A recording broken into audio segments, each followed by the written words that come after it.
Ale fonsaje de. Ale fonsaje. Ale fonsaje. Ale fonsaje. Muna dabo sanka baluo. Ale fonsaje. Mbe useni dabo julalema. Ale fonsaje. Juloka man la maje. Ale fonsaje. Ni aja man la maje. Ale fonsaje. Suluo simbene da. Ale fonsaje. Useni masata. Ale alale amansa andi ale ponsa mbaro da bodima ale ponsa mbaro da bodima ale ponsa enu mukunda da bodima ale ponsa alale bate jola ale ponsa masole bate jola ale ponsa aye Gambia bondi bata kono ale ponsa maje molu bele seota ala be nyinkela ale ponsa maso be nyinkela ale ponsa usen boda nyani dobo ale ponsa dobo ga usen ale ponsa anata kombo tumami ale ponsa londo nata kulli ale ponsa okaelo adabo ale ponsa ayado kuoge Gambia Kaya Mandela ale ponsa mayinduru kema ale ponsa ala fosalida bokema ale ponsa alale bate joda ale ponsa yenjilansi sedima ale ponsa ganja mane dimma ale ponsa sali suare dimma dem ale ponsa jari jalo dimma ale ponsa jari fulo dimma ale ponsa tida sise dimma dem ale ponsa munani tata mailitu ale ponsa munatani mpumbole mude ale ponsa jugu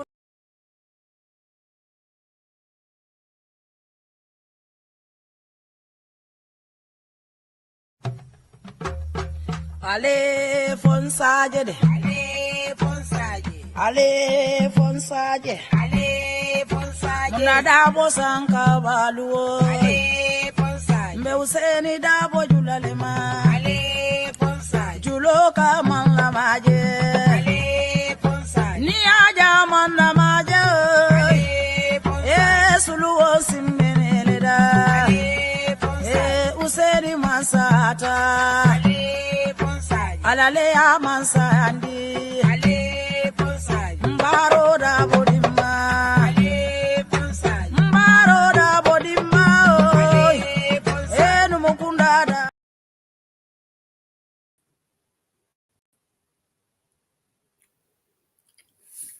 Yo, assalamu alaikum baring Gambian ol kotenke mbal kontor na bake kalbe bismillah yuri penloy bantabala current affairs so program auto natale non tilibulo. This is the second part, but Ning Udipila Outreach Team Olenarajela marking their 1-year anniversary since information on that. Lamin content Nottingham Bay content about Mbe Molbe Bismillah platforms about the current affairs show program on Facebook, on YouTube, on TikTok. Mbe donanyim program okana kadwani masatala bulufana na kachal kejamia lonko kajame bentol be na fala ben na banko na fala ngalo ko right now gas chapter de la program la Holland they condon na bake fundraising drive me mobe tem to la bake me bol jaila ben na nyaton ko condon na bake be douala kairo fana na tenko be douala alama ale Gambia bondi bulu jawo be men kono ten bawo Gambia be bulu jawo bale kono it calls for us to have concerted efforts to try to bring change in that country. Change me alongo banko dingol be sen nafa sotoje. Ndol be sen nafa sotoje. Mbal fulale ko welcome on board. Natale pruka diamo dol ka jamme alongo we just have to address certain issues. Pro wider diaspora more shallow member caring. Ye falindiro ye banku be koje surtout banko men gam to Gambia ala ko jahalo warta bakele jahalo warata banko be bataring banko be sora jawleto ndolla banko man hani ngunu mo fang dati folo nga nyole nga mansa kundala so me alon control bele contribute kanye mansa kunda keje in 2020 in 2016 2017 coalition on at together nga falindiroke thinking that we will have a meaningful change, and we supported Adama Barrow. Yes, Adama Barrow but a UDP. That's a fact. But it's also a fact that UDP ni Adama Mang Talaku. During Talata, more mwela mirama yafu dole UDP blame dole Adama blame. What is normal?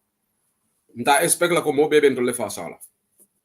Likewise, Adama fananta beta expect la mo bebe fasala. Nem mo fula dunta nyola rek. Those in don't fast do you fast, but ala yalo no tonya be membo reality. So mvudada nyin soroto ntolo nga try in 2021 proka Adama Bondije, but we were unsuccessful. According to the results, Adama Barrow win 53%, UDP at 27% so in 2021 election. Biri woketa UDP we never gave up because until we are a political institution. Until whether we are in government or we are not in government, we'll continue to fight the rights of the Gambian people. One political party fought. Until we don't muka holiday ta. UDP, kabiri ya jame fon biji, ni ya jame UDP boy indi watu mena. What until dolman do UDP. But was samole ka wuli, isite la politiko ke kodenke. So, for that in Temboto, where Kabin 2021 for that young election will come. Same for that we are now in 2026. We want to try it again. So for that stage though, kafukuto le datita jang barely 2024. 2021 moment after. 2022 nobody heard of this group. 2023 nobody heard of this group. This group started making noise on social media in 2024. And most people here Kalamuta world. But after Barrow won the election, corruption continued, free flow, a lot of wrong things happening. Ika so eko wow, ika fo UDP ni Barrow le benyola, nyomi nenla, ida mal le benyola. Mobe sabate sita, typical of some Gambians. Isi sabate sita, iko UDP ni rolom itolam nyom 6 and 9. Ko hanisa iko olefo, ali bule damadi. But wotumo nyinindiro wato be jam forenne. But anytime nyinindiro sutiata presidential elections coming, then the noise will start on social media republic. After 2026, the noise will disappear. Only those who truly want to bring change in that country, whether UDP wins or not, until Leka continue. The rest will go under the woods. And that's a fact. That's not an opinion. So for that tembolet. UDP Ndolman Haju Soto. Alialo ne konte mandamade nyo bantabafi. Spend 2-3 hours I don't because some groups are non-issues for me. They are not important to me. Why should I devote my time talking about them? Because for me, my focus is on Adama. And I think Adama Barrow's focus is on UDP. Whether anybody likes it or not. But primarily, it is NPP. Day in, day out, they are working tirelessly to discredit UDP. That's why they are target Niajibe Kamolbo ni UDP as NPP. Alana ya moile ko NPP ko mo do party nyim party do de saw. They don't even talk about it. Hala ke dafa buka announce it because celebrate. The only thing NPP celebrates is when they get somebody from UDP. And that shows the importance that NPP attaches to UDP. These are facts. You can't get speculation on it. So UDP, we are the biggest opposition party. So ko wahe ñene ñi melni dañ buga daanu. Waye dega nak dañ ko wax. Dega dañ ko wax. It will be very wrong and irresponsible to say we are the government. We are not in government. And we are in opposition. That's a fact. Today NPP is the ruling party. That's also a fact. But mbiri Gambia defa doy war. It saddens me that We are right now in the month of May. Today is the 3rd of May, 2025. Very soon we will welcome June, July, and then we will be cruising in to the end of 2025, and then we'll welcome the much talk about 2026. Here we are. There is only one opposition party here in the diaspora. ñoo xam ne seen supporters yi they go and ñu ne dañoo defante ak United Democratic Party. Ken xamut what is their agenda. They are militants. Yes, the party itself is not coming. Their executive is not coming after us. But they are militants who are advocating for in the name of this party. I will go there because I will play the video here. I'm just trying to do the introduction.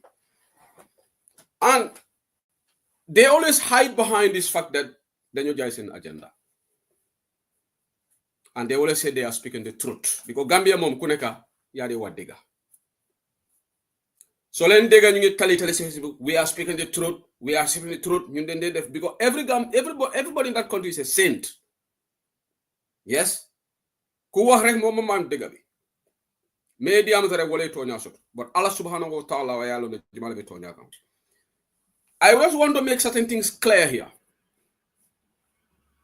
Say who said it, therefore I'm no political party leader here. Def interview, man ma def ko a subject on Bantaba. And I've seen opposition parties being interviewed. Recently, Honorable Halifa Sallah, I'm not interviewed here. I didn't make it a topic. Even there is a brouhaha in PDIS, Quran, and Honorable Halifa Sallah. In Dumoko Bantaba, and I could have analyzed it because they are both Honorable Halifa Sallah is a public figure. But ñun suñu soxla lañ dé toppa UDP. Essa Fall dafa def interview fi musuma ko analyze te duma ko analyze. And dama dé dégga interview yi it's not my fault. Even boom demé member Kiri. Did you see any UDP member on a UDP platform they go analyze? Ñun dañ am fayda ci suñu bop. Because ñun luñu am ité luñu suñu kilifa bi advice Alhaji Ousainou Darboe moy né ñu focus on the government. Wax na ko ci in our congress in Atlantic Hotel December bi passé ni mam fa won mu né buguta déga ben UDP member di castigate another opposition. So bu mu ñëwé fi ñun ñoo xamné ñu ci diaspora media group man ma auto meeting lolo ta even we created UDP diaspora WhatsApp group because amut TikTok group. We only have the UDP media group where UDP TikTok group man ma waxtaan ak Makam Sow we created ñoo xam ne UDP prominent UDP TikTokers yi la ñu dugal ñëpp ci groupe bi am meeting ne nañ focus ci suñu agenda say su gaay bëgg def noise rek ma appeal ak ñoom ba gaay ñen meren ma ne seewu yow moom yow xanaa da nga ragal ñi mané len fi kenn ragalut kenn because ku nekk sa platform nga yore waaye ñun we want to be the bigger people. We want to rise above certain things. Tey ci suba ñu bari dégg nañ luma wax. Just this evening they are on it again. Dañu threaten. Dañu call names.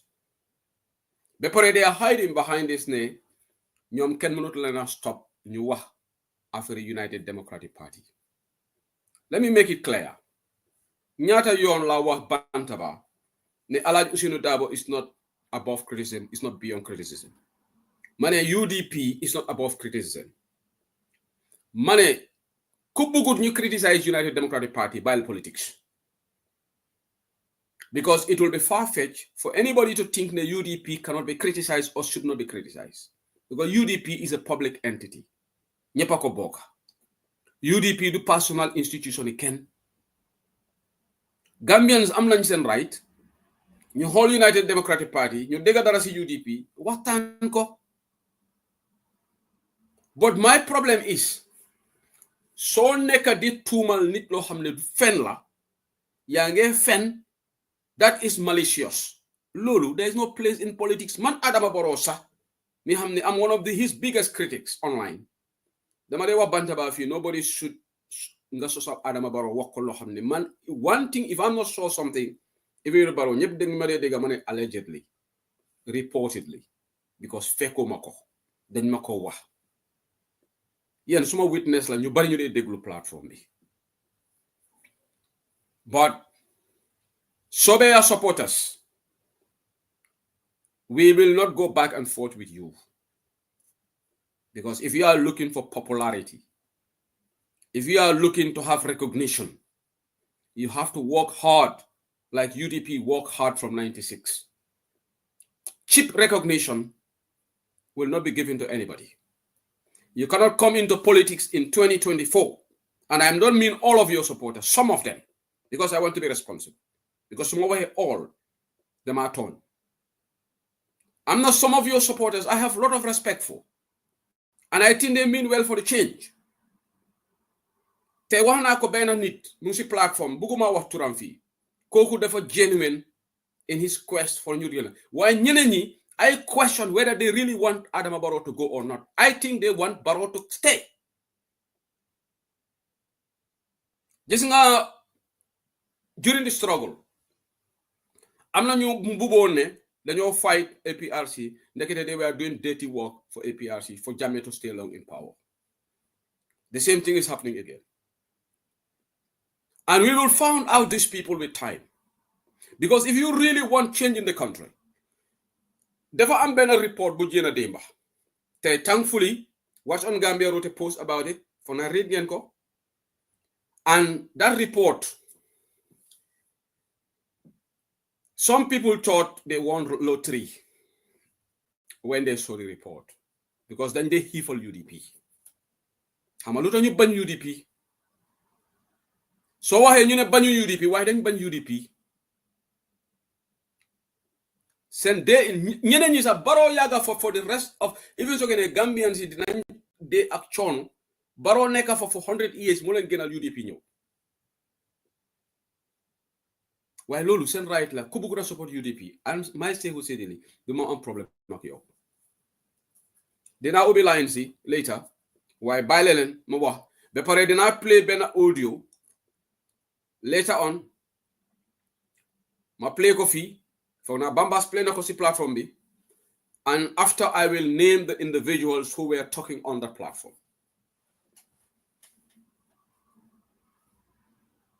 dama leen bëgg a laaj da ngeen bëgg a Gambia génne si coono bi ndax da ngeen bëgg a Gambia continuer su fekkee ne da ngeen bëgg a Gambia continuer kon wax leen ñu xam moo gën because ñu bari wax nañ si I know the BMG, they have done everything to try to bring understanding. Why, when there is a lull, 1 week or 2 weeks, or 1 week, something will come up, they start. And ñom ñoko they start. Wallahi ñom ñoko they start. Su fekkee ne ñu ne ñun ñoko start, ma challenge any one of them. Téye loxoom si alxuraan, ñun tamit ñu téye suñu loxo si alxuraan, ñu waat si Yàlla. Because fii Gambia moom kenn du wrong. This nonsense has to stop. But we cannot force you to stop. If you don't stop it, the thing will just ugly. And there will be no winner. The only winner is going to be Adama Barrow. But maybe that's what some people want. Because some people haven't suffered for this country. Their lives lost for this country prior to 2016. And most of those victims are from UDP. Now you want to dig up. Deka bang si chono, yo nga neka bystander. Participate to law. Nga choose to stay neutral or whatever. Tay so jege ñu ne ñom dañ defoon. Well, anybody can say that. Yes. Dafa digante des nik ak sa conscience. Waaye ñoo xam ne dañ leen ràññaale si struggle bi ñun yëpp xam nañ leen.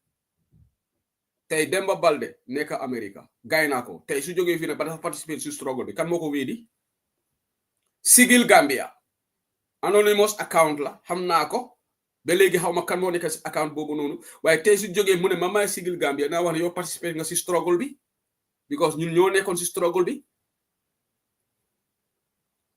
waaye tey nga ñëw bu Gambian zone xeex you chose to be quiet. Ken degul sa baat even on the online radio because ñu daan call si online radio xam nañ leen ñu daan call Freedom ñu daan call Gaynako ñu daan call Fatu Network xam nañ leen We know their voices. Tey su nit ñëwee mu ne man maa doon call Fatu Network ñëpp dinañu xam ne diw sangam la waaw man maa doon call Freedom. Fat Njie suma supporter bi nekk Birmingham fii time bu ma nekkoon Freedom ndeke daa call Freedom man recognize ma baatam bi waaye la after lañ ma wax ne Fat Njie moo doon call Freedom xam nga Fat Njie kon moom participate na si struggle bi ante waxuma la ne participation in the struggle is limited to the calls but ñeneen ñi we will just leave it because ku nekk mën naa wax ne man participate na si struggle bi yàlla rek moo xam waaye Gambia dafa diggoon si coono so if we reach this position ba léegi ñëpp ñu ngi jooytu affaire Gambia ñeneen ñi ñu ne man mënumaa lekk si kere bi waaye dama koppa si suuf that's the agenda that's going on because xam nañ ne ñoom mënuñoo win election in the country yes even though dañ dee wax ne UDP du ñu win election why it is closer to us than them by miles so ñun suñu winut ñu yaaxa man mënumaa lekk si kere bi ma koppa si suuf that is what is going on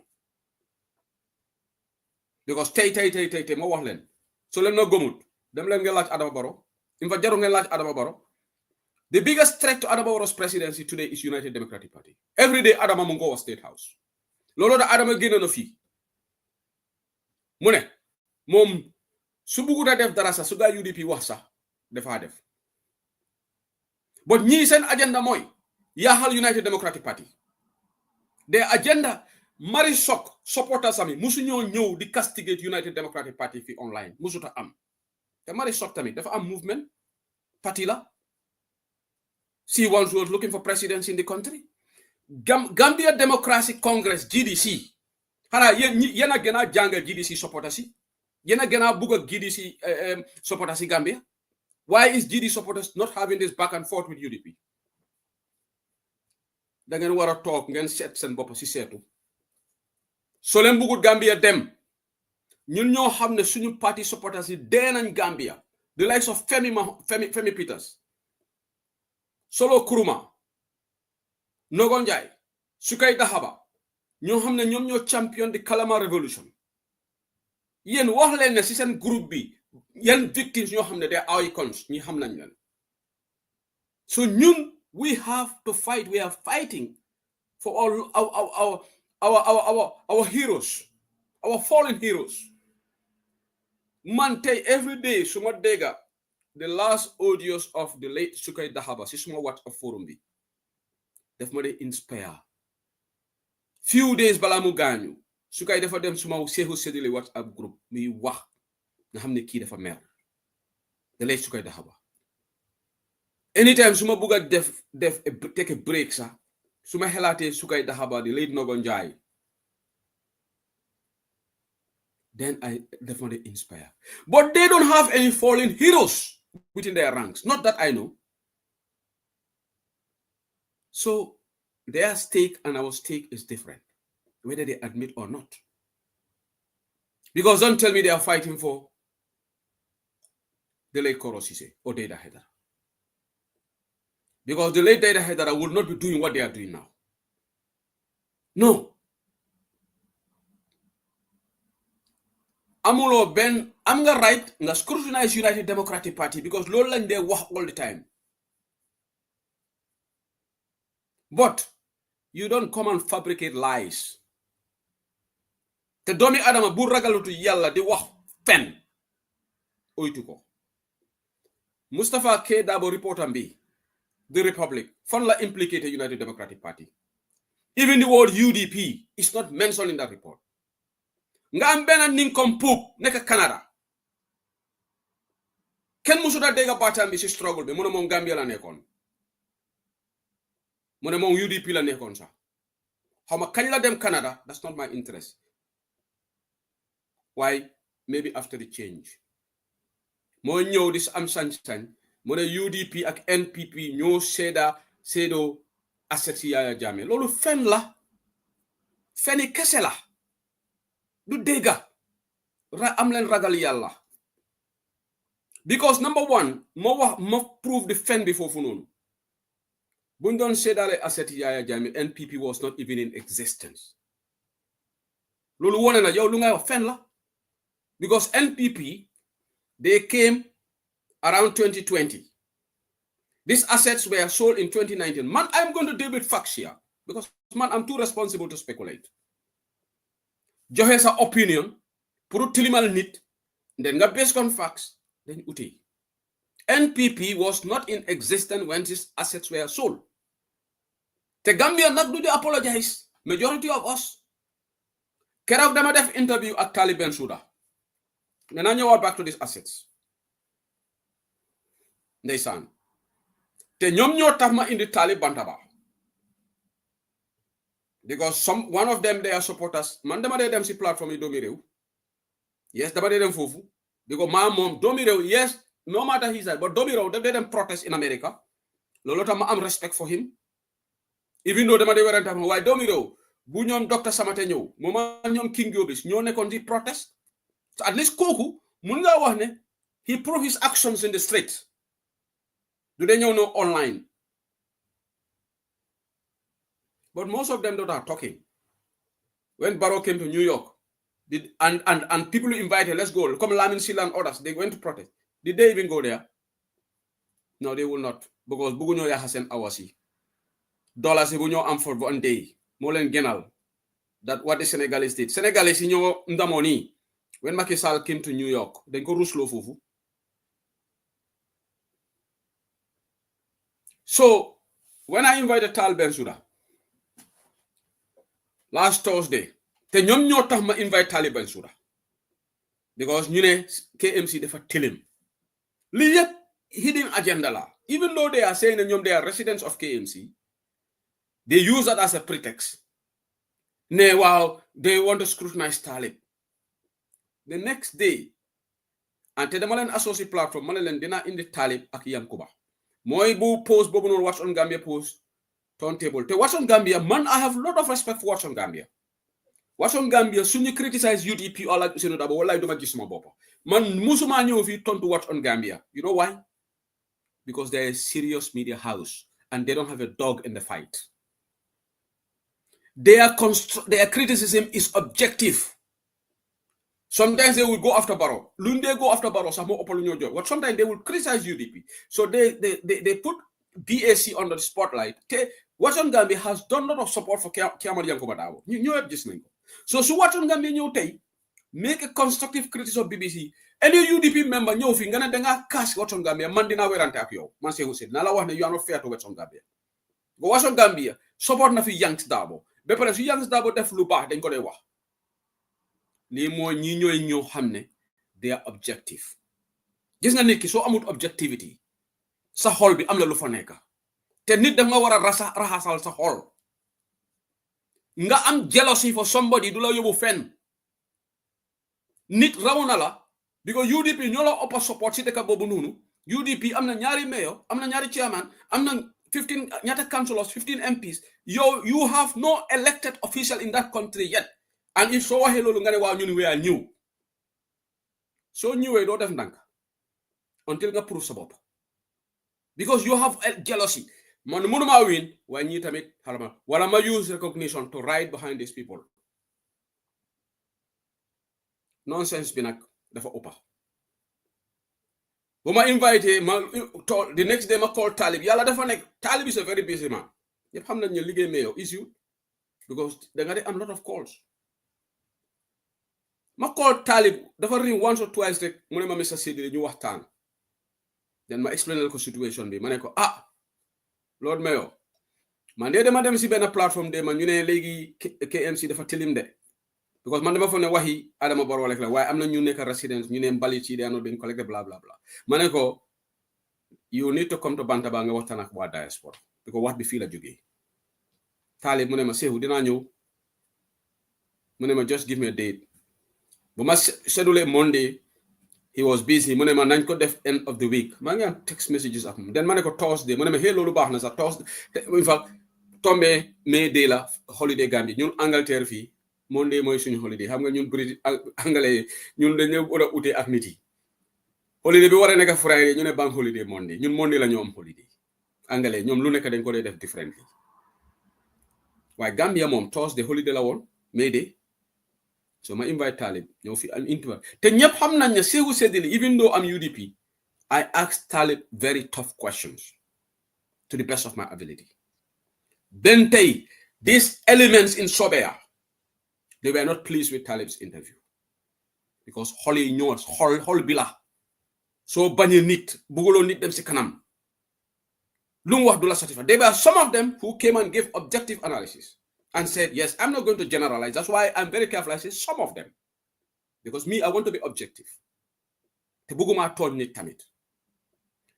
In fact, they went and fabricated a lie against in the passing of Lord Mayor Talib Bensouda. Goody Bobu just immediately after the interview. Domi rew tal platform am. Man domi rew platform am rek la di egg. Because ma mom yaga na depuis struggle bi. Yenen platform yi duma fa di duga. Te duma fa duga tamit. Waye mom platform am bi because ma mom yaga na depuis struggle bi lolo ta dama day dem fa. Ma mom ñam nañu dar rapport. Légui ñu kaf sa mu toñante. Because mom musna ko invite you as a guest. I don't know how many people remember. More after the protest, amona bena protest. Bom dem hama kan la demon call out in America. Moma King Jobis. Ma invite ko fi. Ñu analyse bobu. Ñu bari di we proud video bobu nonu vi viral. Fogg na mom mo demon di Ibrahima Ji Sankare nek ci restaurant mu expose embarrass ko. Ñu bari content ci diaspora ñu sa video. After that ma invite to me rew. That's why man dama dey dem fofu. So they went on Domi Rew's platform. Ñi ragalañu yalla. One of their members called Phil. I don't know his name because they don't give out their names. They are like Sehu Sedili in the struggle. Because Sehu Sedili, I was MJ, I was honest Gambian.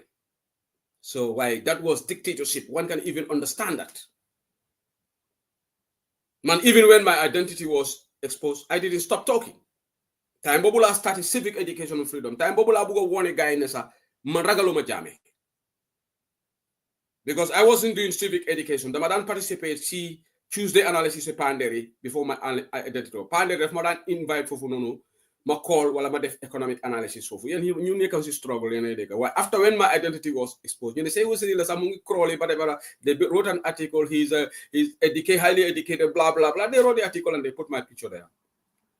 In fact, I think for now that very day, ma wax dem ci yalla panderi mbay mune ma ñi dañ post sa natal de mané ko pa demal nga tog mané ko in fact now I will do programs on freedom mon si abe tonya dinkra me fenia dunkra waxtan bi la amon mom si telephone mané ko tay mo la propose mune ma nañ start a civic education mané ko wow man dina ko host. That's how civic education show came. But before that, he invited me to the Leral show. So if I was afraid of Jame, you think I would not have gone under the woods now when the guy exposed them with Haramanopi. But they are using accounts that they don't put their names. Fine. That's their civic right. But you want to harass another opposition party, but you don't. What are you hiding? Maybe there's something that you're hiding. That's why you don't put your name out there. So they went and lied against the passing of Lord Mayor Talib Bensouda. You know Talib Bensouda defa ne Gambians den tilim. Ndax ñi dañ am ragal yalla. Somebody was on that platform bala ma duga. Mamadou Ndiaye mu ne len Talib waxul lolu. Dafa ne Gambia defa tilim. Ñu ne dedet loolu la wax. Kena si ñom tamit duga mu ne len dedet waxul lolu. Ben tay they were not convinced. Lolu lu mo ne moy ñi sen xol bi amna lu fa nek against United Democratic Party. They harbor hate against UDP. And nit ki soko hate. Yes, aji, lo lañ def ci sen platform bi. Ñu ne Talib mo wax ne Gambian si dañ tilim.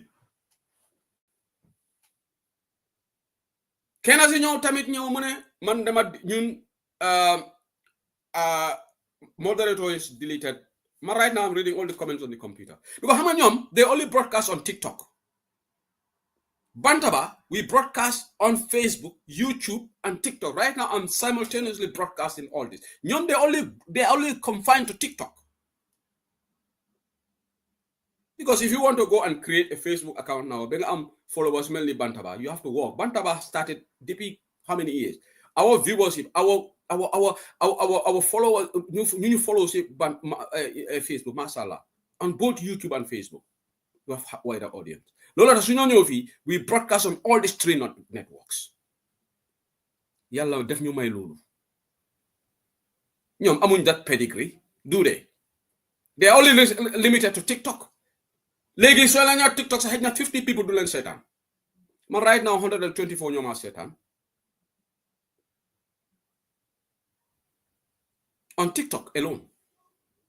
Bokut ñu nekk ci palanteer bi because xam naa ne ñeneen ñi ñu ci palanteer bi di déglu duñ duga because bu ñu xam ne dañoo déglu waaye nañ leen def ndanka mal reiterate Sehu Sedili duma musa wax ne kenn du wax dara ci UDP na wax boobu leer because dama dee dégg seen wax bi ñii soo wax dara ci seen leadership bi ñu mer déedéet ma ne Mari Sok dinaa jox fi exemple Mari Sok bu affaire land scandal bi ngeen fi ndax waxu dara ndax génnewut mu ne UDP leader dafa war a ñëw leeral ndax dégguñu vidéo boobu noonu kan moo jógee UDP tontu Mari Sok honorable Mari Sok because like what on Gambia I have high regard for Mari Sok because I see her as somebody who is very objective. Gis nga man nit su ma la gisee ne da nga objective wallahi soo ma criticiser sax dinaa xam lu ma dem ak yow but when I know you have an agenda, a malicious agenda, I don't have patience for you.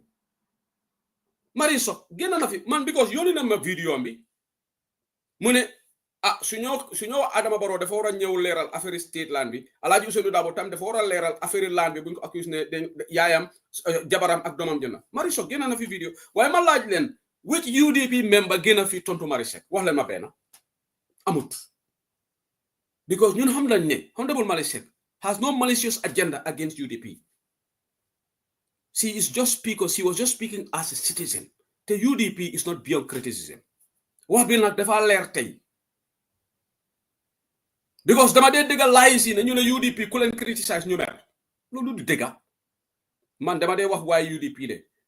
Ku bugut Alaaji Ousainou Darboe ñu criticize ko génn si politics bi. Alaaji Ousainou Darboe public figure la moo bugg a nekk président e Gambia ut na ko many times yàlla mayul ko te benn tey su bugg a am na right mu ut ko ba pare yàlla mooy tudda ndax dina nekk président or not bi ko kenn du forcer yàlla dooni Adama dafa tuddi pour forcer yàlla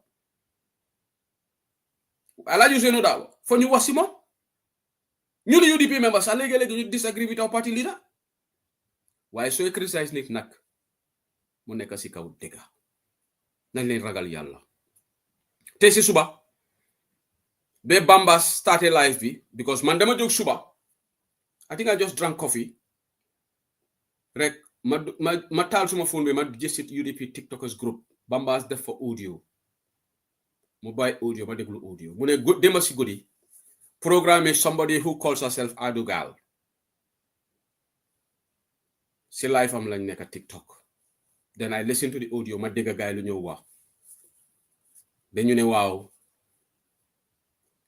ñoom ñu ne bukki am na almet they've thought they won lottery because bu Republic made this revelation about Jammeh's assets and to me Jammeh's assets is an area of interest to Sehu Sedili because Yaya Jammeh dëgg la man suma gom-gom Yaya dafa sàcc alali Gambia Yaya Jammeh bu mu ne ko président ak ratatooyam bi Yaya Jammeh amul dara so Yaya Jammeh phantom cash yooyu noonu assets yooyu laan yooyu noonu du salary am rek moo ko jox let's be honest waaye loolu meenu ne coalition bi dañu war a def naka su du noonu in the sale of the assets yes man Sehu Sedili I believe in that and I believe that we should discuss it man suma boppa I plan to discuss it as a show here na Batambedu ak gaayam yi dañu war a ñëw leeral wallahi loolu mooy suma intention waaye nga gis new bees in the politics and yes there are new bees but there's nothing wrong to be a newbie. When you are a newbie, you are a newbie. Man suma boppa, dama de call suma boppa UDP 2016. Yes? Why should I get angry? Somebody called me UDP 2016. If you are a newbie in Gambian politics, nit la na newbie, accept ko. You are a newbie. But so ñew da nga janga nga def ndank ak ñu fa yaaga. Waaye do ñew nga wona ñoo ni ne yaa leen gën a xam politics yaa gën a bëgg a Gambie ñooñu loolu soo ko defee you'll have loggerheads with those people. You'll go on loggerheads with them, and that's what is happening. Li discuss nañ ko many times. Waxtaan nañ ci ron ne nañ leen bàyyi lii opposition yi pour ñu jamante xeer. We are only helping the incumbent. Loolu rek mooy tax ñu wax. We don't want to put any seal around UDP. No. So UDP nekkoon government.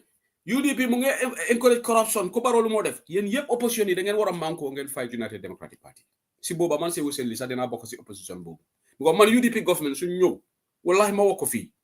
If UDP is elected in the power di def li Barrow ne ni man dama bàyyi UDP. Yes, because du ma nekk naafixa UDP mu ngi aidan abet corruption in Gambia ma nekk UDP kon man Gambia yëpp dañu war a oo naafixa te xam naa ne Keba Sabally du fa nekk ak ñeneen ñi because ñun dañ déggu te doo leen xam ni ba loolu xew man I criticize some of our people down low daaj leen si ñu UDP NAMS forum bi yes député yi dañ def certain things they will go after them waaye pusante si maraaj la am Talib tamit interview am bi Talib am na lu mu wax interview be mu ne soo gisee mu aga fi yàlla ak UDP ñiil wax boobu noonu neexut leen waaye loolu lu tax mu ngi war a naxari nit ñu ne Talib dafa ragal UDP mu ngi massage suñu ego si because dafa ragal pour ñu go waaye Talib lu mu wax dëgg la yéen kese tey ñu wax Talib soo leen rek la Talib bu nekk MP Talib yàgg na bu mu doon jànga university ba mu dem Gambia mu start business am di run his own business lu tax demoo leen si Talib ngeen ne leen ñun dañ laa jël as a candidate nga win KMC lu tax defu leen loolu ñu ne UDP Talib su ñun la ñëw mu dem to primaries am na ñetti nit o ñeneenti ñu ubbi place bi ñu jox ko Talib gagné so Talib am na right pour wax ne soo yàlla ak UDP just like yàlla ak UDP Adama Barrow nekk président ndax du thank you NSIB Cissé ali nga pare de because say moo doo lekkele kuto bulundi kama sis la wol albe nga pare because ila fitan men na jang ila fitan tol ni eta back and forth yes Jojo Ndour loolu lañu wax ñu ne Talib malo na video malo mu nekk tala mbatu na Facebook I'm not seeing myself on the computer ala fo ñi fal kan jele bam bari na screen o tatale dak ale mbare nga jibe follow malo mu nekk ta ale mbatu mom fo jibe follow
multi screaming okay nga saying I'm back so I can see myself on the screen okay Jojo Ndour loolu lañu wax ñu ne Talib lu tax Talib bu ngi wax ne UDP ñoo ko fini ñii man or naa ne ñoom some of them left alone Talib dafa bàyyi UDP mu dem form independent am na ko fi wax mu ne Talib sa dafa war a bàyyi UDP hate bi towards UDP pour kawlan loolu laa mënut a understand te soo lay waxee ñu ne we don't hate UDP waaye UDP dugga nañ seen loxo si politique xam nga seen naafi xaaya bi te naafi xaaya nekkul saaga de bala se li do de saaga xaramal la bala ñu foog ne dama leen a saaga because alquran sax daf day wax naafika alquran du saaga munafikin mu si alquran ay alquran bi soo fa demee munafikin mu fa ndax quran bi dina am saaga soo ma leeral foofu munafikin du saaga xam nga dama tamal seen hypocrisy if you go into the report of Mustafa Kedabo. Ahmad Ba's name is there. Who is Ahmad N.K. Ba? Is he not the leader of NRP? But Amadou, neka Canada, neka a supporter of Sobea, did not mention NRP. Temune, he is blaming the whole coalition. But why lie? Because NPP was never a member of the coalition. Yes, UDP was there. But Alaji Ousainou Darboe's name was not mentioned in the report. Yanga just hypocrisy. NRP, ñoo xamne sen tour mu ci report bi, you deliberately didn't mention Ahmad NRP because su fekkee you are a genuine critic and your agenda is to call out the entire coalition. You could have come and said, coalition bi dañu wara leral affaire assets bi nga give example marché NRP in si boba sa so to the UDP dina xamne at least lu bon to na NRP. But why didn't you mention NRP? And you want to tell the bopam degala wax be tay mu ñoo threaten ci benn platform ñu ne dafa ne man ak Bamba suñ fa égué luñ ñu wax tay moy gëna metti loy door sa dena because we brought you into Bamba's platform and we gave you free time lu tax waxulo ñu fofu lo xamne musuñ ko dégga. But you went to another platform in a cowardly manner because you are in the midst of cheerleaders. Let's be serious as a country. If you want to criticize United Democratic Party, bring facts.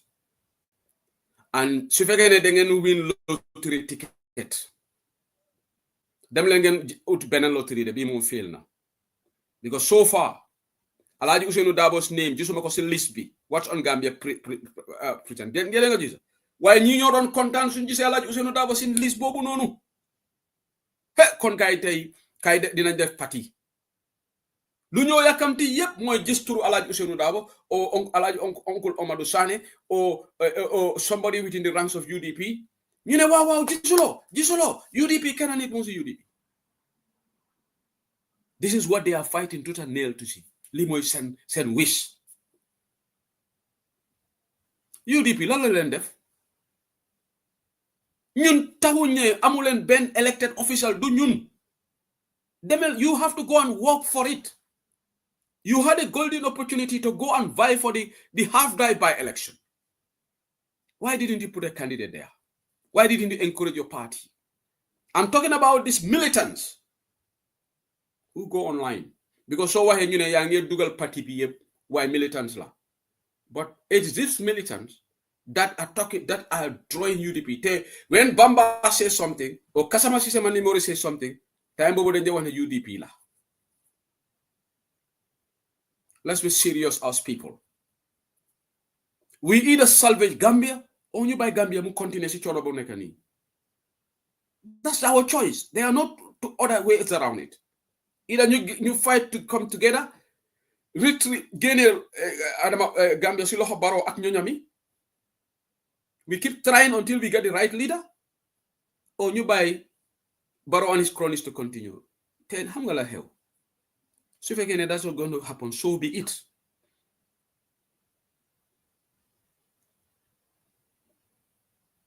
But this nonsense has to stop. Or if it doesn't stop, you do it, we do it. You do it, we do it. Yes, people will tell us that we are being foolish. But even Islam, Yonent bi Muhammad sallallahu alayhi wa sallam, he moo ñu gën a important ñun ñëpp te moo ñu gën a jegeñ yàlla waaye boolu gaay sonal ko bem daxa ko si Mecca mu dem Medina ñu toppa ko fa there was a revelation through angel Jibril ne mu defend boppam de te ko mu ñu jën te UDP dinañ def defend suñ boppa te we are going to activate all our platforms now to be part of this discussion. And if that starts, maybe that's going to bring sanity into this discussion. Man musuma discuss ni as a topic here because they are non-issue for me. Absolutely, they are non-issue. Because I hold GDC more seriously, because GDC, Lumbon, they have won election in that country. I'm not deputy, I'm not councillor. They have proven it. Why young and you see the political landscape, you are yet to even win a seat in the whole country. It's just like party My Fati. My Fati must win Ben seat. Party Henry Gomez must win Ben seat. Loy Doram Baga ak ñun. But we will not be here. They allow people to maliciously spread lies against our party. And we will let it slide. You know, lies that remain unchallenged could prove be true with the test of time. You know, they don't give you the Gambian let's not give relevance to these people. Why can't more relevant fee? Hamgali is the arrogance that we display. Fee can't more feel relevant. What is relevant about you? Lan nga am lo xamne nit yi amuñ ko. Yow da nga tok sa neeg nga tedda nga lek be sour nit yi tok sen lek tedda. Nit yi ñu ngi su fekkee ne yow you go and eat in high class restaurants yi wala yow ak president kii naka la tudda Donald Trump ñoo ngi am dina sa importance boobu noonu keep it to yourself. Ñun ñoo xam ne we are non-entities amuñ dara ñun baadoole la keep our brother. Why relevance? What is relevant about you? That is not. Because you show them a Gambia, they got a plane, but you duga, nga dem. That they got a private jet. Can no neka sunyun bo hamne su dem Gambia private jet la de gen. They got them at SN Brussels, yep, ñu daje Brussels. Su fekkene you are that important. Xam nga ñu di important ñu nek America, ñu duñ duga SN Brussels. American Vice President bi su travel, xam nga koku Air Force One living at plane, system plane yi lañ de duga. ñoo mën a wax ne bul jox ki relevance waaye yow nga nekk ordinary Gambian nga am passeport nit yi am passeport wala da nga am visa nit yi am visa soo dem Gambia plane nga duga ñu tase si airport bi economy class nga duga doo duga si business class bi sax because ñu ni nen economy la most of us travel economy man Gambian yu ma dee gis business class duñ fa dee toog de economy lañ dee toog de waxuma benn Gambian du toog business class de autona waaye ñu nekk fii si wax bu bari bi si TikTok bi di wax ne kii bugguma ko jox relevance wala ngaa dugga business class wala nga def first class kon si boobaa dina la wax ne kii de moom du suma maas de kii suy tukki sax business class la de waaye yow nga nekk ordinary passing like Sehu Sedili nga ne bugguma jox Sehu Sedili relevance kon yow da nga war a xool sa boppa Jojo, they will not put their energy on Barrow because hamga lu xew legi ñu ngi am this issue of government mu ngi Adama Barrow bu def naka sudu nonu di jox ni ID cards in Mauritania right now immigration Gambia ku bu am Gambia ID card they are not issuing it they have problem why Adama mu ne dafa dem yoni team because they buga illegally register foreigners ñu ñew sanit MPP carte lolo ta UDP bi na press list Gambia for all been on a press. Taylor Dega season PRO mune ñom dañ bëgg discuss lolu because sen leader bi dafa wara am press conference sen lolu dina ko discuss. Fair enough.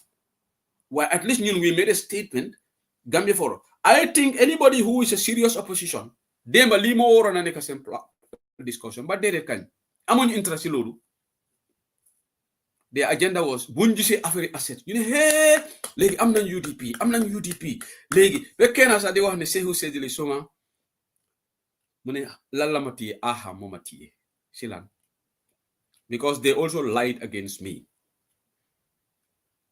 man say who said they did not talk man people these particular people they have no morals man even Adama Barrow yaayam according to luñ ma wax how man that dëgg la or not because man buguma important jox suma boppa self important why am na suma benn source in Gambia mune ma Adama Barrow yaayam dafa doon talk yi ñu doon discuss mu dega according ko mu dega suma tourne yaay Adama Barrow mu ne man dama de criticize doomam bi waaye dama de saaga man dina ndekete ay Adama Barrow yaayam su fekkee moo ko wax ko ci boppam man naka la ñëw fi di saaga I said you don't have a moral authority to criticize us on democracy because they are always saying na UDP suñu flag bearer ship bi dañu wara def sauver just not the I don't even get it yow bokkolo UDP you are not a registered membership card holder of UDP. Lolo tam man wahi PDIS digante courant ak ki fogna ben yon la classic comment bobu tam benen platform la ma duga fa rek ma ngi ma jox suma opinion.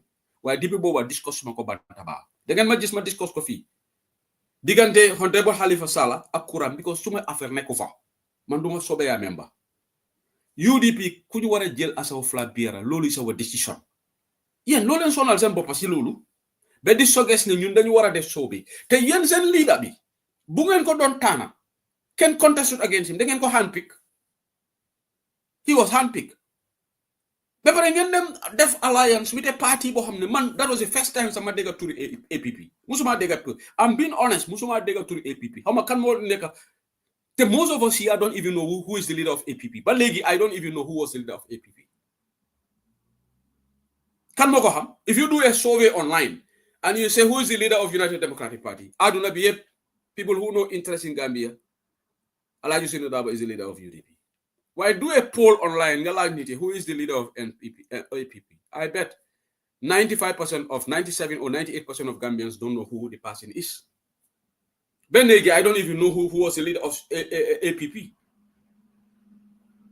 so you come here you want us to give us that and you are hiding behind this idea ne ñu bokkoon ci coalition bi dañ la war a criticize loolu dëgg la but why don't you criticize NRP why don't you criticize NCP why don't you criticize because this report kan la indict mooy Batambedu waaye ñu ne Batambedu te UDP la waaye yéen a ñëpp yàlla Batambedu as far as man ma xam Batambedu is not a member of UDP Batambedu ngeen ko musa gis rally da ngeen ko musa gis with a membership card wala mu gis asobi or t-shirt UDP fan la déedéet ñu ne Ami Bensouda I'm coming to that tey sa gis naa keneen mu ngi garawaale ñu ne Ami Bensouda turam wax nañ ko si report bi de te Ami Bensouda is I don't know what happened to my TikTok. Okay, there is something happening to my TikTok. I'll screen on. I don't know. What am I doing here? Na moderator nga mal be mako elal but.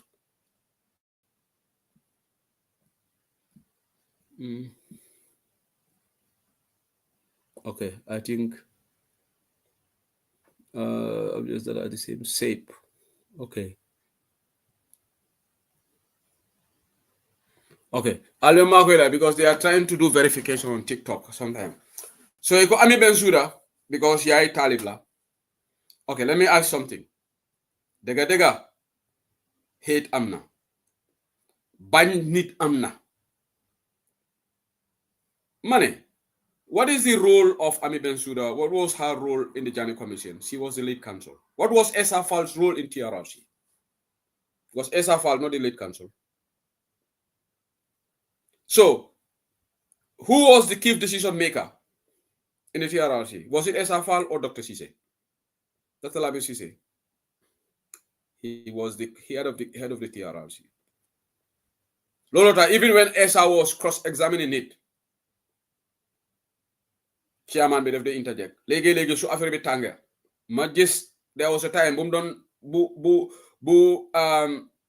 former CDS bi lan tombon tamba dem fa bañ am werante chairman summoned them to a meeting inside the room because he was the boss esa nekkutoon boss ci TRRC de so who was the head of Janneh Commission? Was it Ami Bensouda? Why? Because Ami Bensouda UDP la for dunde tuda the chairman of the Janneh Commission, sir. You go to the sir. Mr. Janneh, Justice Janneh. You go to the.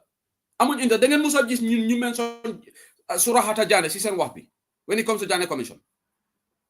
Dengan musa these supporters of Sobeya ñu tuda Justice Surahata Janneh. Maybe some of them doesn't even know that Surahata Janneh was the chairman of the Janneh Commission. Man hate amna.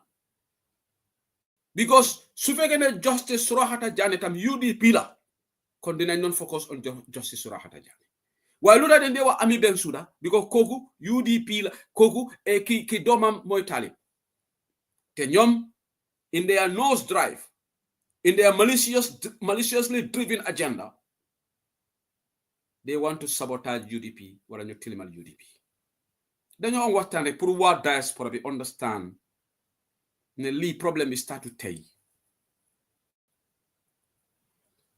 ngeen understand ne this nonsense has to stop.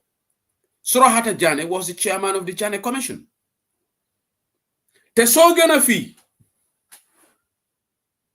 guy Noto Alliance bugat criticize Essa Faal on the TRRC, they don't like to hear that. Because I have been witnesses when some of the APRC supporters blame Essa Faal for what does it. These supporters go and defend that Essa was doing his job. You see the hypocrisy? So was Ami Bensouda not doing her job at the TRRC? And I'm yet doing lawyer? If people want to say Essa Faal more definitely, Essa Faal more definitely, you know, no, Essa was doing his job. Oh, Essa was doing his job. And he was also the lead counsel, just like Ami Bensouda lead counsel, Ami Bensouda is not doing his job. You guys have to be consistent. While on these assets, Harlan Bengen gis indictment of a UDP officer. Wallahi, soon indict on UDP's report be. Who criticize UDP, man say who say le duma mer. Te duma bokasi any platform or defense of UDP. Dama nopi, suma munuta wa dara dama nyopi. Wala malak si wrong. This commission see, nek local government commission, da ngeen de gis ma duga suma loxo lamiñ fofu non. Because the commission, whether they are doing right or wrong, there are some revelations coming out of the commission. We know it's politically motivated, it's against Talib, it's against Yankuba Dabo. Yankuba Dabo said what Birikama because Birikama Kufane Konwo Shirifo Sonko. That's why their focus is not, their agenda is on KMC and Banjo. That is it. Why Deflen Danka? Legi the ball is in your court. So len buga jama am because ñun li amuñ fa ben interest. That's why ñun ñoo leen up a platform. We have bigger platforms than you. Slowly you can call us arrogant, but moy dega. Why we don't devote our energy? Yen ñoo xamne so leen demé TikTok live sa pour ngeen am 50 viewers sa problem la. Lolu wone ñu bari duñ leen dé déglu. Because people have more input. Suñ gisee ñu ne yow da nga am personal agenda, you have an agenda driven. Suñ duga sax dañ fa génn wala ñu nekk ci palanteer bi la déglu. Well, right now man maa ngi fi 163 people ñoo ma déglu. Te Demba is going up. Te man kenn a nekk fii. I don't have any guests. Ñooñu suñu amee guests sax even pour ñu am 50 people déglu leen problème la. Even if they open the lines. Right now, man, duguma, man, guess neko, man, say who said it, man, kena my wa. I have got 164 people right now watching me live. Maybe 100 people are on the window or more. Why nengen bay li? Lala UDP def ak asset si Yaya Jammeh, lala UDP def ko. Why ngay dem di tilimal UDP by force? Alhaji Ousainou Darboe is a decent person, ma wax len ko. Ku buga tilimal yow yaay sona. Yen da ngeen foog ne Barrow su am iota of evidence on Alhaji Ousainou Darboe du ko doon génn si biti. Yen da ngeen foog ne Barrow su am any evidence ne Alhaji Ousainou Darboe loxom bi dugg na si yëfi corruption by now yen jarul ngeen wasa MPP ñoo ko génne MPP platform bi dinañ ko génne. Diplomatic passport scandal ñëw na fii da ngeen gis Alhaji Ousainou Darboe ñu impliqué ko lu tax yóbbuñ ko court te he was a foreign minister. Because Barrow more don't sign diplomatic passports. So this is a case bo nonu demut fen. Driver Barrow bi sa mu ngi dem court. Da ngeen gis driver Alhaji Ousainou Darboe mu ngi dem diplomatic passport scandal case bi da ngeen ko gis. Pa bi bu mu nekkon foreign minister. Moto wam bi Monday to Friday driver bi dafa ko wacca kir weekend driver bi dem ak moto bi. Suy dem UDP lifindi campagne dafa dug own private car. Pa bi dafa bañ buñ ko defé vice president demul si vice president quotas waaye tey vice president bu fa nekk ndax samonul pour ñu refobis keram da ngeen musa dégg these critics these people ñoo xam ne seen xol UDP dañ ko am si xol da ngeen musa dégg ñu appreciate Alhaji Ousainou Darboe for saving the country taxpayers money because vice president la woon mënoon naa dëkk si vice president quotas muy laka courant bi because place bi la nekkoon waaye mu toog pipeline keram da ngeen ko musa apprécier lo da ngeen musa def waaye lu mbon Alhaji Ousainou Darboe was the only vice president koo xam ne demul si vice president quotas non loolu doon ko because seen xol yi moo ko mënut a jël te Alhaji Ousainou Darboe bu mu nekkoon justice dafa resign foofu. How many of these people resign from their positions? So waxee ñu ne Alhaji Ousainou Darboe resigned dañ ko daaxa as vice president waaye bu mu nekkoon minister of justice under PPP government te ngeen xam ne PPP government was a democratic government. Alhaji Ousainou Darboe dafa am doxal bu mu gis ci minister of justice mu dem form his private chambers. Did Essa Faal resign from the minister of justice? Not to remember. He was hired to go to New York. Alhaji Ousainou Darboe resigned from minister of justice. Right? We don't form his private chambers. Let's be serious as people.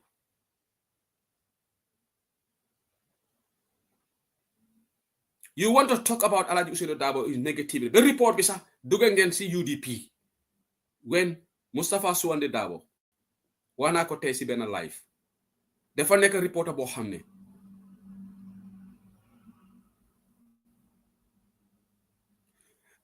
Jojo Nduria Matas Alhaji Ousainou Darboe xam nga lu xew su Mustafa K Darboe am na evidence ne UDP member dugg na si jënk dina ko wax Mustafa K Darboe ragalut UDP jarut yéen ngeen wax sax jarut Amadou boobu noonu wax but because he is a newbie mënut a differentiate NPP and coalition government. That's ignorance 101. When you cannot differentiate NPP and coalition, then yo da nga war a xool sa boppa because NPP buñ doon jaay assets NPP was not existed on. So you cannot say NPP and UDP ñoo jaay assets. Everybody will know you are lying because NPP was not in existence. Man, when I challenge you on facts. Because people you deglu didn't have the key mu get a sense or not. NPP was formed after the sale of Jammeh's assets. So why would you be this irresponsible? Ngadensi platform, they want an NPP at UDP, no jai assets, UDP send loho dugut fa, NPP send loho dugut fa. It was the coalition government headed by Barrow. Yes, my digger. But NPP as a party was not in existence. Testinyo difference nonsense to Mali. They will not have the audacity to come and I'm sorry, I'm apologize. Man, suma defe lo xamne du dega dama day apologize. I'm not story bu ma bindon fi Bakary Badji, I got it wrong. I came here publicly, Facebook la ko apologize. Njeka dama ñew ci platform bi apologize ko. Why then tumal Talib ne Talib dafa ne Gambian si dañ tilim ba legi apology man deguma ko. Because they got egos to apologize. Just Talib waxul lolu. Léegi ñu ngi ñëw tilimal UDP si assets and they are being defensive ne ñoom dañuy wax dëgg ñan ñoo nekkoon si coalition bi. Why? Coalition ñu fa nekka. The report has mentioned their names. They mentioned Batambedu. Even ma gis Watson Gambia ñu ne Mamboure Njie tamit. Waaye da nga gis ñu ne wax turi Mamboure Njie. Watson Gambia put Mamboure Njie. Xana Mamboure Njie UDP la. Lu tax tudde leen Mamboure Njie? Lu tax tuddu leen Mamboure Njie? Mamboure Njie bokkut United Democratic Party. Wallahi su Mamboure Njie bokkut United Democratic Party ngeen tuddal ko. Yàlla doo def barka si kenn koo xam ne ngeen nekk si lii ngeen am xol bu bon si nit. Gis nga nit da nga raxasal sa xol pour nga support UDP du forcé.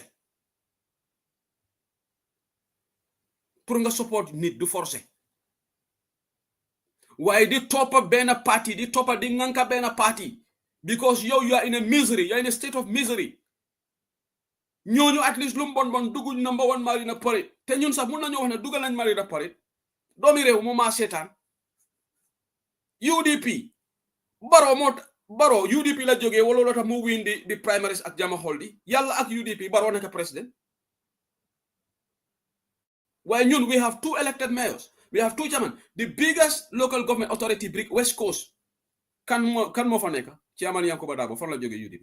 Yéen try leen ngeen dem ngeen win benn councilor ma wax naa leen ne da ngeen war a try test the waters in half die. Man xam naa lu tax defuñ fa candidate. They will come out with all sort of lame excuses. Waaye xam nga lu tax defuñ fa candidate because xam nañ ne NPP dinañ fa dóor and that will nullify the narrative bu ñu wax fi because soo demee ñu ne ñoom ñu amee di momentum online loolu lañ dee wax si seen programme waaye ñëpp ñu si ñun ñam si ñun prove leen ko si ESA si half die because soo leen fa taxaw NPP dóor leen ñun at least luñ bombo dóor nañ NPP Masembe te NPP invested millions seen big guns yëpp dem fa waaye UDP NPP sax daf ñu ragal xam nga lu tax ñu ragal ñu UDP ñun Marisok moo ñu endorse ak Gambia for all Adama Barrow su ñemeñee mu wax all these coalition partners ñu dem on their own ñun rek ak UDP ñema ñun loolu tax Adama Barrow boo xamee ne dafa dem UDP election dafa dem gaadu all this grand coalition that's why he call it grand coalition Yaya Jammeh du daan ut grand coalition against UDP ndax def ko daan def because Yaya Jammeh dafa gom boppam APRC rek moo doon dem UDP election Yaya Jammeh mu sota dem coalition ndax def ko def kooku moo am fit waaye Barrow amut fit ba Barrow tapet la because Barrow xam na UDP xam na the weight of UDP loolu tax bu ne dafa dem election mu dem si Fabakary Tombong Jatta mu ngi jooy nayna maa koy ndeysaan noonu te UDP be mboy ndi la election otole mu dem si Fabakary Tombong Jatta allegedly because man duma wax ne def leen jox millions allegedly according to No to Alliance ñu ne Barrow def leen jox millions waaye man fekkuma ko because ñun we are responsible man I'm not like Amadou who is so irresponsible di wax ne NPP ak UDP ñoo say assets si fan la ko base that's not in the Republic report te is a lie that NPP am nañ si loxo si sale of assets because NPP did not exist we deal with facts because ñun suñu jànga bi daf ñu njëriñ nit ki soo jànga danga analyze like an intellectual NPP was not in existence when the assets were sold. I'm going to reiterate that. Nañ leen bàyyi nonsense yi le because everything dafa am limit. What do we gain from this? Mënuma lekk si bool bi dama koppa ko si suuf. Loolu may xew right now. Because you know Barrow is not even worried about you. Even gis naa si posi Pa Modou Bojang mu ne the half-day election was not that amplified like the Masembe election. Been a post. Why not so much noise about Masembe like Bani? Because UDP was not participating in the election in half-day. If UDP was, then it would have drawn a lot of attention from NPP. NPP doesn't care about the other position. Then most of just NPP, they work hard to get supporters from opposition through NPP. They only focus on UDP. Because UDP more an interest, more an strategic interest. Because they know you have the numerical strength for Daniel an election. We can do it alone then. But NPP ñun lañu ragal. Wallahi sudu UDP amut Barrow dafa dem holiday du campaign sax. Barrow du worry. Nañu leen def ndanka. Again dama repeat because xam naa ne ñoo ma déglu ñu bari seen gaay ñoo ma déglu si palanteer bi. Ñoom fii di déglu waxuma ne kenn du criticize UDP because that will be irresponsible on my part. Alaaji Ousainou Darboe ku ko bëgg a criticize nga criticize ko. Chairman Yankuba Darboe ku ko bëgg a criticize nga criticize ko waaye criticize ko si dégga. Su fekkee ne report bi dafa indict Alaaji Ousainou Darboe wallahi man Seeku Sedile ak lu ma bëgg Alaaji Ousainou Darboe dama ñëw fii defend ko. Dama wane pa bi si boppam na ñëw leeral. Waaye Alaaji Ousainou Darboe I defended him on the deportation. Wax boobu noonu léegi daaje nañ ko nekkoon di ko waxati time boobu noonu that was thing one of them this send loose cannon bi nekk Canada am the audacity mu ne Alaaji Ousainou Darboe what has he done when he was in office xam nga li mooy yabaate tigi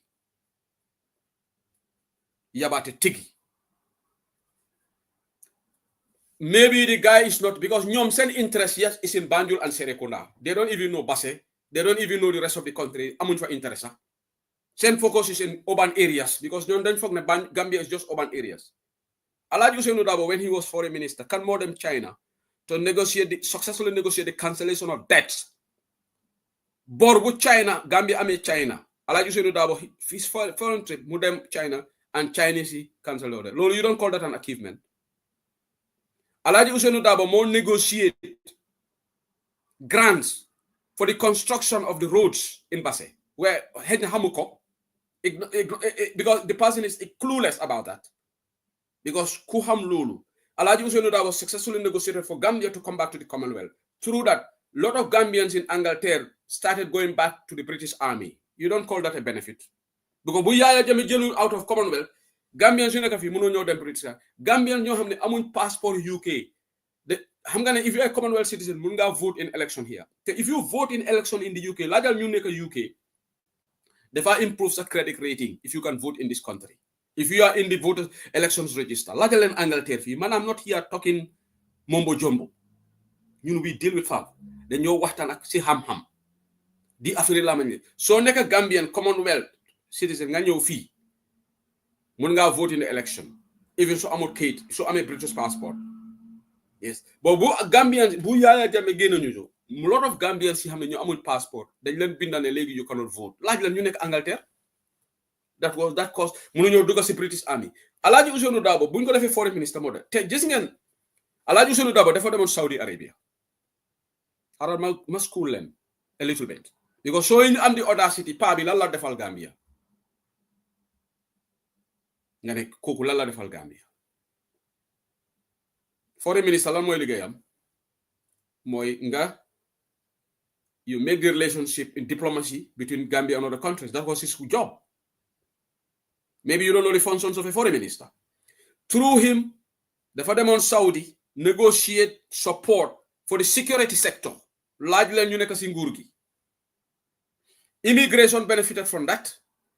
SIS, NIA benefited from that.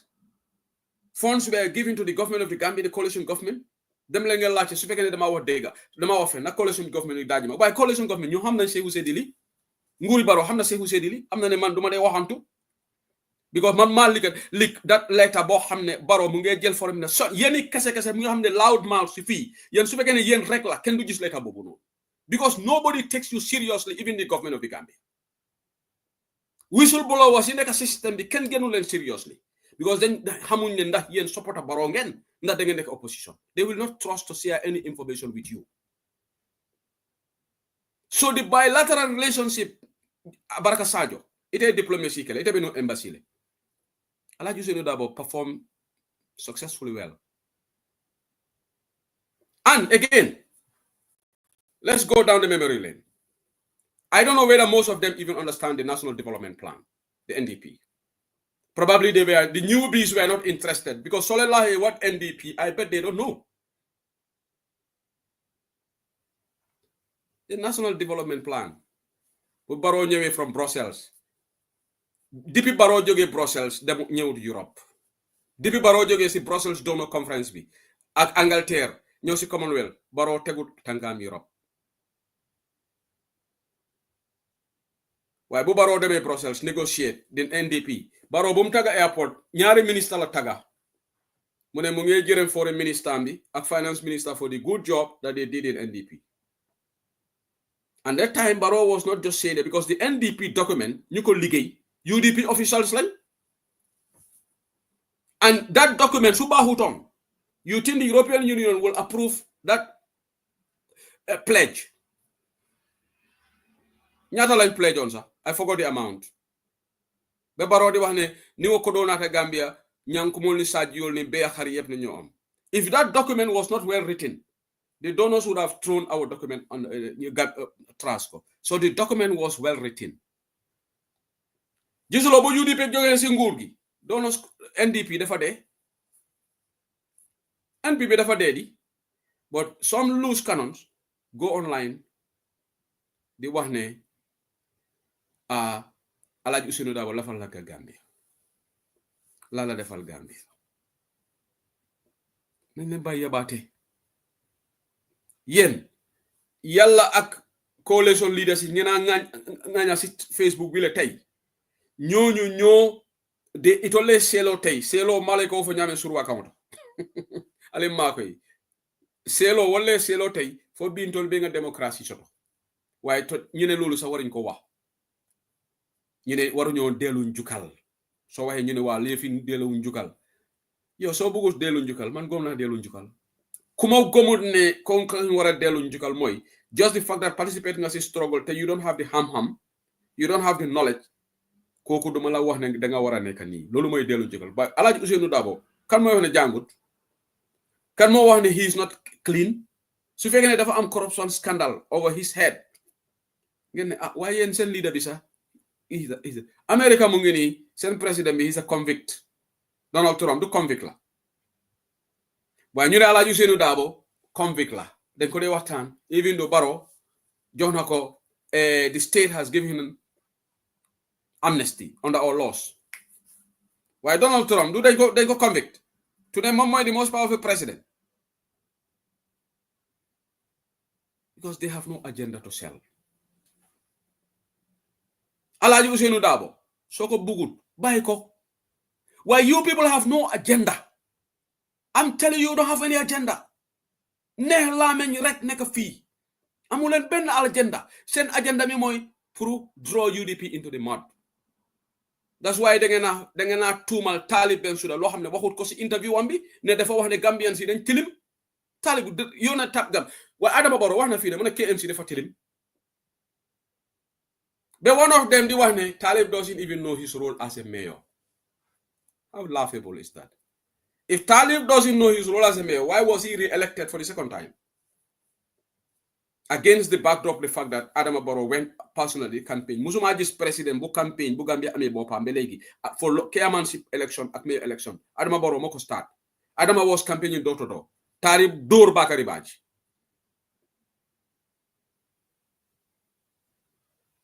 Criticize us fairly. Te léegi the ball is in your court soo leen bugga tey si guddi ngeen tontu ma wala gannaaw ëllëg ngeen tontu ma man I have time te soo leen defee live ñu ma seetaan ñu ma déglu ñoo ëppal ñu leen laa déglu loolu wax naa leen ko call me arrogant for whatever man I build up my role in the media lu tey laa ko build not 2024. I build it up. TikTok amut. I build up my credibility. That's why people come and listen to me. I build up my credibility because information is very much against Singuri Gambia. Do they neka wahi reka? Lolota boma legal letter be. Chief of staff would validate the letter is a credible letter because we are credible. We deal with credibility. We don't just go and accuse people baselessly. Hey, am na kuko buga start si platform buga tuumal Essa Faal ma arrêté ko be boromam bi buga ma mere ñi ko déglu ñu witness nañ ko luma fekkut nak mënuma contrôle lolu waaye luma fekk am na ku ñëw buga tuumal Essa mané ko dédé lolu du am si platform bi people were there mané ko you don't have any evidence be boromam ne mom am na evidence 2 years ago waaye dafa lem mané ko kon yu amul evidence waaye demal nga indi evidence bi. This is what I expect of all of us. Why again talk si platform, the ridicule UDP, because of hate, because of bigotry. Most of it is based on bigotry. Why Tulelen Ahmad Ba, Tulelen NRP? Why? Batambedu Mohamed Ndembilabi. You could have focused on Batambedu.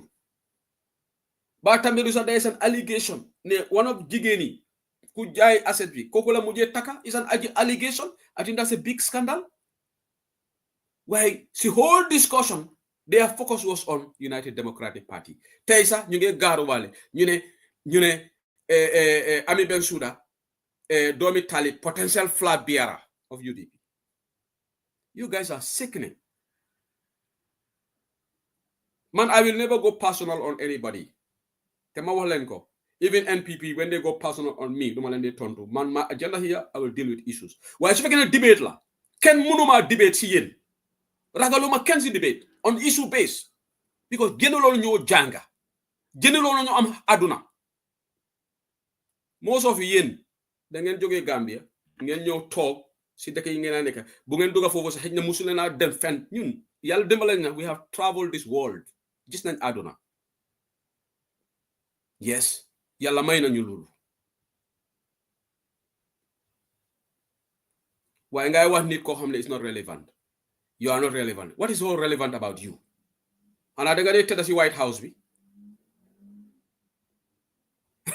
Ndax yow so demé Gambia private jet nga dey jël. Ñu ben commercial flight lañ dey jël. benn economic class ticket lañ dee toog place toogu bu xat airline bi foofu la ñu dee toog seen Brussels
Facebook fanani YouTube wol fanani de amo ñoy so al nga audio ñu man jam fa baake nal ka moy fana la foñe nal bu ka moy yalla ya foñe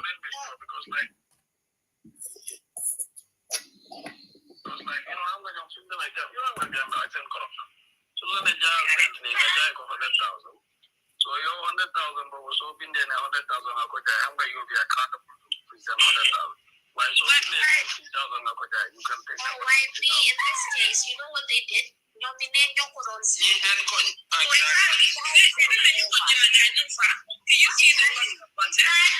dañ ko jaay seen booba dañ ñoom suñ bari na ku leen lay defee ko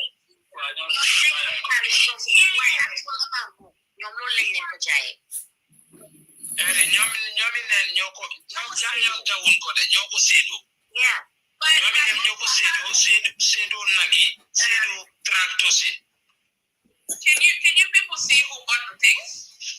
Yes, it's on the document. I'm not you living as future president. okay dega ngeen fofu dega okay let me post it here am na ñu nekk ci lolu ñu ngi leena future as future president this person is a Sobeya supporter so who was that comment directed at because Batambedu is not future president lebeluñ ko as far as now musuma dega ñu ne Batambedu dafa bëgg taxaw Ami Bensouda musuma dega ñu ne dafa bëgg taxaw why comment bobu no is directed at UDP so when I bring these cases here to expose these people know that we are not cooking up anything they have malicious agenda against United Democratic Party it's now time we will publish it we will record this we will share it anytime they go on this hype we will do the screen recording and we will play it on Bantaba for the Gambians to know ñan ñoy tonkat ñan ñoo dee def seen programme bugg a tilimlo UDP we will expose them it has to waxuma ne ñun we can stop them because ñoom magi seen bopp la nit lii loo fi bugg a def kenn mënut laa stop waaye ñun tamit you cannot stop us if we cannot stop you you cannot stop us because ñun yëpp Gambians lañ kenn gënut a nekk kenn Gambia. Let's continue with the audio.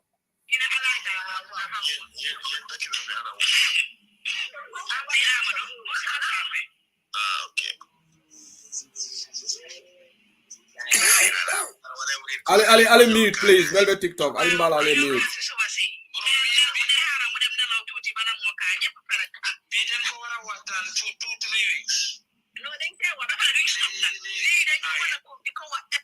Okay, according to what car 2-3 weeks. Dogo go lead and go car be 20. Adugal, Doctor, and Amadou, these are supporters of Sobea.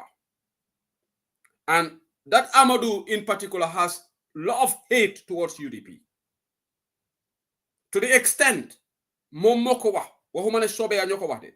Mune su Sobea di under ak UDP. Sobea don't lose election. The mom, he's not recommending Sobea and UDP to have coalition. Momokowa. Wahumane Sobea mokowa de. Degulule muba.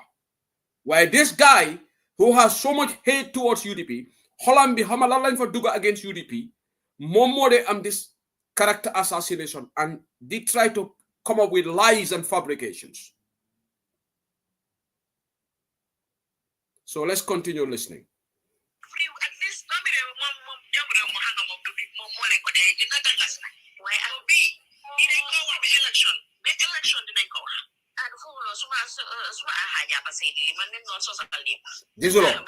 Doctor la moma japa. What has our discussion the other day got to do with these assets? Be mone moma japa. Silan. Because UDP tudun ko si report bi. Sedili tudun ko si report bi. Alaj Usenu Dabo tudun ko si report bi. Yena ngay gis guy naka lañu operator si TikTok bi. But they will be crybabies. Ne ñun ñoo leen di attack. Ñun ñoo leen di tone. If we attack you, record us and play it and expose us for our hypocrisy. And the Gambians will be the judge. But let's continue listening.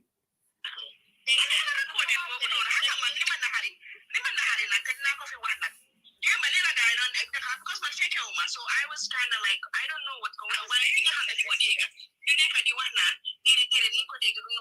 don't care because they will look no, but the fact that Yanko car and they go on a car,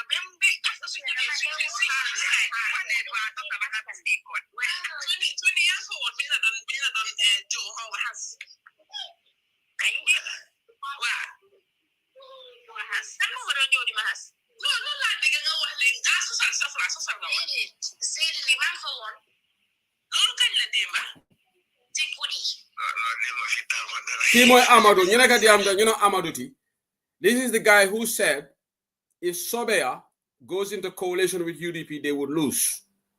That's Amadou. That's the voice of Amadou. Okay?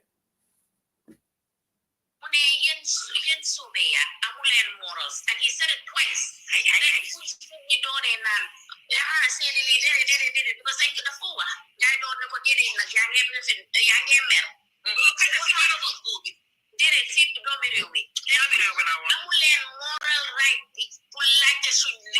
But he said it twice first. Okay, let me tell you one thing. Therefore, contradict Bopam. Amule moral right. How does that translate to guys sobe amun morals? I think we all understand English. Yep, English is not our first language. Why degananko? I say you don't have moral authority. Balama jahal suma wahbi can bought in. But what I meant was you don't have moral because Os Bob discussion be after the interview. Ma jox len ñoo xamne da ngeen miss that interview contextually. And so can dama fen, let them come and debunk it here. Wala ñu tié sen loxo ci alcorane. Té légui affaire bi dafa aga système bu xamne légui ñu ñep ay julit lañ. Man ragaluma ken nañ tié suñu loxo ci alcorane ñu waat ci yalla. Man I'm ready to do it with anybody. Su fekkee ne man ne soobee amuñu morals yow nga ne man maa wax loolu teel sa loxo si alxuraan man Seeku Sedili pare na ñu ñëpp jullit lañ ñu jàppa tiim alxuraan teel suñu loxo si alxuraan luy xew si gannaaw loolu ñu bàyyi ko si loxo yàlla because fabricating di tuumal nit lu bon la si islam ñu doon discuss affaire Talib Bensouda Os boobu moo wax ne Talib daf doon wax affaire sauvé mu ne sauvé amut si biir suñu parti bi or anything for anybody to know. Us Bob Mune, why can't UDP do a survey among all these potential flag bearer? Hanga lulu sa. What brought that? Because this is our party. Manalen then man lajen that lulu dina helsi party. Ma jox len straight answer. Mane, you know what? I will give you a straight answer. Lulu du musa am. Because I base that on the UDP constitution. Selection of flag bearer in the UDP is not based on survey. It's based on kuneka buga nga apply to the central committee. Like Lamin J. Dabo applied in 2021. Alaji Usenu Dabo applied. New Jel Alaji Usenu Dabo. Why John send flag bearer? There was no application. They handpicked somebody to be a flag bearer. Send Congress. Nobody contested against that person. So I say you don't have moral authority to tell us what to do because the same thing is happening. That's what I mean. How does that translate to I am calling sobe amuni morals? And you have your modality. Nga just that guy mune dega na dega si video mune man dema rephrase suma wax bi man de kuma tumal alahira yalla até suñu digante. That's all I will say. Man tamit su fekkene dama la tumal bay ma si loxo yalla na yalla até ñu because li politics la bon suñu kaf ñu kaf bon nañ leen bay di fabricate ne new mo wax le just like why you people are known for this. Some of you. Because if you can say a talib more one a Gambian si then kill him, then you can say suddenly more one betut ma. Talib wahud ne Gambian si then kill him, mune Gambia mo kill him. And thankfully one of your guys stated today, mune mom si bopan degul lolu si talib. Momodu Ali Unjay mo nge setan program bi. Wahud lolu. Why sole mune deme ngen social talib. Say who said it, then you can say anything the man mako wa. Thank you.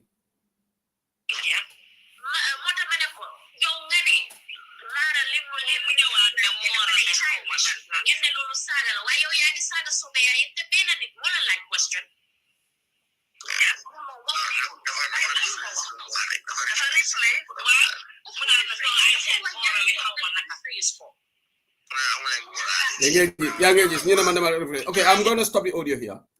You just the contradiction within them. You them benanit mo hangaman in this program and be responsible to say ne Amadou mo wax li sobe ya waxuñ ko. All right? Ñom su la nexé ñu ne benn nit sobe ya mo wax li way ñu leen di generalize way ñom kassa buñ ajoon fi be la di kilel du don kaf ne xawma Issa Fall dafa mboyo. They try to generalize ñom ñoko def UDP supporters yi kassa ak li luta you didn't say lady kilel specifically moko wax bes bobu nonu di bacako dem live buñ don tontu great thinker dañ dem live di wax UDP. Why great thinker is platform is not Deba Chako's platform is not official platform. This one is official UDP platform, okay? So this is the first time I'm doing this here on this because everything has a limitation. Pusante si maraj la em.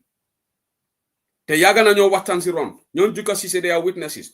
Wax nañ ak the two camps. Let's stop this. Let's stop this. Ñu ne ñoomu dañ ko stop because UDP they are in charge of local government. They will talk about us. Yes, talk about us, but wax leen dëgga. That's all of what we are asking for. Why assets, every assets, people haven't even slept over this. What's on Gambia? Nyolen gena repeatable. What's on Gambia? Nyolen body audience. What's on Gambia? Nyolen gena credible. Gambians listen to what's on Gambia more than you people. Did you see them smearing the name of UDP on their page so far? Because I'm reading all their postings. The what's on Gambia, they are more objective and by far more nyomyo gena buga Gambia than yin. Dinalenko. What's on Gambia, and they are not putting their faces. Then but they are doing this behind what's on Gambia. I'm not Kena, see one of the journalists, Munge caricature what's on Gambia, they are cowards, they are not showing their faces. Why Lige Buba, what's on Gambia did Yen degen Kodef. Gambia government, what's on Gambia and Genaragal. What's on Gambia and Genaragal. What's on Gambia, Suwa here, minister si de Tonto. Straight away. If they write about any department, just the next day they clarify. Ibrahim Asila, the next day Ibrahim Asila they clarify. That shows the seriousness that they take words from Gambia. So they are more credible than you people. They matter to Gambians by far than you people. But they haven't written and blamed UDP about these assets. Did they? Haral ma MLS mo waxtan bi fi. Legi ma go to the audience. I don't know who came first, and but in Bitalale just randomly, I will start it from the bottom. Aja Bogochan, Aji, your amga floor. Thank you. Assalamualaikum. Sehu. Jarajef. Sehu nu na lu bare bare du ñu ñepp ñu sétal. Man fi ma dooree mooy Sehu gis nga lu nekk dafa am limite si àddina. Yeah. Ba pare Olof Njaay dafa wax ne ragal yàpp yàlla la. Gis nga nit soo joxee kilifaam cër. Yeah. Mu jox la cër. Soo yabee kilifaam dama foog ne ku ñàkk fayda rek ay toog ñu yàpp ay kilifaam wala ngeen ne kii suma lii la nga toog ñu di ko yàpp ngeen ne tekkatee kaaral. Seewu gis nga àddina. Réewaane dafa nekk yëre. Doomu Adama bu mu neex mun nga koo sol. Ku mu neex nga simi. Waaye dafa jekkut ci nit ngay sol yëre réew. Parce que amut njëriñ. Te ñun suñ parti leader. Li ko may li yëpp mooy yaru. Tey ak dal. Ousseynou. Li ko may li yëpp njiraan bi yëpp toppa ko. Almost 300,000 nit. Dama ne yaru ma ko may ak tey ak dal ak ñàkk a wax nit lu ñaaw. Ousseynou bokk naa nit ñi si political arena bi waaye kana mun a taxaw ne Ousseynou kàddu bu ñaaw bi la ma wax. Déedéet. Amut. Kana mun a taxaw ne doomi Ousseynou kàddu bu ñaaw bi la ma wax. Déedéet. Amut. Waaye Olof Njaay dafa ne yàlla du juum du jaawale te du def benaan suma yëgoon. Seexu dinaa la wax leena. Dama ne ragal yàpp yàlla la. Besi dee bu taxawee ku dunda danga ñàkk a jom. Parce que danga dem taxawa sa borom signé ne bés bii laay dee nga war a dunda kon yow ku ñàkk a jom ka. Waaw. Nañ leen ñu waxante dëgga. Seexu. UDP. Opposition parti lañ. Ñun dañoo ut comme ñoom ni ñoo utee. Lan mooy ndeyi baayam. Ñoom. Nañ politique seen politique. Right now, Degloma, I'm having information just come through. Somebody is inboxing me from Gambia, and I'm getting some information because if this doesn't stop, I'm not threatening anybody. Let them not take this as a threat because Gambia they found out. Now we are beginning to know why some of them are talking like this because information. Man, I have a lot of connection in Gambia. I'm not boasting. Okay. Yeah. So yeah, go ahead. There you go. Wax bu jotee da nga war a wax parce que Olof Njaay dañ ko ne dañ lay wax ne ko looy jooy mu ne dama war a wax te suma waxtu dafa des. Kon nag sa waxtu wax bu jotee da ngay wax li la naxar yëpp nga teg ko ci table bi. Parce que yàlla bëggul naa fi bëggul hypocrite. Gis nga si man. Essa Faal. Doomam. dama ko xam bu baax xam oncle Essa man bu ma yaaxa Essa. Waaye nag ni ñoo def ba respect oncle Essa. Parce que xamaluñ ko lu bon te kenn du sosal nit. Moom it nañ ko def ba respect ko Ousseynou. Parce que ñoom duñu mën a teg kaamir tey. ñu dóor ci seen loxo ne Ousseynou Daaba dafa sàkkali fekkee naa ko. Seexu ku nekk mun ngaa sos. Seexu ku nekk mun ngaa ñaaw laamiñ. Seexu ku nekk mun ngaa fabriquer fii Banjul la. Hey gis nga jën si géej gi sax dañuy lekkante. Wallahi. Jën yi si géej gi. ku mun sa morom lekkante. waaye damaa wax moom ñun ay nit lañ duñ ay rab. nañ la ñu déglu kilifa yi. Wallahi. ba Ousseynou lu ñu wax. bu leen topp opposition Adama Barrow may seen ennemi. foofu lan la benn 2026. benn leader mooy am fukki leader munta am loolu na ko nit ñi xam. Dëgg. gis nga njiiroo bee ngaaroo bi bu yàlla ne Ousseynou mooy lead. hey ñi koo fexeel yëpp dama ne si pot yàlla su bindee nga effacé mu bindaat nga effacé daf laa effacé binda. si dem nag. ñun ñu ngee maslaa te ñoo ëppa seexu UDP mun kat lañ de. Waaw. seexu UDP jamono yaay jame ku fa nekk jàmbaar nga. waaye jamono Barrow ku toog UDP gor nga. Wallahi. billahi wallahi watallaahi.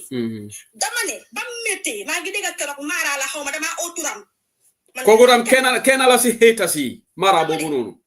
man ganaari kenn nenu ma. man turee balaago seeni ñaama jaay borom maami buuri ku tay do sa morom mu toog. borom bala nga ganaari kenn ma nenut.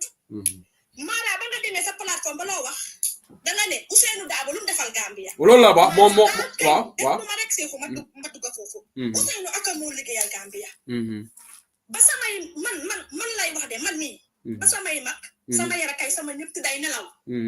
la Ousseynou jóg di xeex Yaya Jammeh. Wallahi. booba xeex jafe na. booba góor ñu bari sax am na ñu bari malaa la ñu oddu de. Wallahi. tey la wax neex. ku ci nekk ne waa man la Barrow mi ne moo rey gaynde gi fan la dawoon. Wallahi. nañ leen ñu waxante dëgga. bañ jëlee paa bi yóbbu ko. mile two. tey la neex a wax bañ koo door Westfield jël ay boppi fetel di ko door kilifa bi di leen door tey la neex a wax doomam bi topp ko di daw Ousseynou ñu jël ko xale yu ndaw jamat ko si pick-up bi tey la neex a wax ñu jël ñoom na koy njaay man ku neex na nga ree man li maa wax seexu dama dem si benn plateforme naka si benn post ma gis am ku post ñuy post ye fi solo sandeng xam nga kooku lu mu binda keroog dama jooy suma rongo ñi moo rot seexu Nelson Mandela bu juddoo woon Gambia tey ñu gas jalooreem suul ko wallahi lan mooy problème bi ñun lan moo tax mënuñoo nangu suñu jaloore nit ne kii def na lu baax ñu jël ko presse ko ak ku ko mun di def rek nañ ko nangul Ousseynou dafa def Gambia li muy def ba pare ñoo leen ko mun a jël si moom muy neex mu naxari parce que ba mu méttee la baaba taxaw ne man na bal buy ñëw dal suma kaw su ko beneen African leader defoon te yaay nekk hero bi dañ laa tey fu nekka wallahi solo sandeng mi dee pour yéen maa gis ko binda post ma yëgoon screenshot ko bañ bindee mu ne moom may sacrifice lamb bi ba pare di ree yow kooku dee bàyyi njabootam bi kooku dee pour Gambia ngeen dem di binda naan solo may sacrifice lamb bi yal na ma yàlla jégal wallahi billahi wallahi taala seewu yal na ma yàlla jégal bul jooy jarul jooy aji 2016 yal na ma yàlla jégal suma karta bi ma jël sànnil ko Adama Barrow seewu xam nga li xew Adama Barrow dafa tas yaakaar te ñii di mbuboo ñi naan ñoom tey dañ nekka beneen lii ñu ci bari doy lañ woon dëgg la doy lañ nekkoon man dama ne suma tibee yi noonu su ma ko gisee suma xarit dama daw waaw lii maa ko wax suma tibee yi noonu su ma ko gisee suma xarit sol ko dama laa daw randu la UDP defuñ leen dara waxuñ leen defuñ leen tus ñun bu rey amee ñun lañ rey suñuy nit ñun bu door amee ñun lañ door suñuy nit waxaati ko ñun mën kat dëggantaan leen kon yéen nag lu leen neex wax leen ñu waaye nag suppa nañ yàlla ak yu leen tamit Cheikh Tidiane suñu digganteeg yéen lu leen neex aji you are getting emotional now ma bàyyi la aji waaye bul emotional just be strong xam nga lu ma bëgg a wax nii léegi duñ leen bàyyi su kilifa yi jógul wax non affaire bi xam nga fu ma mujjee dafa aga si kilifa yi mu aga si Essa Faal ak Alaaji Ousseynou Daba ñooñu xëy na dinañ wax waaye because ñii léegi fuñ ko jàppa foofu lañ ko jàppee and now we will try to find out who they truly are because they are not coming with their real names all right yeah Ousseynou Daba dañ koy buga maa ko buga ba suma last toki laa ne bu ma deesa dinaa buga Ousseynou loolu noonu mënu leen koo génnee si moom bàyyi leen góor gi mu res ngeen bàyyi pateem bi soo leen ko bugg dem leen salil ku leen ne bàyyi leen ñu si jaama nag loo leen bugg baax ñu ngeen ko si xaaral ma wàcce parce que waaw jërëjëf Juka Cissé su space amee rek dinaa la jël Aji is getting emotional let me just drop her I will take Juka Cissé dinaa la jël su space amee rek xam naa ne moom yow dangaa ñëw fii preach bàyyi leen lii Juka Cissé ak Tukulóor si both of them are so ni modo di am rek me do drop la Juka you are here but before I go to Juka UDP who is a UDP gas Sadio ngam ne ite beto la Holland le gas chapters organizing fundraising there ite beto Holland ma nyanta tara jere bi bare monta barka bi ngere program mo jere ko ko nyanta lafta pour kana kado mande fayji okay thank you dita Holland later you know nga dia la moral be konto na system njita sanyi mba fola ko ay sabaro muta because yalong political Gambia after that situation la to me along ko fonda mali sabaro ke nyoe because sedili audio men plate and topic on ben soirée audio bla nyin ko la bari batambi de la to fotaje ani muso do me alon ko ngalo muso ni kay allegedly awle futu so ndanga wala moje so ni tol ko NPP ning UDP le tol ni wafi wo muto la opinion Amadou le wo fo because the guy is clueless. He doesn't even know when UDP was formed, NPP was formed. Yalo nemo kumo fo abebete yala la pana ni amari yala opinion of I too attached to the opinion. Yeah. So eba yala ko UDP ndolo pana sa yalo nyisi va so chedili nde buka nyisi va ke problem wote because Gambia political a better telekurunga kacha nga diam. Yeah. I understand that because yalong ka wuli rek ikong ka political leke because nga do mo ja ka ko lead nan ko of the election. Yeah, I understand. Wow. So ite be kumu fola ebe mul accuse la bari ite to kilim fono la. So at the end eba yala ko momo be la mo la be la la kumola wo mari dal ye kumo kuma fo e wo be la wala le.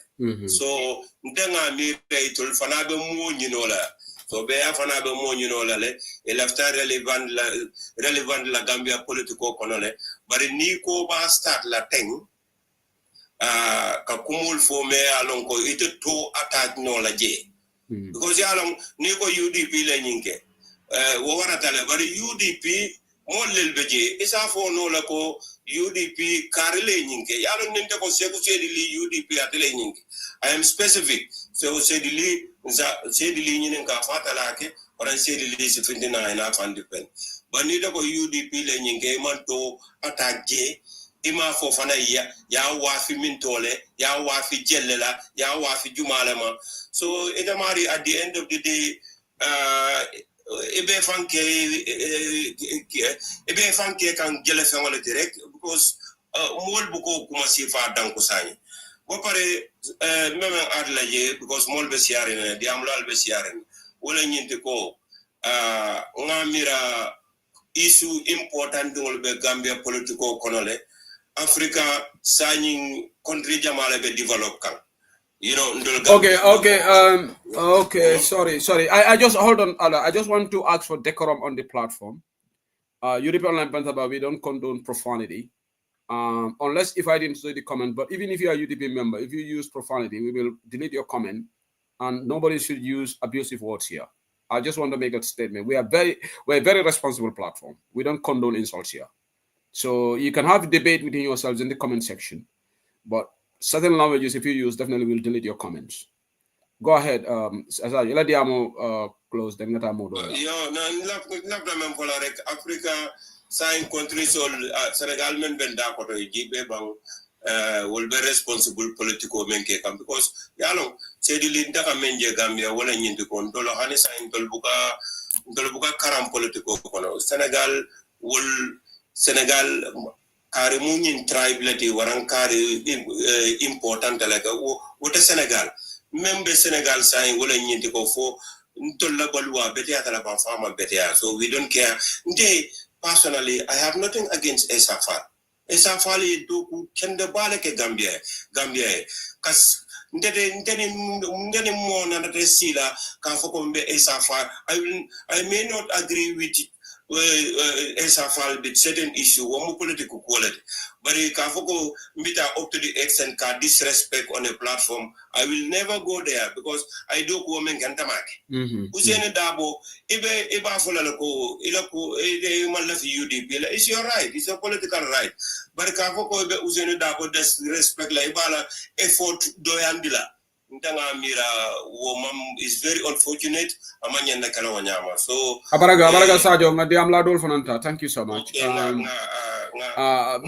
mbal Daniel rek UDP member sol al meta jane baral nga jiko sise bo baati monke UDP ko lon tawonata korda ko ne ka buñale ye hormol diala juka ñu la dalal ci bantaba te xamna ne yow bokkulo UDP borom BMG BMG kañ moom gaay bari nañ tukulóor maa ngi gis yaa ngi si suuf sax wala ma seet gis ma woon sa comment bi tukulóor waaye maa ngi leen a jégalu yéen ñëpp because maa ñëw si seen plateforme bi te normally weekend bi moom ñu dañ dee noppaleku but unfortunately wax bi depuis démba si guddi in buñ jeexale I think a lot of people picked up on the news of li nekk di xew and ku nekk yang see score point bi nga xam ne moom nga yàkkamte woon pour score ko doonte gisuloo ko si sax am na plateforme yu bari yoo xam ne kenn yónnee wut ma ko man maa rombal suma boppa gisal ko suma boppa toog déglu si parenthèse bi ba pare noppi leena laa bugg a wax maa ngi naa ñaan waa UDP gannaaw si seen plateforme bi laa ñëw maa ngi naa ñaan ngir yàlla ñu refocus parce que li yóbbu ñu fen xeex bi yàgg na du tey métti woon na te ba léegi mu ngi métti te am nañ 1.5 years left benn at rek moo si des wallahi pour ñu génnee fa Barrow suñ nekkee di def lii Barrow moo faa continuer waaw dëgg la lépp loo xam ne xeexoon nañ ko maa ngi ko waxtu ko loolu démba bi mu gëtee emotional about Barthélémy bi beneen dafa ñun ñëpp nañ war a bàyyi noppale ko ma wax ko ma ne ko ñun li nga xam ne loolu lañ xeexoon ba tey achieve ko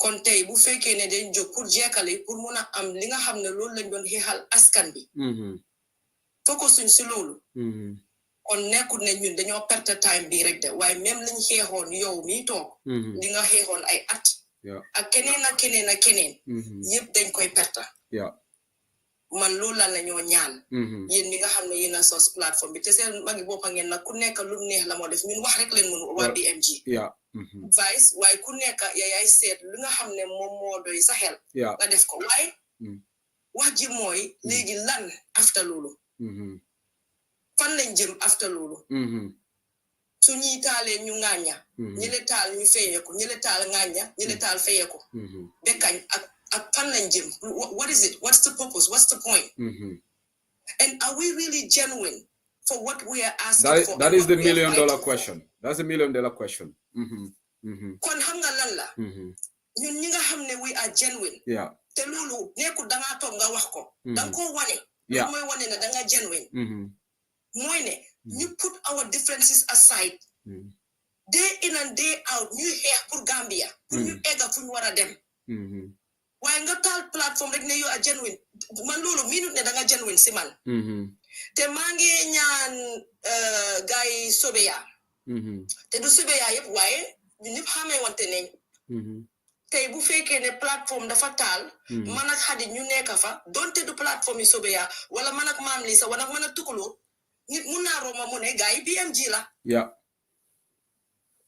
suñ fa gisee more than one person koo xam ne jógee na BMG rek am nañ every right ñu ne gars yi BMG yi ñoo toog di wax lii so su fekkee ne man rooma naa plateforme ma gis fa Kasa gis fa Aji gis fa Sehu wala gis fa Bambas man am naa sañ-sañ taxaw ne waa UDP dégg so li ma ñaan gars yi Sobeya te foog naa ne dinañ relax waaye dafa am ñu nekk si seen biir ñoom ñoo xam ne ñoom Essa Faal sax taxut ñu jóg man loolu dama ko xam kon Sobeya seen boppa ñoom tam dañ war a bàyyi seen xel loolu te gis nga Sobeya dafa trop te xam naa ne ñu maa dégga damaa wax ak yéen heart to heart man Gambia rek moo ma ñor Gambia moo tax may wax te foog naa yéen mi maa déglu sax yéen gaay Sobeya xam ngeen loolu si seen biir xol boo leen tëddee si seen jegenaay di ngeen xam ne kii lu ndee wax Gambia ko ñor gis nga bu fekkee ne danga toppa nit ki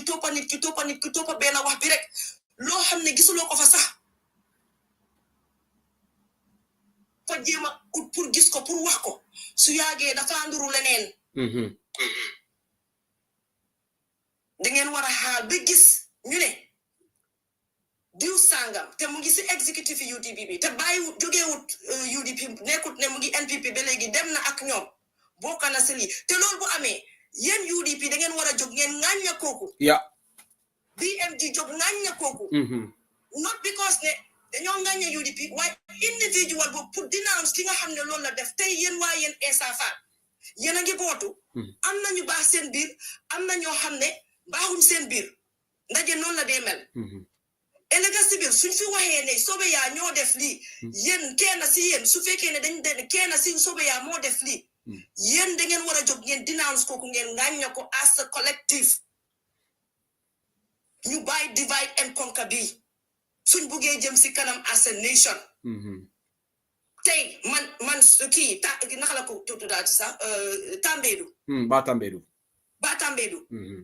Tambédou papaam ak suma papa xarit leen woon xam naa ko xam na suma famille xam naa famille am waaye affaire yi dëkk la ñoo wax kon duma xool lan la suma baay ak baayam xamante ak bokka ak defalante ci taranga dama wax ngir réew mi jëm kanam waaye tey buñ tuddee ñu ne diw sàngam de UDP la nekk te moom si report bi every individual including yen UDP militants da ngeen yeen lay ñika xaar sax yeen ngeen jóg ngeen denounce koku wax ko pour setal yen seen executive bi ak UDP what they stand for parce que nekkul ñu nekk UDP benn jikko bi lañoo am ak koku the same thing ak NPP waaye problème NPP du ñee def loolu duñoo taxaw gis Amadou Ba mu def naka sudutu noonu wala Ismaïla Cissé waaye duñ ko denounce dañoo ànd ak moom jàppale ko di ko pousse muy dem waaye li nga xam ne loolu lañ war a def as askan ñu bàyyi affaire yi xeet ñu bàyyi affaire yi partisan politique su fekkee ne dañ fa bugg a génnee Adama Barrow ngeen jégal ma suma kaddu bi ni may jëmee si kaw nii waaye li ma wax daf ma ñor moo tax parce que li ma nekk di gis dafa métti si xol wallahi because dafa mel ni dafa am ñoo xam ne ñu ngi toogoon di xaar yaakamti woon nañ pour ne di diw sangam su ko defee ñu jël parti bi yëpp tilimal ne loolu lañ doon yaakamti di si affaire yi asset si waaye xoola gis nga fii report bi mu ngi tege waaw ku bugga nga dem nga riid ko li mu wax dafa leer nañ tur ñu fa binda donte tur ñu fa binda sax même Binta mi nga xam ne moo nekk jabari Batambedu am na fu mu jalgatee waaye kër gi man bu ma delloo si article bi di ko riid dañ ko joxoon noonu okay sorry guys why do they comprehend do they understand no juga balal ma interject duma la bëgg interject why ñeneen ñi dañ dé tételo because somebody like Amadou I will call him saying now he didn't either he read the report or not why what gave him the audacity ne UDP and NPP ñoo zero assets that's not where stated in the report mang la naa déglu ñoom ñëpp tey ñoom ñu bari depuis démba ba tey ji mang la naa déglu waaye problème bi mooy dafa mel ni comme ñi ko xam ne ñoom ñoo ubbi seen gémmiñ wax loolu ñoom dañ yaakaar loolu te xam nga suñ teyoon nag mun naa am wax naa leen ko démba ñoom yéen bi ngeen waa UDP am na ñu ñëw egg si kaw de UDP boo ko nangal ma leen déet teel na añ leen ñu xaar bu kenn yaakamti lii épisode 1 la yeneen ak yeneen la ngee ñëw post lifin bi rek moo génn report bi moo génn yeneen dina ñëw waaye su fekkee ne yow tudaaguñ ay nit yow nga yaakamti boole leen si kon yow dafa mel ni am na loo ëmboon sa xol bi loo namoon te gisuloo ko te yaa ngi ko bugga boole si biir te su boobaa dafa ndiru leneen te loolu dafa reflect on ki nga xam ne moo ubbi gémmiñam bi boo ko si sobeyaa di wax loolu te loolu jagut si ñoom maa ngi wax fi ma bugg a daanelee mooy sobeyaa yéen mi nga xam ne yéen a taxawal board plateforme di wax suba ba ngoon jot xam naa ne it's not easy seen parti leader moo leen ñor den Gambia ñor leen comme ni yéen tamit seen parti leader ñore den ngeen am Gambia mu ñor leen si kaw loolu loolu moom moo leen ñor seen parti leader den ngeen am Gambia mu ñor leen mun ngeen aw Gambia la jëkka bi foo seen parti leader waaye ñun ñëpp xam nañ ne seen parti leader ngeen jox xool te loolu kenn mënu koo dindi li ma la ñaan mooy dafa teel dama bëgg ngeen dégg mu baax dama toog tey ma romba seen plateforme foo xam ne yéen a fa bari ngeen toog I was very disappointed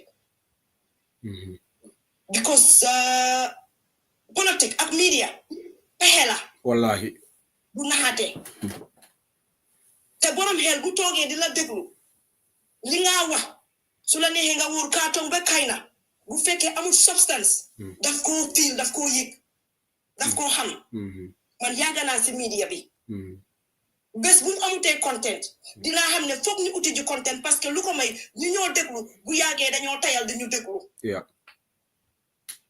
léegi bu fekkee ne da ngeen toog am na jamono boo xam ne da ngeen a wax si seen agenda mu ngi doon wook donte seen plateforme bi bareegul nit xëy na di ngeen xëcc ñaari nit ñetti nit te loolu achievement la parce que lu nekk raam la waaye boo leen ko yàkkamtee ne polarizing conversation loo xam ne dafa isi division loo xam ne dafa isi teesante loo xam ne dafa isi defante loo xam ne dafa isi public bi ñu ñëw seetaan di ngeen am ñu leen seetaan de waaye ndax di ngeen am ñu leen toppa si loolu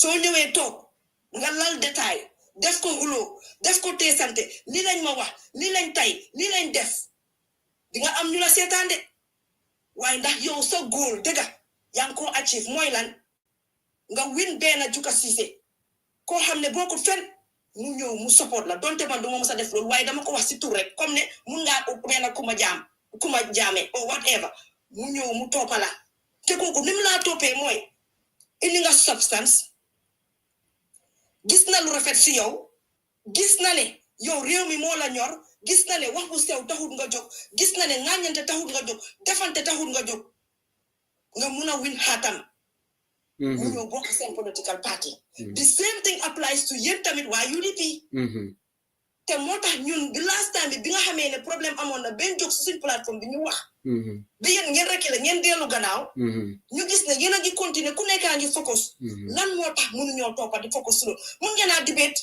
waaye mu nekk based on substance exactly not based on allegation boo xam ne amuloo foo ko teg dëgga ñoo tey report bi suñ ko génnee ñu ne diw sangam wax leen si diw sangam yooyu waaye boo leen avoidé diw sangam yooyu waxu leen si ñooñu ngeen dem ngeen aussi ñeneen ñoo xam ne waxaguñ seen tur ngeen wax ñooñu dafa ndiru leneen kon yéen ba léegi dafa mel ni yéen a ngee bank on te lii si àdduna bi yëpp la if you are banking on your success to come from somebody else's failure you will never succeed wallahi it's not just politics in life tay man suma ne fokk ma Daniel diw sangam pour man ma mëna ekati ko ci kaw man duma succeed because suma focus yep ci kaw koko la mo nekk instead of man li ma yobu ci kaw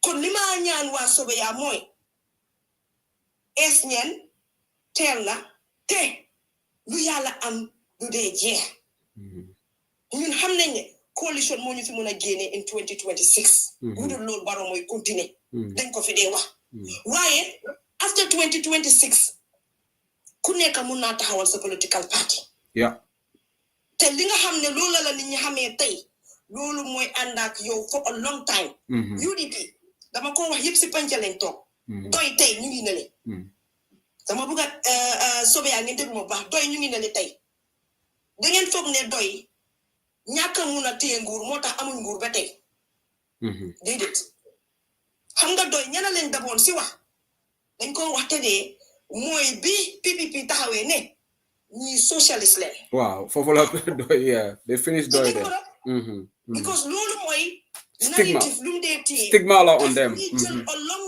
time pour nga jagaraat ko pour nga reframe ko donte yow mun ngaa nekk si ne nekkul ne loolu mooy sa jikko waaye na loolu nga taxawal waaye noonu lañ wax askan bi bañ ko gëm te tey doy ku leen joxoon politique ku leen joxoon dëkk bi ñu yóbbu ko moo den Adama Barrow léegi ñu mu forward si UDP UDP am na seen supporters yoo xam ne bari nañ seetaane ba fu bari seetaane am loolu kenn mënu ko weedi dañoo xuloo di defante especially jamono boobu noonu si Facebook bi loolu mu bokk si li nga xam ne dañ ko boole yéen si seen narrative Yaya Jammeh jiitu leen yaxa seen der tamit ne parti seytaane ngeen waaw ndax du dëgg boobu nekk ñaar ñetta jamono Adama Barrow bi 2021 lan lañ def den jël wax bi ñu jaayaat ñu toon nit ñi against UDP ne ñi buñ winee dañoo def nit ñi nga xam ne pël nangam ñu isi tribalism bi di ngeen waxi nonsense ba pare ba léegi ñu isi waat leen waxi seytaane da ngeen bari problème so ñetta yooyu ñu jakkal leen ko léegi tey yéen seen agenda li mu war a nekk mooy number 1 mooy naka ngeen naa def ba génnee loolu si xel yi nit ñetta yu ma li ma noonu ne benn du si dëgga waaye yéen a ngi jaay seen agenda now nga ñëw si Sobeya yéen da ngeen ees ngeen ñëw barki démba respectfully nekkul saaga dañoo waxtaan rek léegi su fekkee ne nit ñi dañ gis all the time suñ duggee seen plateforme yéen a ngi focus si seen leader yéen a ngi focus si Adama Barrow yéen a ngi focus yéen si seen agenda lan ngeen war a isil Gambia bem soppeeku donte coalition ñàkk coalition yëpp ngeen focus si yéen loolu mooy nekka li nga xam ne loolu la nit ñi xamee waaye bu fekkee saay bu ma duggee seen plateforme wala keneen ak keneen mu dugga si plateforme bi mu nekk si parenté bi pare pour dugga waaye mayu leen ko chance mu dugga because lépp lu moo dégga si biti mooy diw sangam UDP nele kele kulo kii la ma wax la ko tontu maa ko gën a saflaami maa ko gën a góor loolu is not a pride loolu nekkul ñun li ñu war a puugaroo xam nga ñun lan lañ war a puugaroo lan lañ mun a def pour génnee fi Adama Barrow waaye du puugaru pour nga taxaw di wane ne man maa gën a mun a wax maa gën a panka man ku ma duut la ko loolu is not prideful si man is not loolu su amee su ñun ñëpp rek dafa war a nekk fekk yow dem nga ba su nekk nii yow amatuloo dara loo mun a wax lu nekk substance nga dem to that te loolu soo ko defee sa pare da nga ko war a réccu soo nekkul ndam pour ñu nekk si dëkk si kii lii la ma wax lii laa ko tontu defante amul njëriñ si lu ñoo liggéey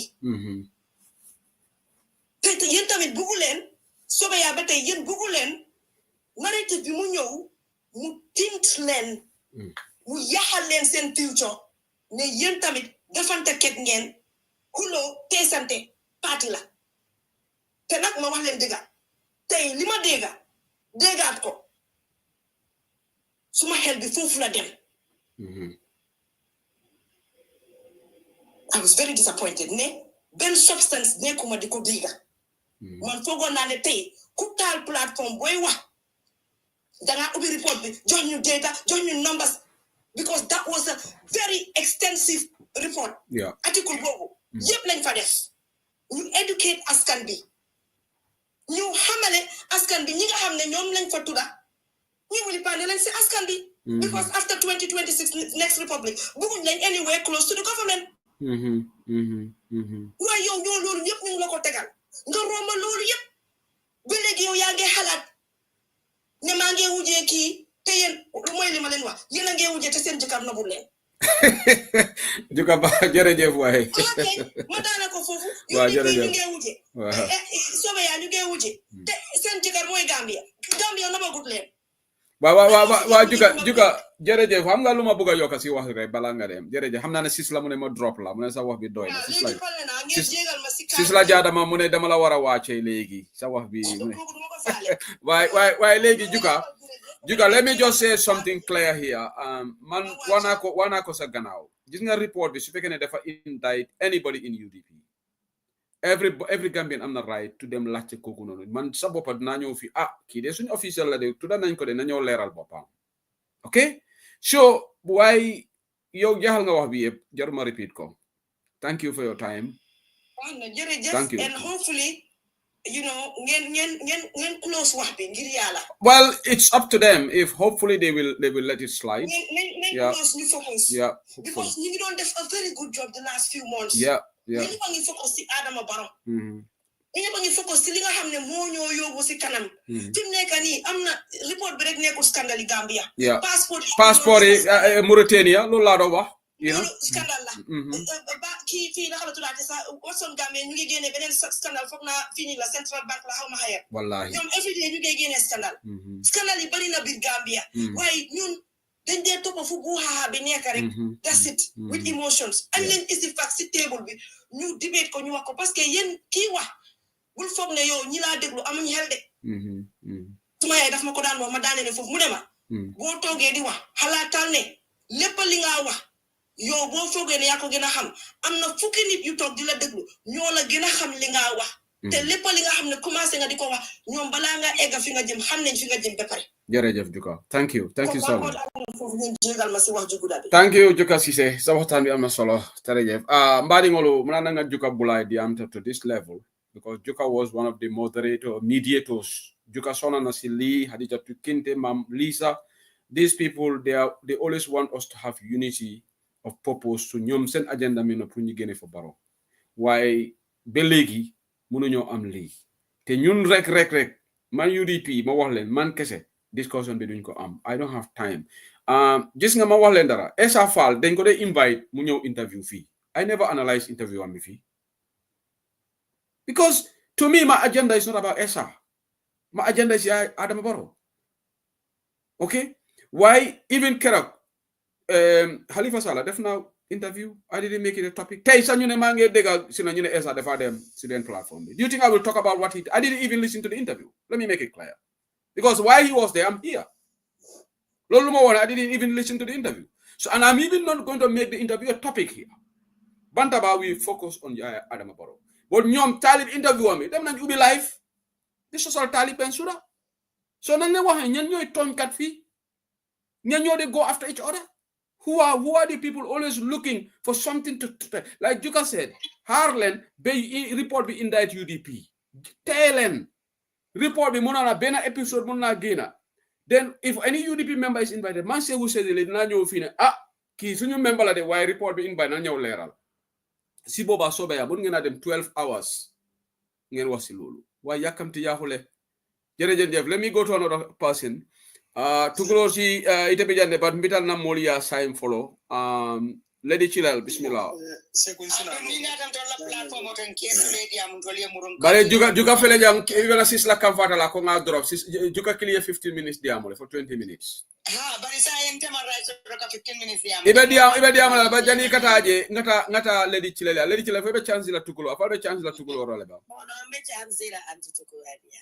Alga feke bari serin ke dafa be Spain so ku da Spain American on time so man kuje ha madu serin diamo tukulo ba America tilibulo le be woto folo serin te diamo tukulo sorry yes mbem follow the assalamu alaikum wa rahmatullahi wa barakatuh anyway mbe kuma kanol moy kan and then nimu fennete men ya lonko nga fole mbe murla nga fo kotenke ni tol ben tol la dan follow batun kan wote be mela batun nale you understand what I'm saying and then nganim fole saying I think enough is enough because ni te ko be lola le ko ite be UDP le kala selen dangoti mbatun saying molko alimbe ke ngani yakino nga kafunyola prumbe Adam Barrow bola je nyame bari o manke tela miro be larin dami wala muko but nimbe kafula nyola munim muna nyanta kake and then ni UDP be yentol we don't stand a chance so si menke no wala muko alinga UDP karikacho alinga UDP tinya alinga mol nyembo bila isajen to left men na goals ko no nyame it is not going to work mbe alonne why mol be korontoring kajibe mbatunga ajibe mbe usien dawol down follow mo la dame be ben sudal down follow mo la dame be yankuba dawol down follow mo la dame be UDP la alfa la down follow mo la dame isaye ninga mo ngana nga fo banko di ngol yo ngani na fali almaje yankuba beten almaje usienu beten emaje talib beten emaje karifa nan beten so these are the attitude men ya lonko ye wolle fi nin TikTok to jang amanke bi kuti during the very first day na report odi segu sedi lanko Nima stop the rebel against them and then we mean it because membe je wala muko ye diamo no nyame mol fanam be diamo no le nyam ye kata Gambia dingoto nyame mo fanam be mu Gambia dingoto le nyam nta setting get I can be proudly say that mote Gambia banko ko me Gambia kanu katambintala atigi you understand what I'm saying bari mbe misono kono o misono nyin fonga concentrate bari ni na de ka atandintala ko ntele barakate tati ntele kuma tati ntele kende tati dum again itela ftantani te kafunyola amreta bela frintani te kafunyola ba hani because it ntela barakanta yatandinal already ete yatandintala ko nte am nobody already so ya amreta be unity men kumande kan be sotonola la ba ata sotonola so ndebe men fala UDP ngoli embolel address la bi let's focus ntole nganna agenda so ya fa 5-point agenda ya understanding nga focus wakan nga Gambia dingol kumande because ya lo ne ko UDP mu tonya patrioto nati tonya du nga fata dawdar ne nungono tele mu niya sabaka dimile afata dawdar na ka dimile so molu ben talale ben pentla blue red and white and anything baro tati nalako ntol belori menkan pour ka kelo ke Gambia banko because ala ifana yewo natol lantol kan as UDPians so me continue lo kelol la men la fite na joni UDP alhamdulillah nga banko do ko mem Gambia banko me yalo ngo tollel be dantala bari mem man la fi fanan alon ko de e be mem bay kan wala man la fi men na ko param ate boy la UDP dam ma ko ngel fanan bo ko ngoni nakota oto ngamira ko ngaka hakili maluti ngaje ko ni Gambia banko na tayta mbele amante UDP amante mo kili ye fana baraka sere bari ni ko kam mollel batum pour yaaje ko mo ko tamol mina nyame be daki fayla modul kan nyame na yamre ite fangola daki fawoni wala tina siala because ni kilin lon do to alon ko do fane do lo to ni Gambia do abata and then na fali en nako evidence ol bembul janna me yalla ko ni nga topic ko nyin diamo nyin dati mol bebe real kola nyin lonnale jumala mu jumata ni Gambia banko kan na evidence ol soto la be scenario set se bu sedi li nyol le yamar kendol di anin na party leader lu ko let us not even start that. Let us not even go there. Bari nka kuole gibe nyawa bitaka nyame. Naliko mba nondi la mfana minale de mba nondi la de. Duninga nondi atasaniano la kota nke fereng. Because if we are talking about politics, atol te political no la katambi UDP, it's not possible. Ngali saba ngal konole, nkuninta atalu konole, and then al kafero fere la odem fero le minal ko 19 hoya ho fero lelmu so UDP couldn't all kono bakel so ni media nyim fana al tontel dominate no la media it's not possible no so menna ko mo jindi la jang baraka serigne jojo ndura to manke Saddam ti serigne loma ko well abaraka brother Saddam adamra Saddam sanya no serigne kitalom Spain so serigne abaraka bage thank you so much for your time saying anata Ibrahim Silla kema ya tukulorsi Ibrahim Silla la muso ka fa Ibrahim Silla Ibrahim Silla la muso so the funny thing is I didn't even expect ko joka binala jan tembatu bitukai min fonga fo mandika kan retariarenge because ala kumo joka min pontela to wala folano and on the fact that joka select on a Saturday joka buka na social media Saturday because akawo weekend wala ta pra kema I kelok all week so niaja dunti dankije faro yalong se huniedo ko kedo ko kiedo ko yake ya yemo de mini yalong ko na tinyaro leke kijobole wala na juka sele tanyin platform auto bi and I mean for so be and nyimol mi and because yalong te man TikTok long back hani nyi so be ya group on te male to ka ila program ol panke dame ekadara TikTok le so until after minna nale aje be o mali asifara to kare alimte ka to let me tell you what happened say who said le wonu te bijele lugo minna ntene yesa sonkata jana baro Moscow ibijele wonu bari aje birim boto fonko to jukare ni yesa ke adiamta mo floy birim tani yesa diamta birim wolu hanim bi wallahi ntama yesa jabata akawo manyalke so that goes to show you ko yesa wo lafta Cairo la comme altol lafta Cairo la nyame andum esa fami yalon ko jita Gambia science nsa faale ko bi ni Mr. Dabo kai ko nalo na bonko na nafto ni nyin discourse ni wato be ko na bi nyin republic story nyin puntida ngafo ko Mr. Dabo ni esa faale itolle nyanda sela kuno ngafo baromosgo nko tol mofulo tol lam royalty tol nyanda sila yetai Gambia government ye su ya koy ko kono min bota ya jamela bagasola selto ya di victim dogoro fenda ko you are going out of topic afa fenda ko ningali pa ya lam fenda ni binet ni ambatan de sorry so tana tabinna alla nyin sobe ya molu lafta mello se o se du struggle wato o mo si fa bi jele no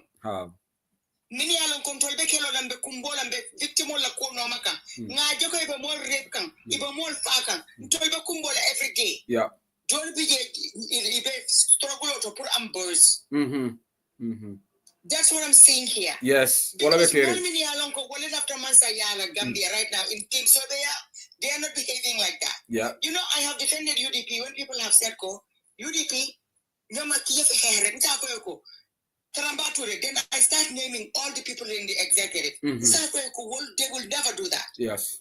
And I can say that about Sobea as well. SFL will never do that. SFL right now, he doesn't see anything but Adama Barrow.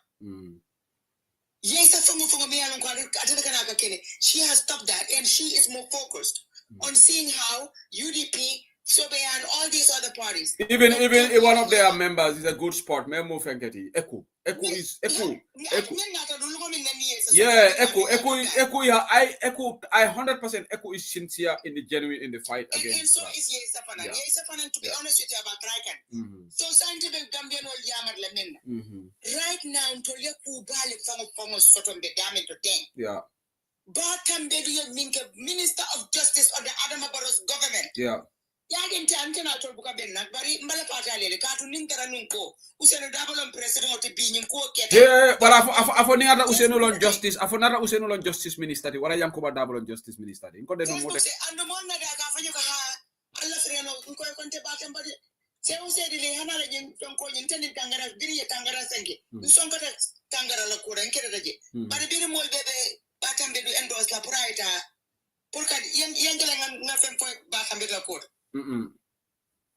Ntamu mozi fa minti birim batam be passport scandaloke utala la ko jitan kama Minister of Justice kurol bije itama nyonna kala mo be sake because Minister of Justice tonya bunda Gambia na tonya bunda abetela buloko so sa ngaji kai rejoin le kata manyana diamla nyante kunon tanga fo baramos ko ko hani asaka nyawo nya bitala la yin ko do sendi ka to nyimu gacheleti so science tan ka fo ko abe rejoin dalla wo fo wen I rejoin dalla safe I rejoin dalla safe mbola fela wo read la I want I'm interested in that so to jante focus la menna mi ngomi mi alon ko bi adama barobe kuriya min na Gambia ite man la fala ni ta sedata platform tete nyanta menkela kuma be nyanta bolete da ko mola ko be adama baro bondi la nyaadile no tugulor yalla lafta kuma some of these people wallahi inte have come to no mangale man no bemena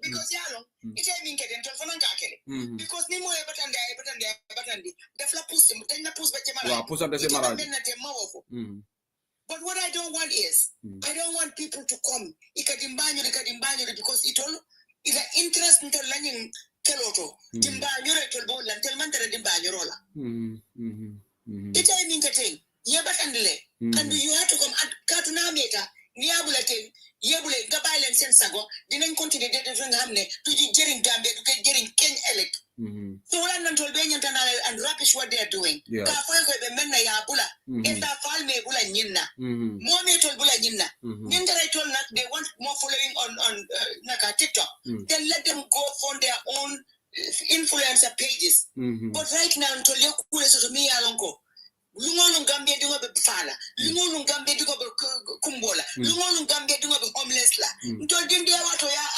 jawara wato. Every single Gambian ila damuro ila baluo government was contributing to it. Adama baro bondi. But now to sita alka foko se usedi lama ko tontu limwani mana abai man baba ko heli. That's nonsense.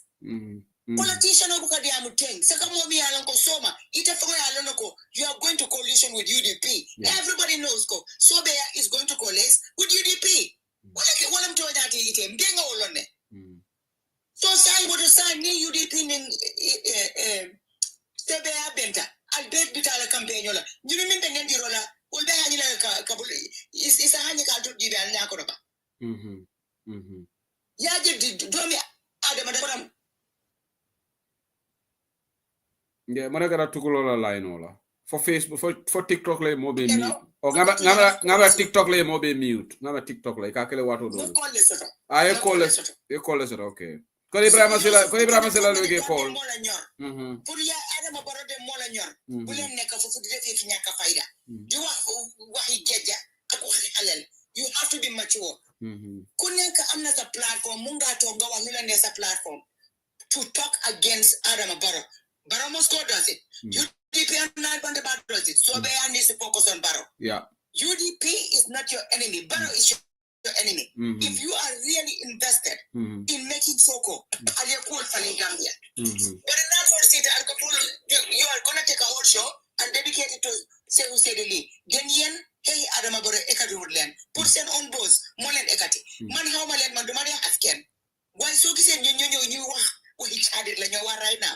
Moy ne ñun fi nga xamne fofu lañ jublu yeen ñen ñoo delu gannaaw time ya jame amna ñu def li ñun ci jëlé 2 steps ñu delo ñu 2 steps ñu bëggu ñen ngeen def ñu loolu ngir yalla focus leen on Adama Barrow ngeen bayyi wante di ngañ ngat so sé wala nan selida itala ko man selendi abaraka tukulo na ñamante defa na do wala ñama so be ya UDP everybody tell be right now to let's yata unity Barrow kono ba bulle bare ara ya jame na la kono be nana na bulo ma bo dije ba na bon dije la kañ wato min na ngol aka mol si landika fuko nalbe carte fa lankajele hani bi mol man tay carte fa gen semba wallahi We need to focus. Abaraga tukurol si. Focus na arama baro bondi abaraga. Abaraga tukurol si. Mbari ngolo wolom tukurol si da fana yamaro tukurol me da nyinkelo konole. Nitol diam da nyande la moy they have the experience. Itol manke newcomer solti. Ñom yagana ci struggle bi. Te appreciate nañ. Tukurol bouton ifalance drop kola dol fanansina. Ni momo diam tarak ke drop le de tukurol. Jani ba falan ke discriminate banta bale. So Bambas, you go now. Bambas, go ahead, please.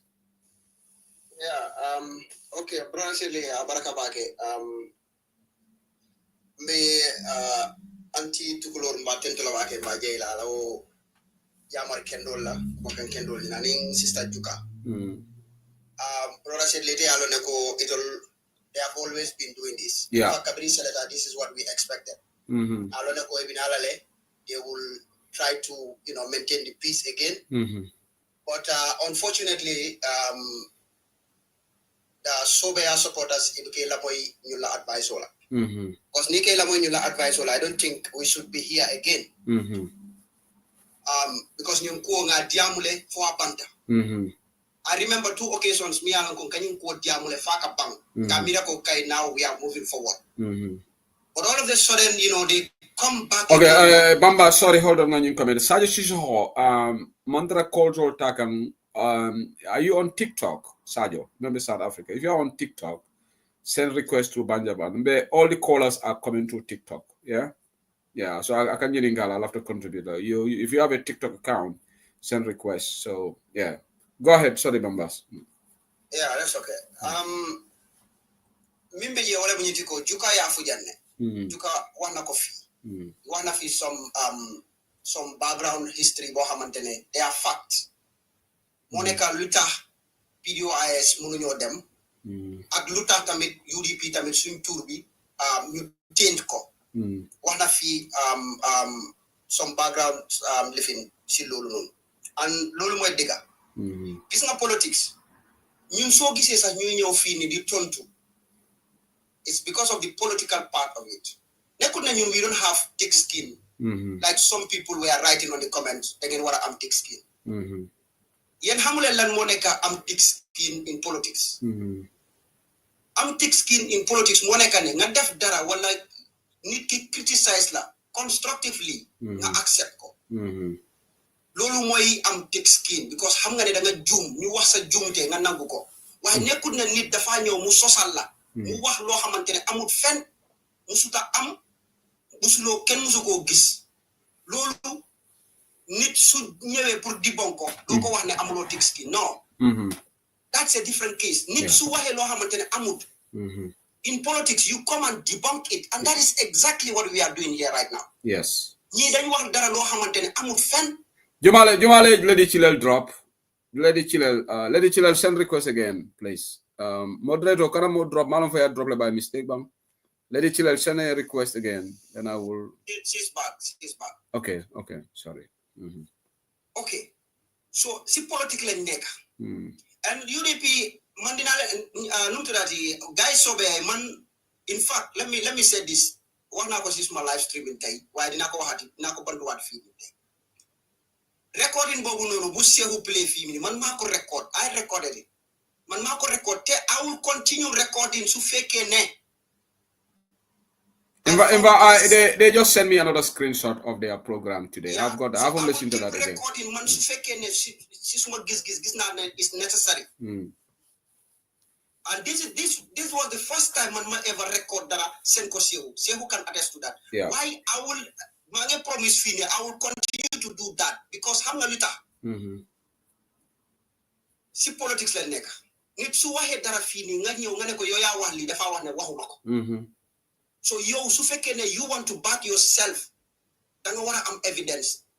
Te ñun dañu advise li and man I also strongly believe that nit ba nga wax dara da nga wara dan ci wara am sa evidence in case of incasity lolu motax man ma record li and I will keep record man wona ne man lagaluma ken kuma record because limay wax xamna ne limay wax degalay wax limay wax lo xamantene lima woor rek la de wax lima woor dama de wax ne xawma even if I go to their platforms or different platforms suñu ma laacé dara mané luma xamu dama de wax ne xawma ko li ma xam rek laa dee wax so yow soo ñëwee si public platform yaa ngi wax dara loo xamante ne yaa ngi ragal ku lay record kon yow li nga nekk di wax kon du dëgg kon li nga nekk di wax yow xam nga ne amut yaa ngi sosal nit wala yaa ngi wax lu amut léegi ñun fii lañ tollu léegi ku fi wax dara loo xamante ne amut dina ñëw ñu dibon ko because we have been victim of that ñu bàyyi ko mu jaala mu haunt ñu and we are not going to accept it again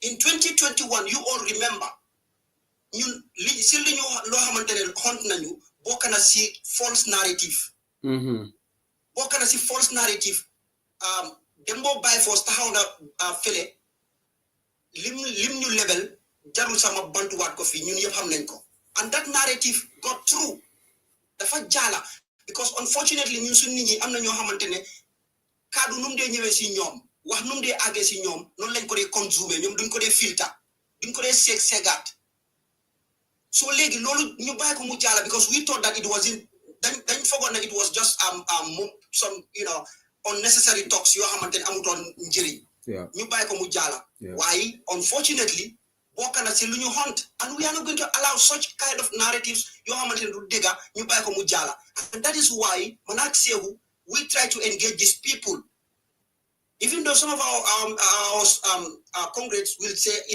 we are waru leen a dem si ñi seen platform waru leen a wax ak ñi sax waru leen a debate ak ñi but you know what it's politics we don't have to allow them to spread false information about the UDP because nu mooy demee that false narrative boobu noonu nu mooy demee noonu la ko nit ñi di consumer and unfortunately nit ñi nu ko dee consumer noonu lañ ko dee jàppee su te fekk du dëgg Juka wax na ko fi dal na PDOIS PPP la lañ doon wax ne ñu ne ay socialiste leen ñi soo leen joxee dëkk bi seen jabar yi sax da ngeen a bokk ak ñeneen like da ngeen a siya ak seen jabar yi ak ñeneen yi sax that was the narrative even though that was false why it got through so ñun façon yi lañu bañ moo tax soo leen ñëwee fi ngeen wax loo xamante ne amul we always stand up ñu defend suñu boppa leeral and we will continue to do that unless and until you try and criticize us constructively yow soo ñëwee fii nii nga wax loo xamante ne UDP moo ko def loolu kenn du la si ngaaña waaye soo waxee loo xamante ne amul fenn kenn gisu ko fenn musuta aw xew like li xew léegi nii yow report boo xamante ne report boobu noonu xanaa ku ko riid report boobu noonu nu mu gudda noonu amul fenn fuñ binda ne UDP or any UDP officials bokk na si lii so why do you take UDP and drag them into that why and now we are coming here to debunk those lies ngeen foog ne amuñ thick skin so be it su fekkee ne yow noonu ngeen ko jëlee waaye ñun we are promising you ne soo leen ñëwee fii ngeen wax loo xamante ne amul ñun dinañ génn ñu debunk ko ñu won ak aduna bi li ngeen fenn and loolu rek mooy xew fii. Thank you Bambas thank you. loolu kay jëlee leen ko noonu because that is how it will continue and noonu na muy demee unless and until ngeen become positive soo leen ñoo criticize comme que mënu leen a stop pour criticize even though ñun am nañ lu ñu leen mën a criticize waaye dañ ko dee put aside ñu focus on Adama Barrow yéen soo leen fekkee mënu leen loolu soo leen ñaa criticize nit ñi waaye criticize leen ñu si loo xamante ne am na. Thank you so very much. Thank you Bambas. Okay, I will go to Mariama. I think Mariama is in Spain. We give thanks to the ladies as well. Mida Mariama ya lafta kuma kilene fola jang. I know the Sobeya folks are listening. I want to come out here. Your tactic is understood by us, and I am going to expose your tactic here. We have been in this game for long, and like Juka said, nobody can fool us. You cannot understand this media work more than us. Let me make that clear. So we get experience, la ñun ñoo leen ëpp experience. Si media bi. What we will say is, you go and tactically don't discuss this on official Sobeya platform like Swegam. Yeah, lol ngeen dee def. But your supporters like Adugal, Miss Doctor, Amadou, mun nañoo join the platform to Kenya, and they attack UDP, the false narratives, and you come out here and say that, no, this is not coming from Sobeya, this is coming from you. We understand the game. It's not going to work. Stop it. Like Juka rightly said, even if it is not on a Sobeya platform, but fu ñetta ñenenti Sobeya people daje. they propagate false narrative about UDP, we will take it as sobea. Hangaman Bumako on Duka was not here. What you can recently not repeat me? Because I'm hell. If you think you can be tactical, because some platforms you use hardly they come live, your official platforms. So you're the supporters in your them goody to then you hard the new Europe, new Nello, because of time difference. How do you goody land them? They must see goody land deaf program. Amadou went there and he blatantly lied. The NPP and UDP have been implicated in this. Thank you so much. Let me go to Mariama now. Yo, assalamu alaikum sehu nge konton bake anin platform mo be anin juberla ni la moyla ngal tento kalje Mariama Chamlam Spain program diata andong ila kuma kan sayata fana ila kuma kan fana bi anin to nyale tata fana. So for that be the case the content them back first of all be aji bugachon be tentula kejai la kuma kendo ka ma fale sabare hada badum kay mo oni barakata ibe kuso be kan ibe tonya kan ibe mo stola min be challenge ba ni mo fana ni be mo challenge ya challenge tonya la yo okola mbi juka sisa fana tentula ka jay ala kuma kendo kan ay min be fo jam yo anin to close ngal be tentu kalje alla kuma ka woni yata yo se hon de after min fola doron isa falla molie ya lonko ntol jam mantara UDP mantara ka any political party against and mantara takan abag any political party ntol natal ntol ko Gambia kana natal pour Gambia abe bulo min kola bulo nyin kono ntol mantara jam pour ka mumula against na manke Adama Barrow wala mun tolla problème oti and ngaji mira fana Adama Barrow wol nyanta kala Gambia bi mu bi la problème oti not ntol nyanta tala nyola attack la kaje ko UDP is the biggest political party wala atina nyanto against la okabulano ma puru kala molta woman mo samba dulato and wota mo na samba dulato nyanta millo na dro Adama Barrow le mun na problem oti mbe ngata Adama Barrow no ma ni joint no together it's fine and mbe because mbe left Gambia kanon nimmi yalon ko e malafika join mol kan coalition okay then there is no problem with that. But ibe kelo kala le yet kelo ke to nya kan e kelo ke ko Adama Barrow wole be ronde Adama Barrow na masakunda lafta wole boje so amanke UDP mantata masakunda UDP la mon be masakunda ngajele Adama Barrow be e karkachoka abe tora kan abe no madro amale file nya total hali la development la mal la fala so for that be the case why to nyata tarana meyo ni na chairman no na mol min be do ku kendola parti dol kata bula wol no make tol tinya o kala fi kanja wala lela woman ke ko atol lafta Gambia la atol lafta munela al lafta la parti eta baral mal fi Gambia eta for that be case definitely juka sisera kuma kan nga appreciate le bake e so be yala moli eta yesi ye mira bake ba yela one on one ad nyoka ko UDP man ken na problem oti bi mun na problem oti wol Adama Barrow please alake ala den kilay momo ntelga min londro momo le natana alfalu na nyaton ko ke against o kabri no maka kumol fo ne min magasinot be bulale mari no mala batande le ko kabin fa man ke tonyati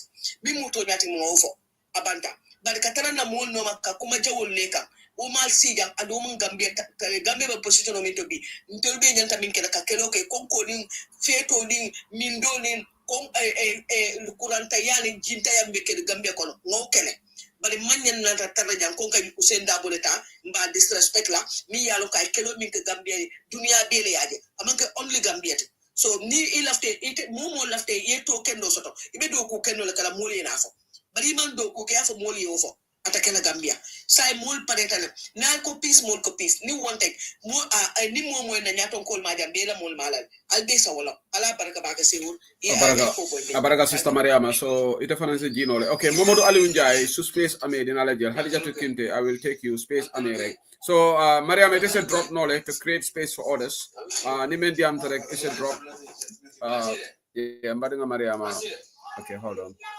okay Mariama ngati drop le so moderator is modo samana mo Aliou Ndiaye fana lafta diam lan so bari ngata juma ya Bamba si maybe never jila after na say because I have a lot to say but Bamba si fana se drop hadi kinda na relevant it is a drop yeah Mamadou Aliou Ndiaye so ni men diam tarek as a drop lady chill now you have the floor bari ngama lady chill modo le sabaja dinkendo bi janne de dinkendo meta janne dinkendo Dingendo Yes, meta assalamu alaikum. Dingendo meta jana ita sedi am saying. Yeah.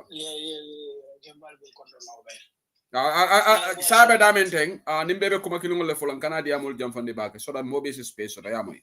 Bal dal. Yes, abande ngal na 5 minutes dina na. Oh, 5 minutes here, 3 minutes.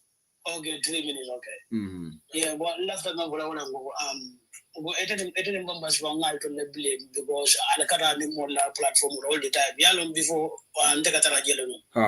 But why I even match out because these people remember je alakara dal karu na wala ni more racism the clean. Fulanjang they don't like UDP and they don't even like Ezafal. I tell you this, Ezafal and UDP, they cannot do a coalition. No, don't go there. Don't go there, Dinkendo. Don't go there. Okay, so, please. Okay. Yeah. But now the handle of Ankara vote in a super member diaspora jam, they cannot vote for that coalition force or quite a man. Clearly. And then secondly, these people, their agenda is not Barrow. It's only UDP. You know, and so-called Dr. Mayalongo, and the people respect you in that country. More be alone, you fight since that time. Fight. Ulungajelo abe challenge kam, and different and Taraka Revola 2021, you know, government in the Gambia or something like this. Of course, you know, I was very cross. Because in the island of that people, they don't do nothing about these changes. But now we better see more people people, they don't know them. First, powers, I will call their name, powers. You know, a contest a career for like Bajun. What do you do? I don't know, independent candidate, UDP la candidate campaign manager. I command Baga drink was away. But Dingeno, please. Let's not put Ngana allegation or Kajame. No. No, Dingeno, hold on, Dingeno. Emo Jamaletere Diamtajan, they spoke on this issue. They didn't go pause the right to but I drink or something. Those things are so petty. Let's focus on the bigger picture. That's very petty, Dinkendo. What petty tell? Let's focus on the bigger issues. Please. The bigger issue what I have, what I mean to go, these people, come on, you people cannot change these people to come and support UDP. I'm impossible. So now the final ball time always can leave and they cannot even understand. They do this today, tomorrow they could have a different because this people's agenda is for UDP. The UDP that's the only their agenda right now. Yeah. So I know you can share with them, but not like Koika for Bela mind to UDP or you need their support. No, because what about them? You get me? And both of them don't see these people, they don't even have a three good vote in Gambia. All of them there. So it's not necessary to move on your debate. You know? Okay. Because what they are doing, they do this for some time, people break them and they start it again and they will do it again. I tell you this. Okay, Abarga Dinkendo. But anyway, I just leave it. Yeah, thank you, Dinkendo. If I answer drop knowledge, chance the model. So now we go to who? Lady Chilel. Chilel. No. Adija Dukinte, you're living at Dugadi. Okay.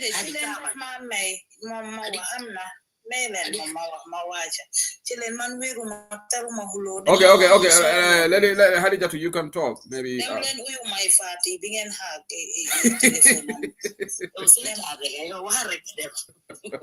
My father never got your hack account on me.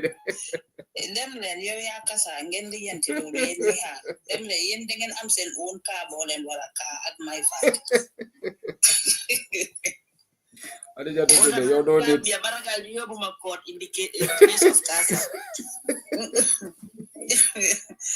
Say, I'm not more so many level of decimal or you, Momo Casa, you have sent own car, needing what a car every day. My fatty, or Lena, you book court. Anyway, have serious. My thank you, Mood Mangeta Nebuba Haba, what they got me here. Ñun mom duñ dé ñëw weekend waaye comme liñ gis ni muy go on foog ñun comme BMG ñun su dara amee ñun moom seexul nga baalal ñu aha because yow lañ dee call yow mi nga xam ne yow yaay media bi ba pare xale yi jox nañ la cër yow tam lañ dee soona dañ dee call tamit waa Sobeya yi ñi nga xam ne mag lañ foofu ñu wax ak ñoom so ñoom ñu ngee def loo xam ne ñoom dañoo wax waaye su wax bi jotee discussion bi pour ñun ñëpp ñu nekk benn mag yi lañ dee call and maybe they don't know that ku nekk nag mun ngaa déggal nit wala nga bañ koo déggal yaa ngi déggal the issue here is Barrow ngi toog State House ñun ñi nekk yëpp TikTok te ñun ñu ne opposition political leaders lañ Barrow ngi toog State House di ree because li ñoo def nii fi mu nekk nii Barrow dafa ne ñii ñooy wax ne ñoo ma bëgg a génne te ñoo mi kese jubóowuñ wallahi wallahi ñun dañ war a focus si Barrow comme niñ ko dee defee ñun BMG ñun su ka amee si Barrow lañ ñoo wax ak government am bi ak lépp lu yaaxu Gambia gis nga di moment ñun ñëpp ñu am one voice 2026 ñun ñëpp dañ amoon suñ problème ñun ñëpp amoon nañ ko political parties yi waaye biñ nekkee one voice si lañ fa mun a génnee Yaya Jammeh yaa ngi understand léegi ñun suñ waree toog ne political parties yi ñëpp benn agenda ngeen am mooy na Barrow dem nañ focus si Barrow because suñ focus utee si Barrow is winning every day suñu gisee ñun ñu ngi xulu di xëccante wax wala whatsoever man problème amoon na man personally call na Essa Faal man ma wax man ñëpp seede nañ ma si Facebook bi even balaa TikTok a ngi amoon man Essa Faal laa doon support every 2 days ñëpp seede nañ ma ko man ma kii Fatou maam Fatou America fii nekk America ñun ñoo daan nekk ci Facebook bi ñun ñaar di wax yëfi Essa Faal di ko jaayi amul luñ xeexalut Essa Faal ci Facebook bi ne man soo gisee man ma lee baak yaa ngi understand the way I'm seeing ne things mu ngee dem man mënuma bokk si loolu because man suma ñëwee agenda Barrow laay wax di nekk ci dëkk bi wala whatsoever waaye su problème amee problème boo xam ne like mu ngi nekk between Sobeya ak UDP loolu war naa says a lot ñun naka how much we love our country yow every day so ewo Barrow mu ngi def catastrophe ak government wallahi every blessed day Alaska jërëjëf Kasa moom la jërëjëf nga rectify na thank you ñun ñoo daan nekk ci Facebook bi te UDP yéen xam ngeen ne man maay woon the number 1 koo xam ne dama daan nekk every 2 days ci Facebook bi di criticize UDP yow Seeku Sedili mun nga maa witness lu dañu all a DSS ba ngeen ma yóbbu DS waaye ba ma gisee ne ngeen change seen ways dama bi honest ma gis ne yéen a ngi focus ci agenda da ngeen a bañ sax da ngeen a gis nit koo xam ne dafa ñëw di binda sax ma gis leen ñu bari ne leen bu leen tontu buñ tontu loolu man loolu laa bëggoon a gis ci yéen dan every time su leen nit waxee dara ngeen ñëw tontu su leen nit because you are wasting your time to the real problem bi nekk Gambia dan nit ki di ñëw di binda di leen provoke ngeen a binda Sobeya leena nag laa am pour wax leen Essa Faal mu ngi door a dugg ci politique su dee yéen dëgg ngeen da ngeen bugg a Essa Faal yéen da ngeen war a ñëw comme Essa Faal di moo dem ci plateforme bi di point out problème bi am Gambia yéen da ngeen di war sax di déglu interview Essa Faal bi ñëw di ko analyse yéen amu leen jot da ngeen war a ñëw di analyse li Essa Faal di wax si interview si wala whatsoever waaye soo leen paree ne UDP te UDP yéen xamu leen UDP war naa leen ne leen UDP mutu leen si kuñ dugga soo duggee si géej gi sax mutu yi duñ la baay that I know ñun ñëpp benn góor lañ am nañ bàyyi ŋaañante bi nañ bàyyi pointante figa bi fii lu fi UDP def lu wrong ñun ñooy toog si suñ naka la tudda Barrow must go bi yéen ñëpp seede ngeen ko amuñ luñ leen a wax seetuñ seen but dañ leen a wax ne li ngeen def dafa wrong waru leen koo def Seeku Sedili moo dee ñëw sax di bugg a clarify waaye foofu sax suy ñëw di clarify dañ ko dee wax ne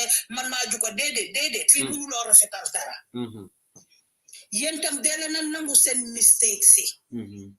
non ñoom dañ perfect de ñoom duñ de nangu.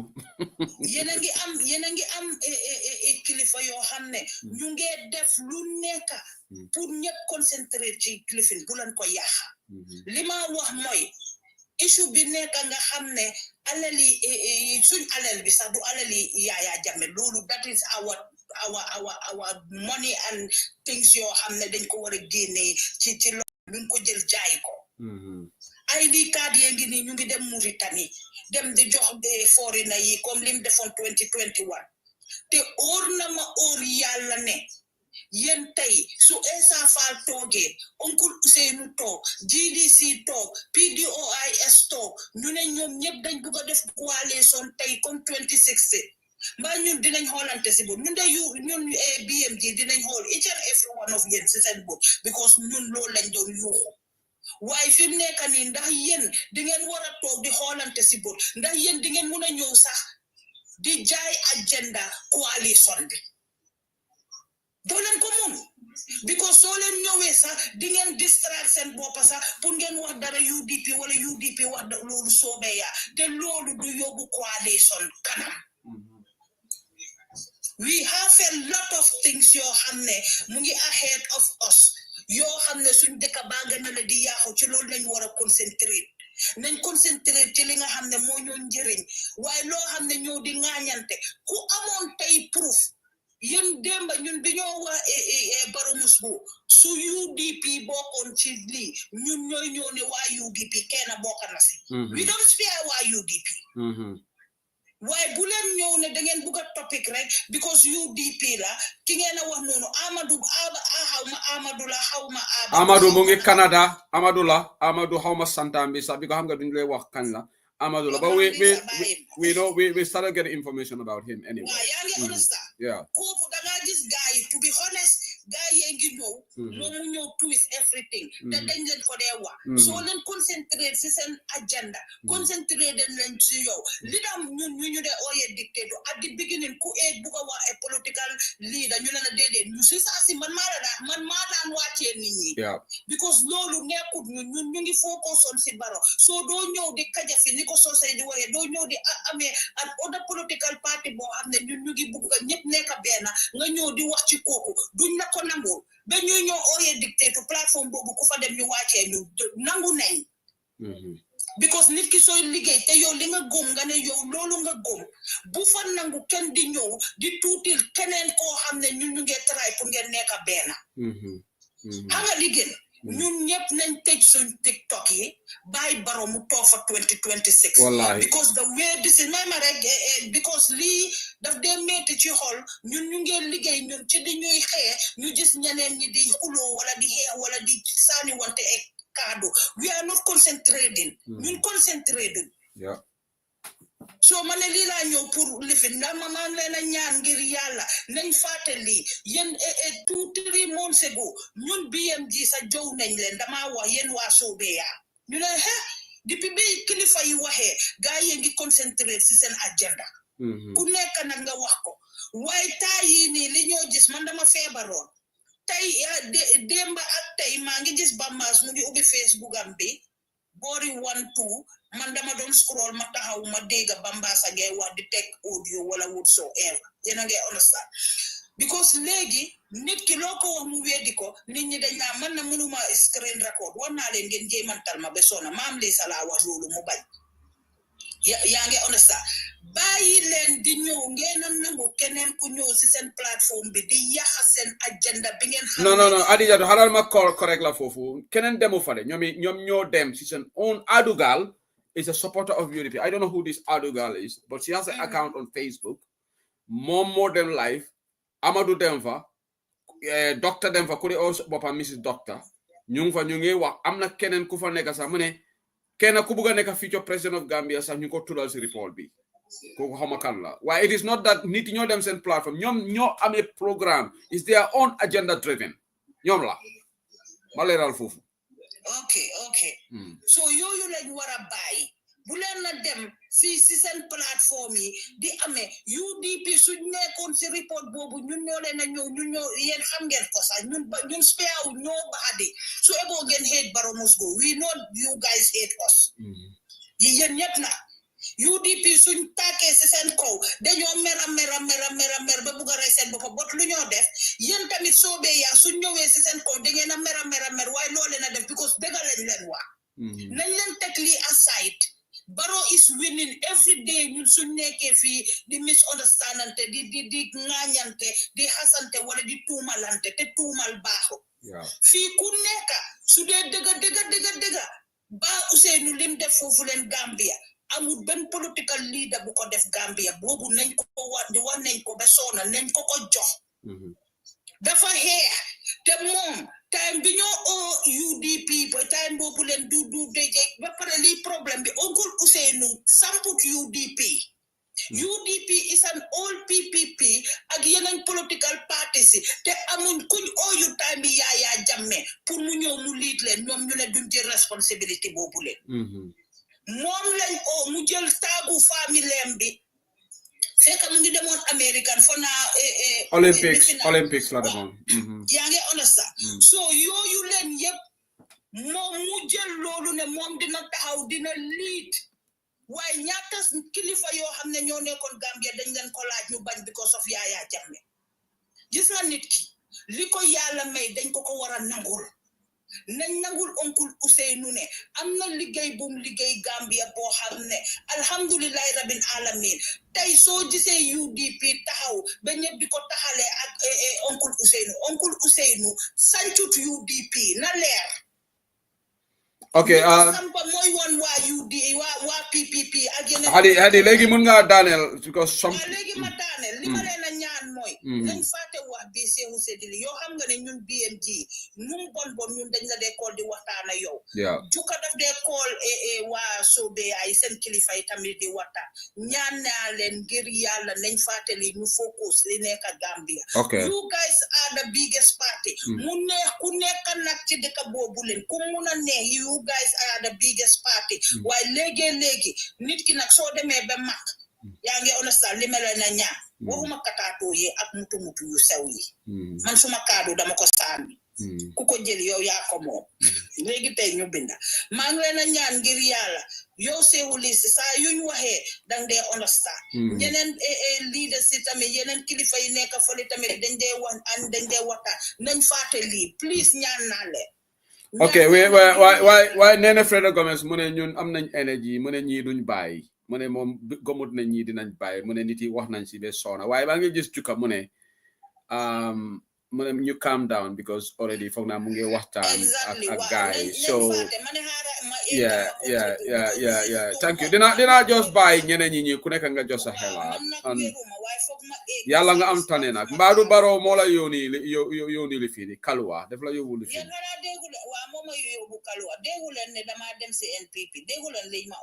yow soo demee NPP tas soo demee NPP dafa tas yow soo demee NPP si boppam mooy tas jërëjëf good night li ma wax mutu te UDP suñ jógee bilay di ngeen bëgg ñu génn seen yaram bi te duñ génn li ma leen a wax lu ma leer lu ma bàyyi yaa xadeer génnal toogal 2020 bàyyi hadi jërëjëf album baaral la rek waay kibar rek sa gaay si ñu jërëjëf léegi we'll just leave it at this Fatou Njie tamit yàgg na fi lool Fatou Njie yaa ngi fa hello salaamaaleykum Seewu. Yeah, thank you for your patience. Yaga nga fi lo legi la realize that you've been here for a long period. So ala ñu dem ci yow. Fatou Njie, welcome to the show. Jërëjëf Seewu. Yëfi doy na waar maa ngi doon déglu lu nekk xam nga man moom duma dee déglu plateforme yi wax dëgg neex yàlla. Xanaa benn bés la tombé benn buubu sax dama la ko bëggoon a wax waaye li xew mooy foog naa dama fàtte am benn góor bu fa nekk ku saaga Serigne Day bés boobu meroon naa trop ma ne jaru ko te kooku mag la understand Serigne Day kan mooy Serigne Day No, man, Siri, I'm Coco Saga. There is a platform, a guy, APRC. Okay. Young for one. I'm on a young fatale Kubimawa. Mono remember. Okay. What be say who hanga like hanga Gambia ni muri political party ni yobari Adam Barosigana, you more down and Gil Naki, UDP la actually nakala turati.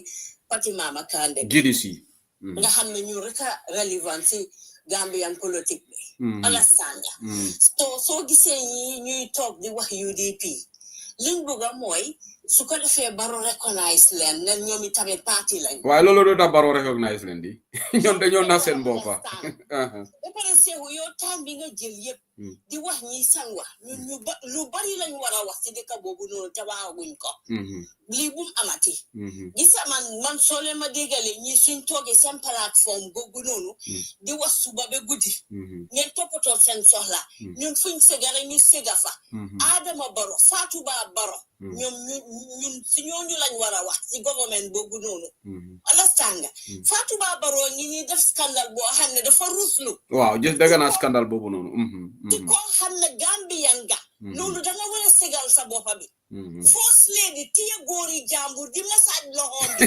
ak hand cream waaw scandale la ci kanami camera sew lii dafa ruslu ko xam ne sa yang si serious relationship war ngaa rusa def loolu sa kaa jabari président sewu ñun Gambia ñun dañ am problème dañ am problème boo xam ne dañ war a takku Adama Barrow ñu génne ko State House sewu loolu mooy wax ji ñun dañ am big problem Fanjai understand na sa point bi why Fanjai there's something about media na dañ ko war a bàyyi xel tamit gis nga Gambia defa dëkk boo xam ne tubaab bi sax dañ ko dee wax if somebody is lying about you nga ko ignore lie boobu noonu ñeneen ñi mën nañ ko dégga. These people are maliciously trying to link UDP to these assets of Yaya Jammeh. That cannot be ignored. We need to put things on check. Because gis nga xaaral ma wax la gis nga waxi audio yi doo dee xam fan la dee nit mën naa record lii mu yóbbu ko si benn village in Gambia voters lañ ñu déggal ñi ñu ngi wax ne UDP ñoo sàcc assets si Lamin. That can deny us vote fast Njie. Let's not trivialize this. I know where you're coming from. And that's why we don't talk about these people. Evidence. Fu nekk la di nekk sewu ñi mënu ñoo tent UDP so luñ bokkut sewu. Evidence yi. ñun si woole plateforme yi yëpp nekk Gambia sewu toppatoo den seen soxla yow sax wax nga ko si programme bi. Nga ni ñi leen dee déglu bariwut. So nañ wax ñun su fekkee ne am nañ time boo xam ne mun nañ leen see jàng ñu tontu leen suñu amutee time boobu noonu move on ñu dem. Ba pare maa ngi faa gis suma caamen bi Mamadou Aliou Ndiaye yow bugga nga lool ñu taxawal Talib Bensouda waaye dafa am lu ma laa ñaan Mamadou Aliou Ndiaye dama bugga nga ñëw bokk UDP su ko defee su ñoo select flag bearer nga votal Talib Bensouda pour mu nekk suñ flag bearer votaloon naa Talib bu moo dugal mayor 2023 man waxuma la loolu de dama bugga nga ñëw bokk UDP su ko defee nga votal ko pour ñu def ko flag bearer moo waree bokk UDP guru laa yóbbu ñaan naa la lii because dama gis ne loolu dama ko bugga waaye nga su sa kaddu tamit dafa important su fekkee ne yaa ngi téye sa membership card nga taxaw nga ne tey man de Talib lay votal pour mu nekk flag bearer soo yoma Ousseynou Dabo xam nga loolu dina make sense waaye soo taxawee fele naan xam nga da ngeen war a def lii danga si war a bokka dama bëgg nga dem jëli membership card nga sol suñu yellow taxaw Gambia ne yow UDP loolu laa ñaan Va Jai dégg nañ la thank you please maa la ñaan lii maa la ko ñaan dafa loolu ñëwal join UDP nga jël sa membership card suñoo dem naka la tuddaati naka la ko sa tuddaati suñoo taana flag bearer nga taxaw foofu noonu nga ne man Talib lay votal Talib laa bëgg a votal ñëpp dinañ xam ne yow yang si sa digga because si parti bi nga bokka sa vote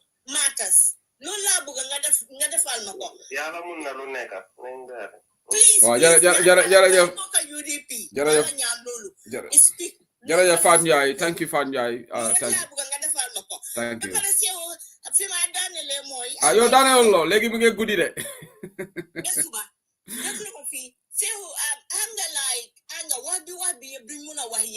Waaye nga ñi seen parti leader dafa toog ci plateforme mu ne UDP mos nañ seen loxo soo xam nga boobu tamit wax la xam nga bi mu waxee loolu waru ko woon a wax because yow amuloo UDP affaire ñun government bi la ñu waxee UDP nekkuñ government waaye xam nga bi nga waxee ne mos nañ seen loxo xam nga loolu tamit beneen wax la xam nga ku wax li wax léeg-léeg waaye li ma laa ñaan sew yenn plateforme yi avoid leen ba pare tamit yenn wax yi ak ñan leen tegee boor xam nga ñu ne waxi géej sax ko tontu loolu lañ war a def ñii man loolu rek laa am pour wax la Seeku jërëjëf yàlla la yàlla fay yaa ngi liggéeyal parti Modou Aliou Ndiaye yow suma caare nga kaay bokk suñ parti suñ membership card bi nga am ko ba pare nga sol suñu yëlu bu amee boppi Ousseynou bi si kanam ci chat bi loolu rek laa bëgg nga def jërëjëf Thank you Fat Ndiaye, thank you Fat Ndiaye. Léegi yow tam mën nga drop so thank you. Let's now go to Lady Chilel. Like, I just want to appeal. Like, we're gonna go in Europe. It's past midnight. You got a wahi, like, you know, we are all repeating ourselves, saying pretty much the same thing. Chilel, sabar bi dafa jeex de chilel. Sabar bi na jeex de. Dama dem xam nga rek foog ma saani suma grande sel tamit. May leen seedi li mu nekk fi di yuhu di mane like some grown-ups throwing tantrums. You guys sit there and say by force di ngeen leen jox kandi ñu mbocca. Ku bëgg ta mocca kandi nak rok dang ko forcer. Okay, let's hear from Lady Chilel. Thank you. Sehu dafa am olof lum ne way ñu ne bul toppa diw dafa fekk fi ngeen jëm soriwul. Man I totally disagree ne ñi suñoo def seen nonsense yi ñun dañ leen war a ignore noppi. Bigala things are written everywhere but is everyone educated to read ko. Yeah. Gambia am na foo xam ne fu wax yi di eega kayit eegu fa ñu bari suñu xëyee radio la ñoo téye di déglu lu nit ñi di wax jamono bi social media dafa am doole nit ku toog ubbi plateforme am di fenal ay nit dafa baax nit ñi ñëw génn ne ko hey di nga wax du dëgga ki laamañ du lekka moromam te ñorut surtout nga ñëw si ñoo xam ne liñ leen a bëgg a jaay ñooñu xam nañ ko juddu si maaga si su doonte ne lifin la life la ñun def nañ 10 lives lañ def nii in this political field ba pare so ñoom suñ fa duggee tey nekk si baby steps lañ start di jël nii ñoom ñu ne ñoom dañ mun a am laameñ bu ñoo waxee ba won nañu ñun kon seewu loolu ñun la moo neex man nag da ngeen ma bëgg a jël jox ma peace te wax naa leen nii am allergic to peace yow dañ la toppa nit da nga nekk suñ kilifa waxoon naa ko si suba dinaa ko waxaat UDP dafa am a structure yow media nga control te yaa ngi ko control li la ci war yaa ngi koo def képp koo si war a mun a teg si yoon yaa ngi koo teg si yoon juruloo fi kenn waaye ñëpp jox nañ la cër because of discipline bi nga jox nit ñi dañ am a PRO du musa ñëw on TikTok di attaque kenn oo di wax ak kenn du joobam amul jotam ndax xam na sax nu ñoo duggee TikTok xam nga ñi li ma understand mooy dañ ne cere bi ñor na ñun duñ ci lekk waaye dañ ko kuppa si suuf waaw wax naa ko fi yaa ngi dégg game biñ nekk di play moo nekk ne ok let's go ñu dem toog léegi social media dafa am doole mooy seen meetings every day social media dafa am doole suñ demee ñu dem toog ñu discuss ñu ne UDP this UDP that nit ñi dégg ko am na supporter UDP yoo xam ne xamuñ seen jàng soriwut seen maturity dafa des dañoo dem fu nekk groupe boo dugga am na ñoo xam ne seen xel ñun de xalaatee dafa gaata su ko defee ñooñu dañoo ne man parti bu ma support tamit ñii lañ mel te fekka loolu amut loolu dafa yaagoon di ñu sonal ñu ko ignore di noppi ñoo bañ duñ ko defaat ku wax dinañ génna foo waxee lu du dëgga dinañ la génna won la ne carrément li nga wax du dëgga te maa ngi advice all UDP people comme lu Seehu wax fi mu nekk peace ngeen a preach you people can go on with your peace man suma na ay programme Seehu daf dee nelaw time boobu balaa moo yëg li xew bu leen saaga rek te bu leen def personnel problème bi mooy Seehu fi mu nekk ku wax te ñu xam ne li nga wax du dëgga dinañ la dibong ba pare duñ MC dibong la waaye dinañ la preach ñu won la comme léegi nii liñ fi def doomi réew maa si doomi réew mi xamuñ lu bari dañoo ñëw toog si fii déglu li nga wax ba pare yow si li nga wax la ñoo génn pour mun cee am programme bi ñoo def yaa ngi tooñ doomi réew de no I am being serious te sa jëkkër la te yooyaay jabaram dadi ci leel suma jëkkër is so mature pour nekk doomi réew am nañu bari dañoo ñëw toog fii dégg UDP ñu ngi wax Barrow must go ñu ngi wax ñu dem fa déglu yooyu la ñoo gaada noonu na ñoom seen facts lañ and they become intellectual fools xam nga ne da nga jàng ba pare fekk da nga yow sa jàng bi njëriñu la dara da nga doon gugee nit ñi si school bi di dem di ñëw téye nga bu dem nga graduate nga dafa am yoo xam ne xel moo ko dee moo tali nañ bàyyi fii jaay nice seehu now is almost 2026 rafetal bi moo doy no Kasa I'm not ignoring your request. The platform is full. Film Kasa so lady kill pare da be selandi there is no space nela ñun dañ am a platform yoo xam ne dañoo bàyyi nit ñi ñu comme tey yaa ngi ko def si suba ku fi muy soobee yaa wala muy any other political party dafa ñëw mu wax nu ko nee ñëpp noppi miw di ko déglu tey su Bambas wala yow seexu nga duggee si any platform boo xam ne ñoom ñoo ko moom booy wax ñëppay bugg a interject ñëpp laa nekk di cote duñ la bàyyi sax pour nit ñi déglu la waaye dañoo ñëw si plateforme yi jàmbur yi di bugg a jaay seen agenda ñoom ñun su dee loxo lañ doon maye nañ loxo ba soona Amadou boobu wax na ko si suba mu ne ñun xamuñ li ñoo def waaye tontu naa ko ne ko ñun ba ñoo maye ay loxo ay nit pour ñu jaay soobeya boobu 5 nit a daan jaay soobeya tey la saf moo tax ñun dara safuñu si I don't go in their platforms because munuñ faa wax lu ma frik or lu ma saf waaye nag fi mu nekk nii seewu nañ ko def rek the Ousmane Sonko style and gasta. Oh no, Lamin Gago, don't worry about me. Tomorrow is Sunday. I will have time to relax. Yeah, don't worry about me. Yeah, I will let these people on the platform talk, and then that is a big wrap up. Don't worry about me. I have the energy. Tomorrow is Sunday, and Monday also is holiday in the UK, so I have an extra day. Monday is holiday here. So Lady Chilal, thank you. Thank you. Saim Bita Jumalaya. Let's go to who is Sajo? Sajo has been here for long. Sajo, since we are all repeating the same thing, I'll get the so that everybody can say something because it's actually late. Yeah. Bijo Benyari, Melania Counter Sute. Okay. Enembara. Ale kasa selende namba nyana be kumbola kasa ko mba igno kanne. Ale kasa selende abula jata dendi njedo. Okay. Mara nga selende jana be kumbola yala sise ko nangolom. Yal konto ba he la panelation be al kachabe be tare yalo gambe no nyanda me fo understand bi politician be nyanda kala kilneti kabaro bondi on del damol be ñoo attaque la political party o me ya lonko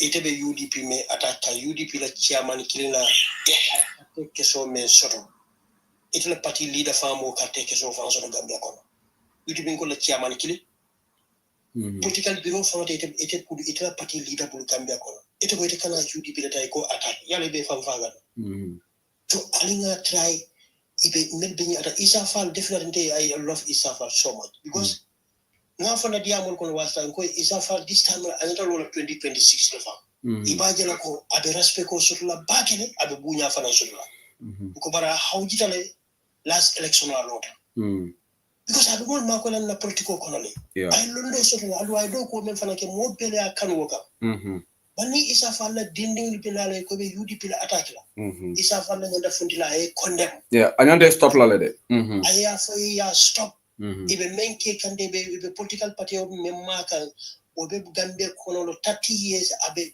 dictator le keleka sai nin kala bande o be nyola o kala bande o ni nyanta focus la ngolo bondina state house o kono be piso to ndinga bar nyina kumata dine bina ka political party attack me yalo ko hanna majority leader la voters carte que sur français de la partie leader so yalo be fam fagan Yanto Sifal stop la, you know, ikamola do ko sai koma. I remember you in the yard the time when Sifaka happened. Ni mo ya ga me binyo la binyo do kanado ina ye struggle so ni yoli attack. Ye do ko be sai koma. So it was time Sifal the cake and signed it. But Borobe Davan Sam Preta Corendra. Imagine political party will be invite ka. Sai Almamol, Abola Kikan campaign manager Al Kaloli. Sefol. Jakalo le abula wala so alinga ke clinking abaro bol wala fi sabu dina ka political party attack ninga halo ka sembo wata Gambia bedi yudi pina sembo wata barot baroma mo so mo yalla go boro 200,000 people wata barogo yo sa ka dañu ma jonko samu sa ñol lañu carte faylal lamu ani fenke ñol lam wala be ka fara ñoba da ka wala ko political party okay stop le why iyo bula avo isa fali ko please I fala mo le ko ye mo bula UDP manke from billahi ni bondi Facebook ko ngi sambo WhatsApp group ko isa fata ni jio ate ni jidla so la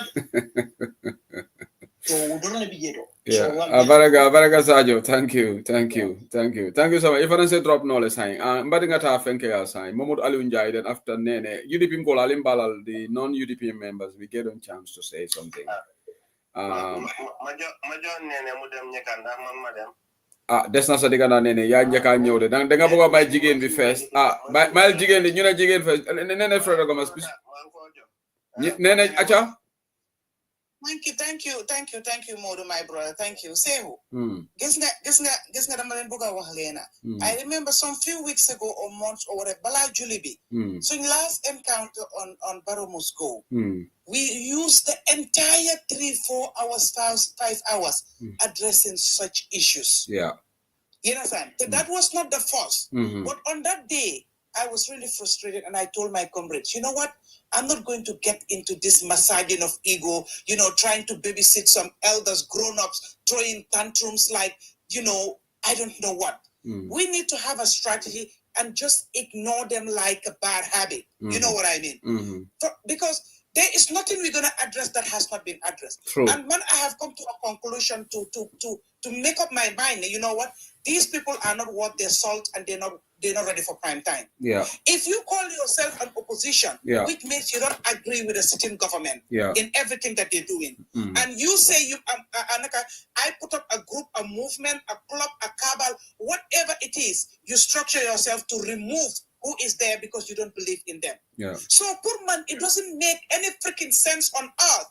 I don't see you going after that sitting government that you want to remove.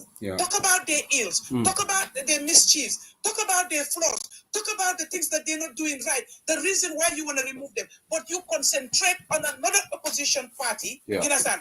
All you see is them, what they do wrong. And you don't even talk about the current wrongdoings. You were talking about wrongdoings from 30, 40 years ago, when you yourself that is talking, you were not even born. When you yourself that is talking, even understand what is politics.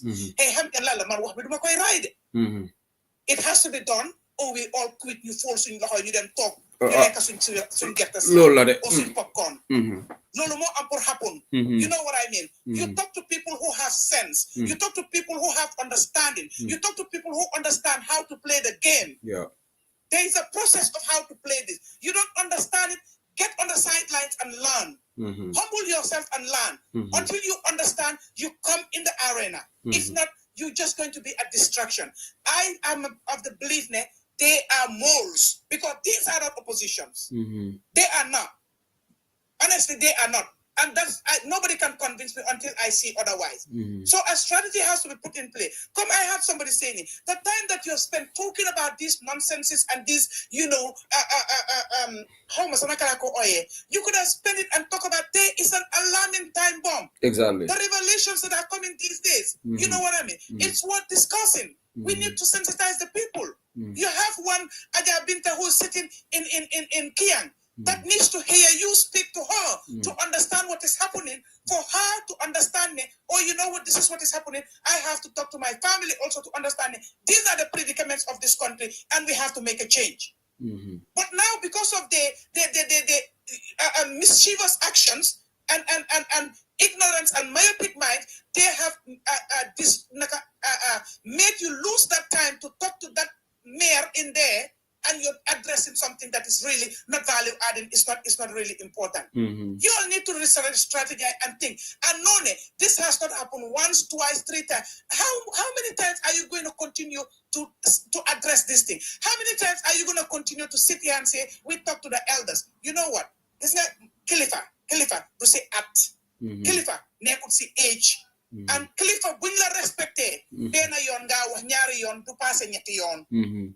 Khalifa su dee am nga kaddu benn ñaar ñetti yoon nga wax la nga waxoon duñ ko defati. Ka nga waxal du ko defati. Bañuma keneen defaat nga ne ok ka ko defoon wax naa moom bàyyi na den nga dem si keneen.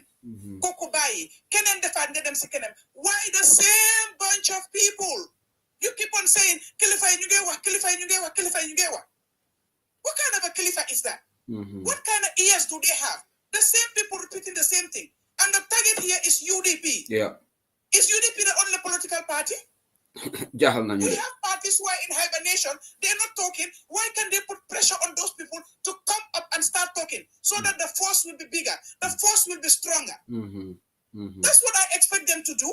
But not all focus on one people to distract you. These are moles. These are not opposition. Because the focus cannot be on the same people that you're supposed to be companions, you're supposed to be compatriots, you're supposed to be comrades, you understand, partners and collaborators. It doesn't make any sense. And this is getting tiring. Man, when Juka them are talking, I sit here and drink my tea. Oh, madam. Juka mom do this on it. Juka mom do this on mom. Mom's the telephone. I told them I'm not going to talk about it again. I told them I will not talk about this thing again. Because it cannot continue. It has to have a stop. Come on now. You know, when they were talking about kid, definitely, then come together violently, then you have Maggie, then you have Kilify. You know, I just drop and go to Molwali and dance and come back and sleep. That's my strategy now. I'm not going to baby any grown up, you know, playing tantrum every time. No. You want to play tantrum, I lock you in a room and then I continue with my life. That's what needs to happen. Don't allow these things to distract you, say who. No. We are too sophisticated in this game for anybody to distract us. We are multitasking. We will not forget about Barrow, but at the same time we have to put this. And now we'll be calling out their names, the ones that are doing this, because it's not the whole Sobe are doing this. It's just certain people within them. Amadou is one of them. The doctor, Adugal. These are the people. I have their screen recording. Yeah, these are the people who are going and Domire, the day you move start this all these issues. Yeah. So these are the people that we if they don't stop this, it's time for Gambians to know them, because you don't want to create new struggle. We want to focus on Barrow. Then Gambians have to know maybe you're an enabler of Barrow. And these people, I will start calling them Barrow enablers. Yes, they are becoming Barrow enablers, because if you are in the opposition, like you said, your agenda should be. We are talking about the ID cards in Senegal, Mauritania. Why is that not an issue? Yesterday, Bunjon Dancer Live, we discussing Lolo after the ID cards. Lolo send interest. There are tons of issues. Watson Gambia is exposing scandals every day. Ni duñ def lolu topic de. Ni suñ démé rek Amadou momu def bopam ne expert la. Google expert in the data, but whatever. We are all using this. Let them Google dara nga search correct. Wow, man dem am ham. Refer to the website of the Republic. Yeah. Since they're intellectuals, there is so much stuff to read there. Yeah. Let them go to the website of the Republic. Yeah. Anyway, thank you, Nene. Thank you. Danga dem fecha why danga dem Sisla. Sisla nga yobwale. Sisla fan. Xam nga yow. Why Sisla moy sa jëkër bi? Xam nga ne Sisla yone wut suma credit bi bente. Would you believe that? Oh no, bu bawol lolu ya ko to. Yone wut ko. Do you know that Sisla jëndut suma ashab bi since last year? Elek I'll be on him. Sisla no Sisla do ñemeñ lolu. Sisla do ñemeñ. Bye Nene. Sisla bye. Good night, thank you. Mod Njai, yeah, you can come. Mod Njai, you are also very frequent on their platform, so I don't know what to believe. Nene wants 2 minutes, so I can drop Nene. But Juga wait what 15-20 minutes. No. My brother Monjai is not a part of them. No, what I mean, he goes there to participate. What woman he is part of it? Why, I always speak Gambia first. Why, Casalina, Juka, go ahead if you want 2 minutes, Balamaduga. Moja yo amlo moram yo mom. Yo gentleman nga wante thank you so much. De la mo buka ñu refocus xam na ne hol yaangi tanga because the suñu togné fokk nga fay understand na lolu but lima ñaan moy añ leen ñu jagar because at the end of the day ñun ñep ñoy lose rek. You ñep ñoy lose rek. 2026 is around the corner de. Jamono bi billahi waron nañu fekk ñun ñep ngi anda wacha Gambia wa man again nena parce que yo da nga ñew yo da nga frustrate nene yo Adama Barrow ñaka courant bi mo frustrate 2 minutes lañ la jox do nek ci kaw di defante ni le ci souf 2 minutes li yeb ci defal bi la boka why we have to address this today and today only and we move on kasa 1 second understand na lolu way li ma wax moy añ leen ñu jagar parce que su fekkee ne man ñew na ma wax tukulul ñew na mu wax ñu jagar hadi ñew mu wax ñu jagar légui suñu bëggé déglu gannaaw rek dafa gëna ñagas man fofu lay waxé so lima la ñaan rek amu lo leen fi mëna wax lo xamné waxu leen ko already diga la fokk ngeen wax ku nekk dina mëna dafa wara wax lim bëgga wax waye lima la ñaan moy at the end of the day nañ refocus because yaa jame moy suñu problème té su yaagé ñun tamit yeen di nga ya Jammeh ndax Barrow yow you are so obsessed with Jammeh dama sona Adama Barrow moy suñu problème waye lima wax moy nit ki mëna la tondé nga fayeku dé way su yaagé yow tamit ni ñoo wax comme si olof toña biko dafa am so fi nekk ni ku nekk na wax li mo wax ñu focus ñu move on am hoping ne gaay sobe yaay gaay sen gaay wax ak ne ñoom ba nga xamné ñoom ñepp ku nekk dina bay ñu focus report bi ku fa bind sa tour ku nekk am nga right nga ñëw nga wax waye pour di tok di def ay allegations ne wa ñoom la te gisuñ sen tour yi ngi leer nañ yépp mu fa report bu gudala ok juga dafa am benn laajte mala laajte juga bala nga dem waaw ok dégg nañ sa wax yoo xam nga ne lii xewut 1 2 or 3 ok su fekkee ne tey wax nañ lii ñun ñu elect ñu start focus on our politics whatever let's say we have a lull of 1 week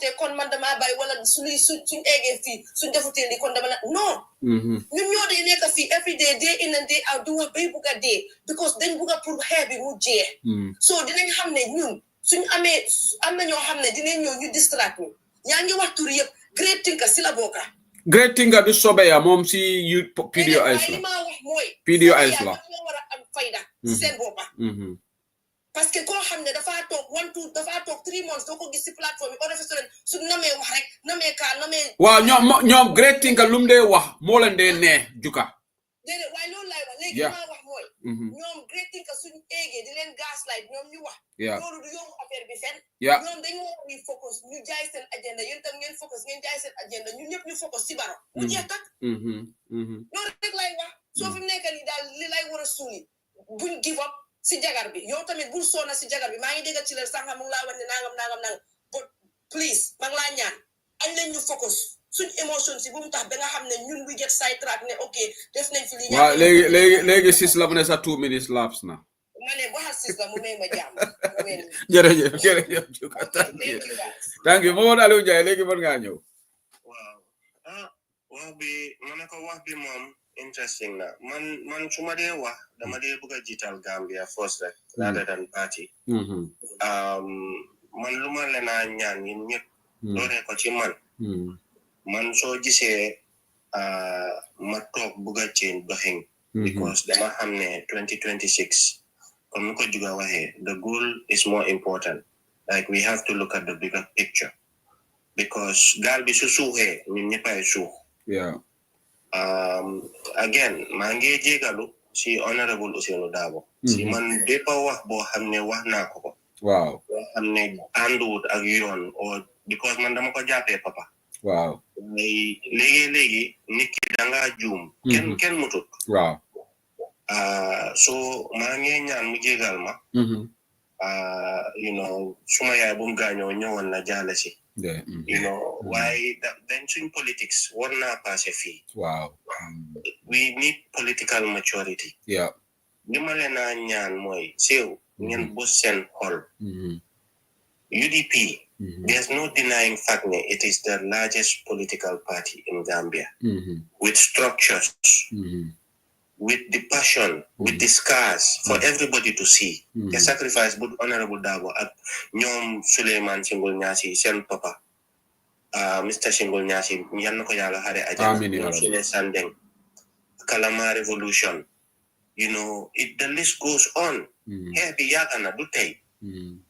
So be ya, Satom, ko esla, temunge wa luniti buga diga. Yang gis. Manuma ko gisee, bus len sen hol yan militancy. Bus len sen hol yan supporters. Diga la, legi su conversation ame, fok ñu waxante diga. With political maturity, mun nga criticize niti constructively. Why bull go personal, bull go to that low level. No, the Monja is not even personal, but fabricate unfounded things against the person. I think that's where the problem is. When it comes to the report, I don't think anyone should politicize it. The report is detailed. Yeah. And anyone found one thing should be held accountable. Exactly. Why right now, I think the bigger picture, Sobaya needs to understand me. They need UDP. And UDP, you need to understand me, you need everyone. Yeah. The reason Luta Mawa Lulu Moy. MJ Balalma. Moderator, please, can you pick Mam Lisa or Superstar, please? They are requested. Okay. Lima Lena Nyan Moy. Bro, Seo, this ID issue. This is not Gambia. Kepa kufa ID. The voter's card have to be given to you. You have to vote. Yeah. The most important thing right now, Moy, to make sure that wherever nda Mauritania la, nda Senegal la, nda Guinea-Bissau la, wherever Gambians are, you make sure that you have representation. Yeah. To make sure that whoever is being given an ID, you make sure that this person is a Gambian. Yeah. The work starts now. The work now starts at the 2021. Why the bigger picture, Moy, let us see what is at stake. What is at stake, Moy? They will try to do anything to win. And I'm not saying that they will do anything illegal there. Yeah. But I'm saying that they will do everything that they need to do to win. What do you talk? The hante. That sobe yala, the UDP la, that doi la. Right now, because we have doi going over there, we have UDP here, we have Sobeya here. I don't know what's happening. So that Madia Ragal law to the point wow. Yes, we can put aside our egos, but let's just do it for the Momodunja, Lumalabuga advise you it. Mamodunja, Hanga Luta Manela, them season platform. If they are trying to come up with this, put them on check. Because young for one Kerok, Bundon falsely accused Talib therefore one Gambian. After the interview. Yeah, Gambia's new to them. And Yesa was on that platform. Yesa si Bopa. But your Bugalen correct, sir. Balamanyo, they refuse. No, Lolawa. So what is these people? What are they up to? Why we need to be careful of okay, Degala. So then gets to Lutamu, right? And said Lumane, that was a great interview. Yeah. Everybody was commending it. Even Osbob was commending it. Yeah. Because, expecting one Talib to come out and talk openly to the people. Yeah. There was a time he wasn't so comfortable talking about these things. Yes. But now, and he's winning hearts by that. Yeah. Yeah. Political living. But right then and there, why? As hard as it may seem, right? As meaty as Linga Dega, legally the ignore yo ngawa on whatever your agenda is. Because you can be easily distracted to talk about, then the family yangi to talk about what they want. Then mission binga Senula deglu siron, then they'll be busy listening to what's happening here and there. So let's just refocus. By 2026, ñun ku nekk dina def lepp lu mun pour make sure ne change am. We already know ne Adama fail na si bori yu bari. Why man dama dey gis Gambia force, even when it comes to times of policies.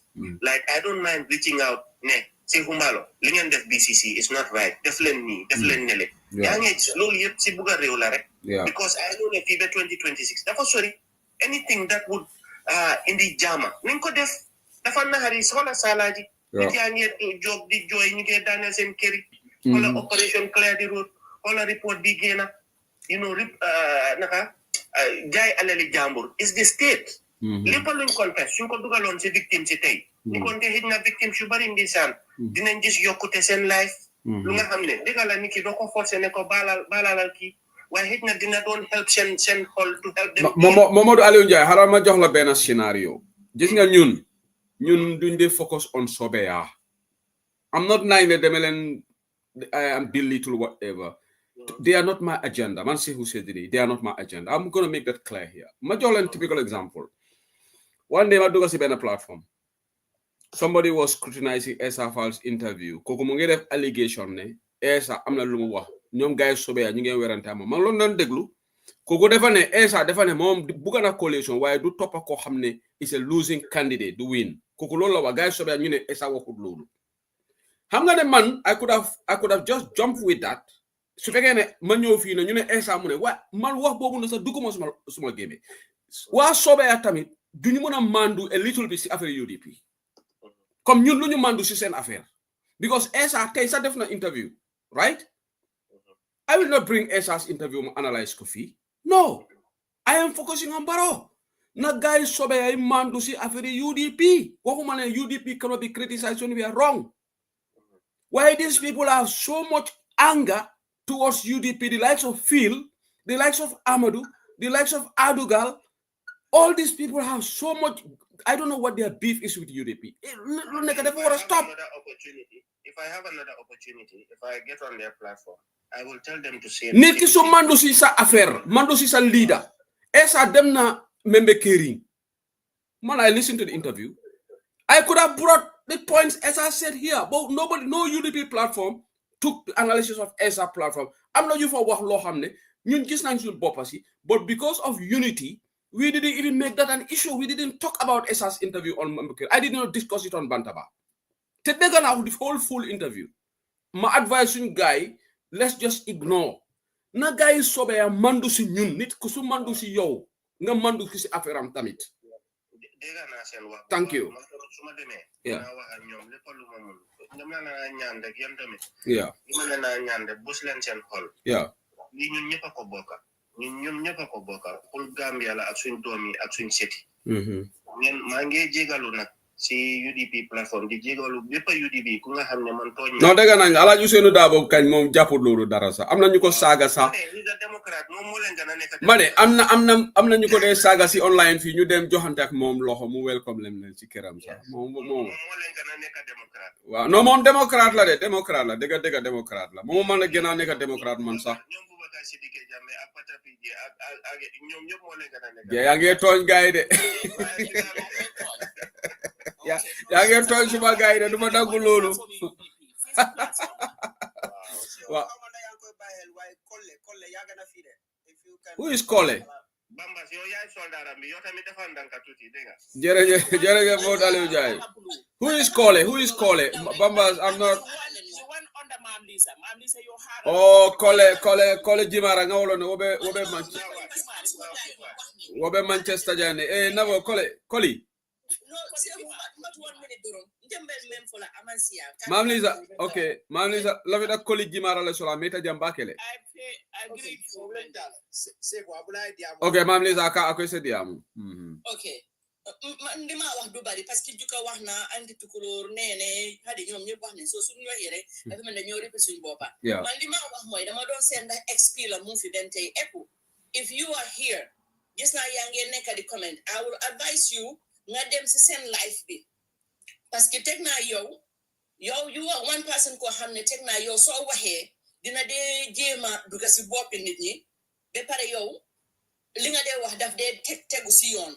I will advise you nga dem ñu ngi taal live because Lee is not stopping anything. To be honest, you know, nañ leen bàyyi wante xel. Doomi réew mi is out there spilling garbage again. Xam nga nit ñi su ñooy fay nañ fay yëpp buñ nekk di fay ba pare keneen di taal safara. So Echo, please, if you were here listening. Echo is asking you on which platform. Exactly. No, guys, hold on.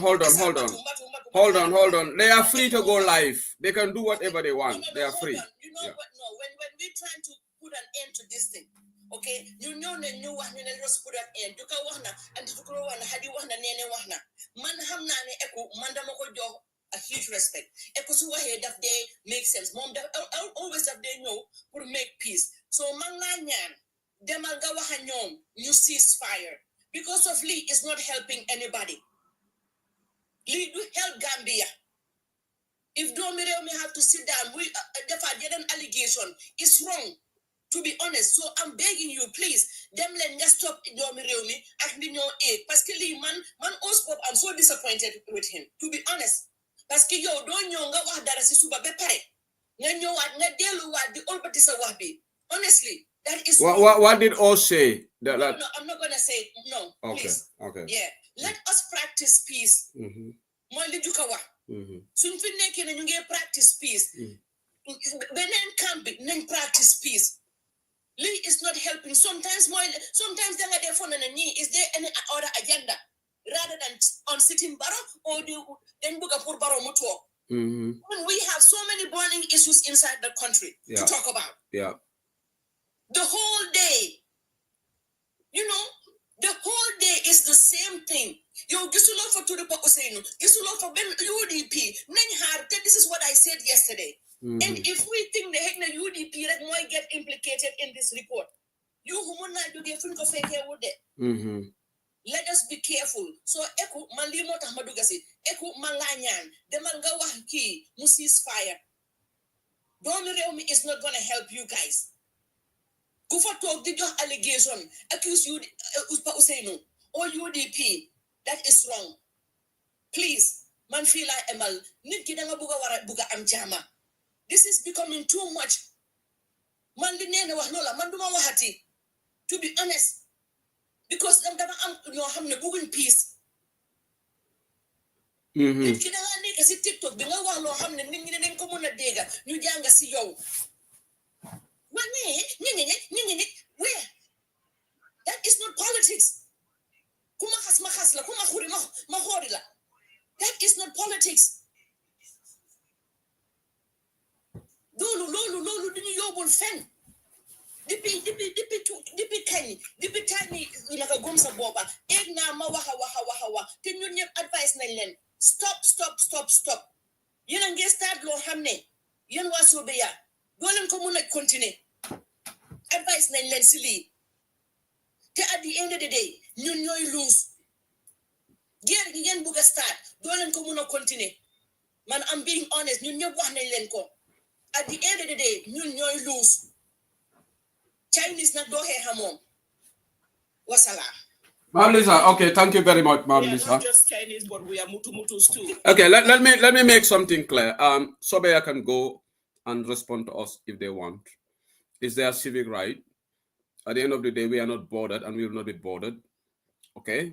But one thing we will always respond is unfounded allegations. They have free to go and mention UDP because we are a public figure. And we are not saying let nobody talk about UDP. But lies meted out on UDP will be responded from today. I feel sorry for the likes of Juka, because Juka has just told us that they was on the telephone, but it looks like it's falling on deaf ears. They have in their life, Mamodo Ali Unjai Duganafa, so Ekutamit Mone Dena for them. But let's not be intimidated by their lives. Okay? If they focus anything, we can also do our lives. Right? And let's see how it's gonna end. Okay? So Saimida Jumalaya time. Wait, Yeah, College Martala Jana and Alaji Kijera and Inte and Bambas. Please wait. Yeah, College Jabara Saifan said Yam Nole. Yo, se kungali be kontong. Nyensu tola. Inimbara. Na jiki ko mowe be Cairo kono. Yeah, alhamdulillah. Platform to diamol be kering dia mol be kuma kendol fo kanje. Bare memo quote wrong.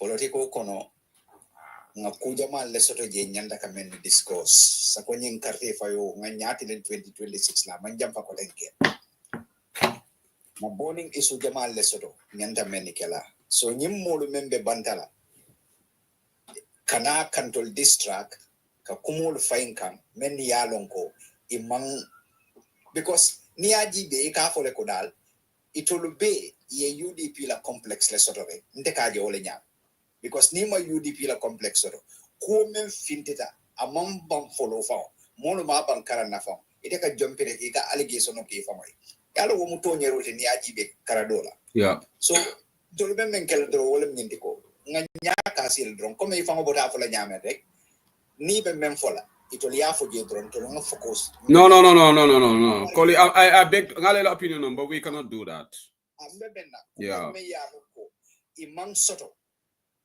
ni ofo yeah to man no bato o ka jiso janile so foisi react yeah bari na man ke woti kanmo ha ngebula drop yela kumol fon to nga concentrate rek to nyanta mendu kala nyin ID card isu membe kerin tensai o mu kulete me ya lon ko fanga ko mayata bakele to nyanta focus do to bakele fam because mo malon ipare nyini be parere menna sunyaro ko la fente yaje because ye ID card di momola isalon ko ibe fenko kala ibe voters card di la marila so when you fen sifa jamal le bije men yalon control nyanda concentrate la wala ngake seko itela ibe do ko men na kuma akumaya bakele mo jamal fana ke la moy you know so ntoldo buka diamo bake nak bari nkatara la moyro la dumale bari tuando nyimolo ika kuma kangol men sambana tonya aka dimile bari asidimi nyaonya fonsi mfanasi nyalo kudul kan nga nyala kudul kan nga continue mbedo ko men rek nga continue wala ama amunyo diana bari fonsi woke okay abaraka ndola patio UDP Gambia kono bi mo jamali nyaabe lori nga kan so jawul fana be siari wala nyama fana yaje so nyinka mbe murun na nyola kumole kan dron wate so mbe menkela rek ngamo be konton ma fala le ko alma suto diala la do ko kendo la continue dron inshallah abaraka college mara abaraka e diamo be diata thank you so much okay so say alaji kijara ngata alaji kijara kam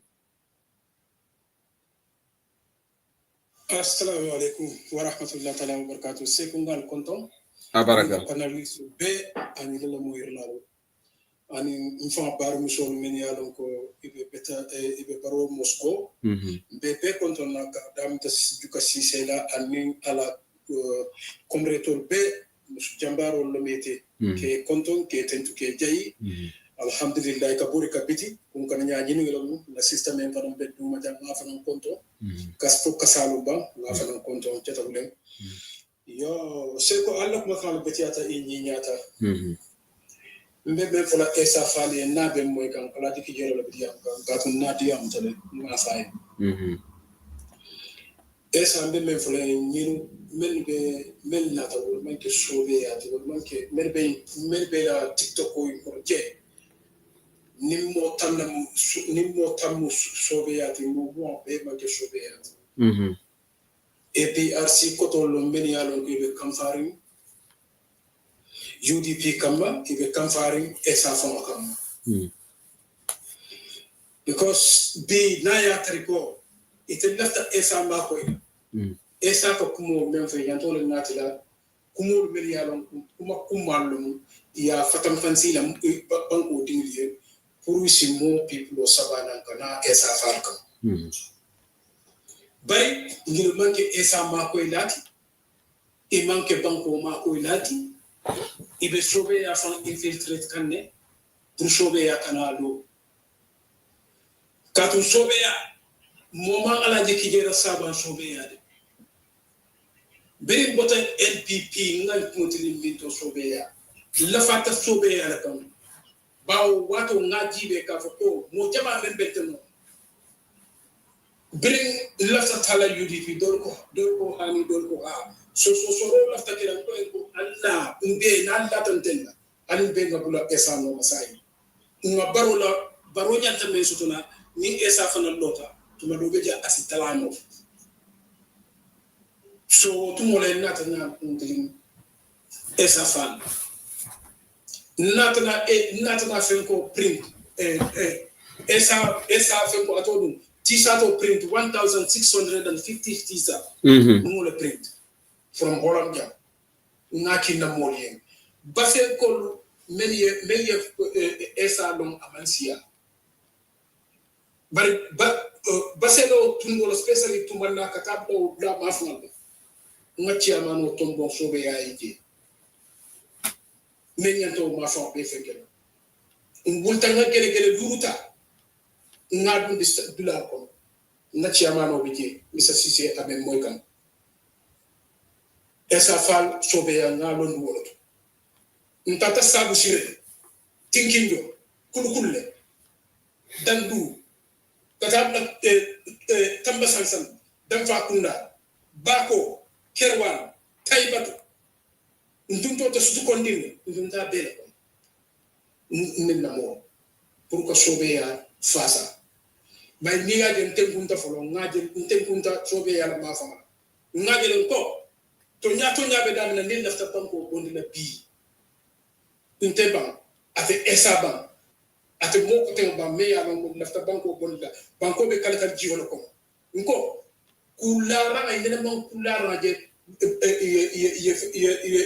feko ak baja so lan kulara ko e ka kulara landi e ka paso landi ya kulara la tanda kam otumola la ka dia alna na ko nyoma mbe na ni lafta banko nga ka UDP ma nga banko bondi nte jama be jame nan kala fi wala de bari hakiro ba ka dumbe na mama kande la patio ngaji be ko beta kan kai ko na kafu kafu ma wala sama ma ika a balantaru mandi kai ko okay nte beta na ka mutata kafu me ya ko lo wala sama wolu fa ite fa be jele inim panderen bay alam ne mani kafar kila ite se le fan kafu kijere be ko fo kan jalle inana yene fansiniyan wonu le biri yen kumandi wotu mo fam poto ko ko ron ndunta ko ngono ngana computer mala rek ngama toto ko mala kijere sa tele ani kijere man sa kijere e kari sa tele from GDC ngo ita se liye kumandro iko kijere na tara bonya e ka fu pandre haral kijere nana yene fansiniyan na ta jen ko ntelo ko resign tan ko nga wato le dilan ko na taf kwale sono resign ta wala so abore nya the same thing wala be taka andu mbembe fokan SIF mbembe fokan sobe yaay ni mod be ya donc be TikTok ko te ibe mo kelle jamaade bori la sobe yaay ntanga benke je ni ntanga benke sobe ya ko ni kilim membe diam don TikTok ko ne ba ke je andi ta ke no la je ba on te ta telephone ko to tawin no ma fa mo be pour esa bena esa be dum nante da sate ko dum bena ban dum no ata esa ni nka abe dum nan da ko jannabe tambila cham moy print telephone akola ya ta bunda because fende alaji kidia nga kambe no me ke je ina ngatan ko do be je wo fo be sirim America nka fay le chiam aka fo le chiama avec America avec sirim jetu o fanan demar la bar moti foyo we dala sibili tan ani yuruki na chiama noe dalinte be nala ka bobo kula because ndela ta ko do kile ko kudo man sin la ta ko do kilo to ate ko do ki akonyo kiera ngana akonyo ko do ta ko do ki taria ba ite do kula men time so So you may be diam to sobe ya la ko nyil ite fenke no la sobe ya. Hani hadi mo talante from ita nat no la sobe ya. Nyil be diam kan from Canada, from America, ani da be da dia tense no ite fenke le ke no la so. Nko e konde ani jimbo to jam. Ninga mo kuma di Gambia asi mo tan dundu no sobe ya. Asi mo wan dundu no sobe ya. Nyil be da be la nyil be kada fi ko la APRC ko to lo ani meli ya lo ngete tilino la pati kendo to mamanke ite tilino la pati kendo to bari sita ye dende esala nawo banku bin kendo pour ka tinya pour akana chanso bawe be kamfarinde ay TRRC londi janne ay tonya londi dunya be yo banke o moy wol be kamfari wol kam wala to ne lafta infiltrate nyata lafta infiltrate la nte be diamu kan e mandan diamu la e mandan fefedina Nsimo men sindino esaba billahi wallahi tallahi ita sindino la ndela bolon kono londa bolon kono dinga mu andu bringa esa la ko kankula je fonni ke men ron na la fatan kan asiata bulo ni simit asiata bulo ni simit dinga dol be bulla ja anti wo be bulla la USB ko ni ma na la setu di sama ne wulta ni ara ya to ni yandi ngala computer mana mbe o video don chile ne o kola mbe burna ko ben ngati sa to men fana print mbol fana chile ne yaji ngino ngafo esa ne ngai ko nyiru diamu yeah patio ibe mo nyilin kam ni mo je men ya lo ko ida tele patio tiara because na ba nyama bi ni mo ben ka diamu tel foro nini UDP lati no kay no sebenti yan tuma do be je wala sama be kala banko la kay moti wala be kala esa fana na kay moti wala be kala esa fana na maloti okay abaraka Mr. Kijera maybe isla diam listen sorry Kijera love the announcement already come melbe Facebook. I'm going to end the broadcast on Facebook and YouTube now. I'll only be on the and even the TikTok. We have to end this broadcast maybe 15 minutes in time, so we got to wrap up. It's past 1 a.m. in the UK and past 2 a.m. in Europe. So we've been here almost 4 hours. It's a long time. So Laftal Daniel Arek, Nalonko, there are a lot of people here who want to say something. But Melbe Facebook, so I'm going to end the broadcast. You guys, if you want to follow the discussion, you have to go on TikTok now, right now. Okay. So Kijara Isela Diamo conclude then model block. Thank you. Sebu afoye ye sabari melbe diam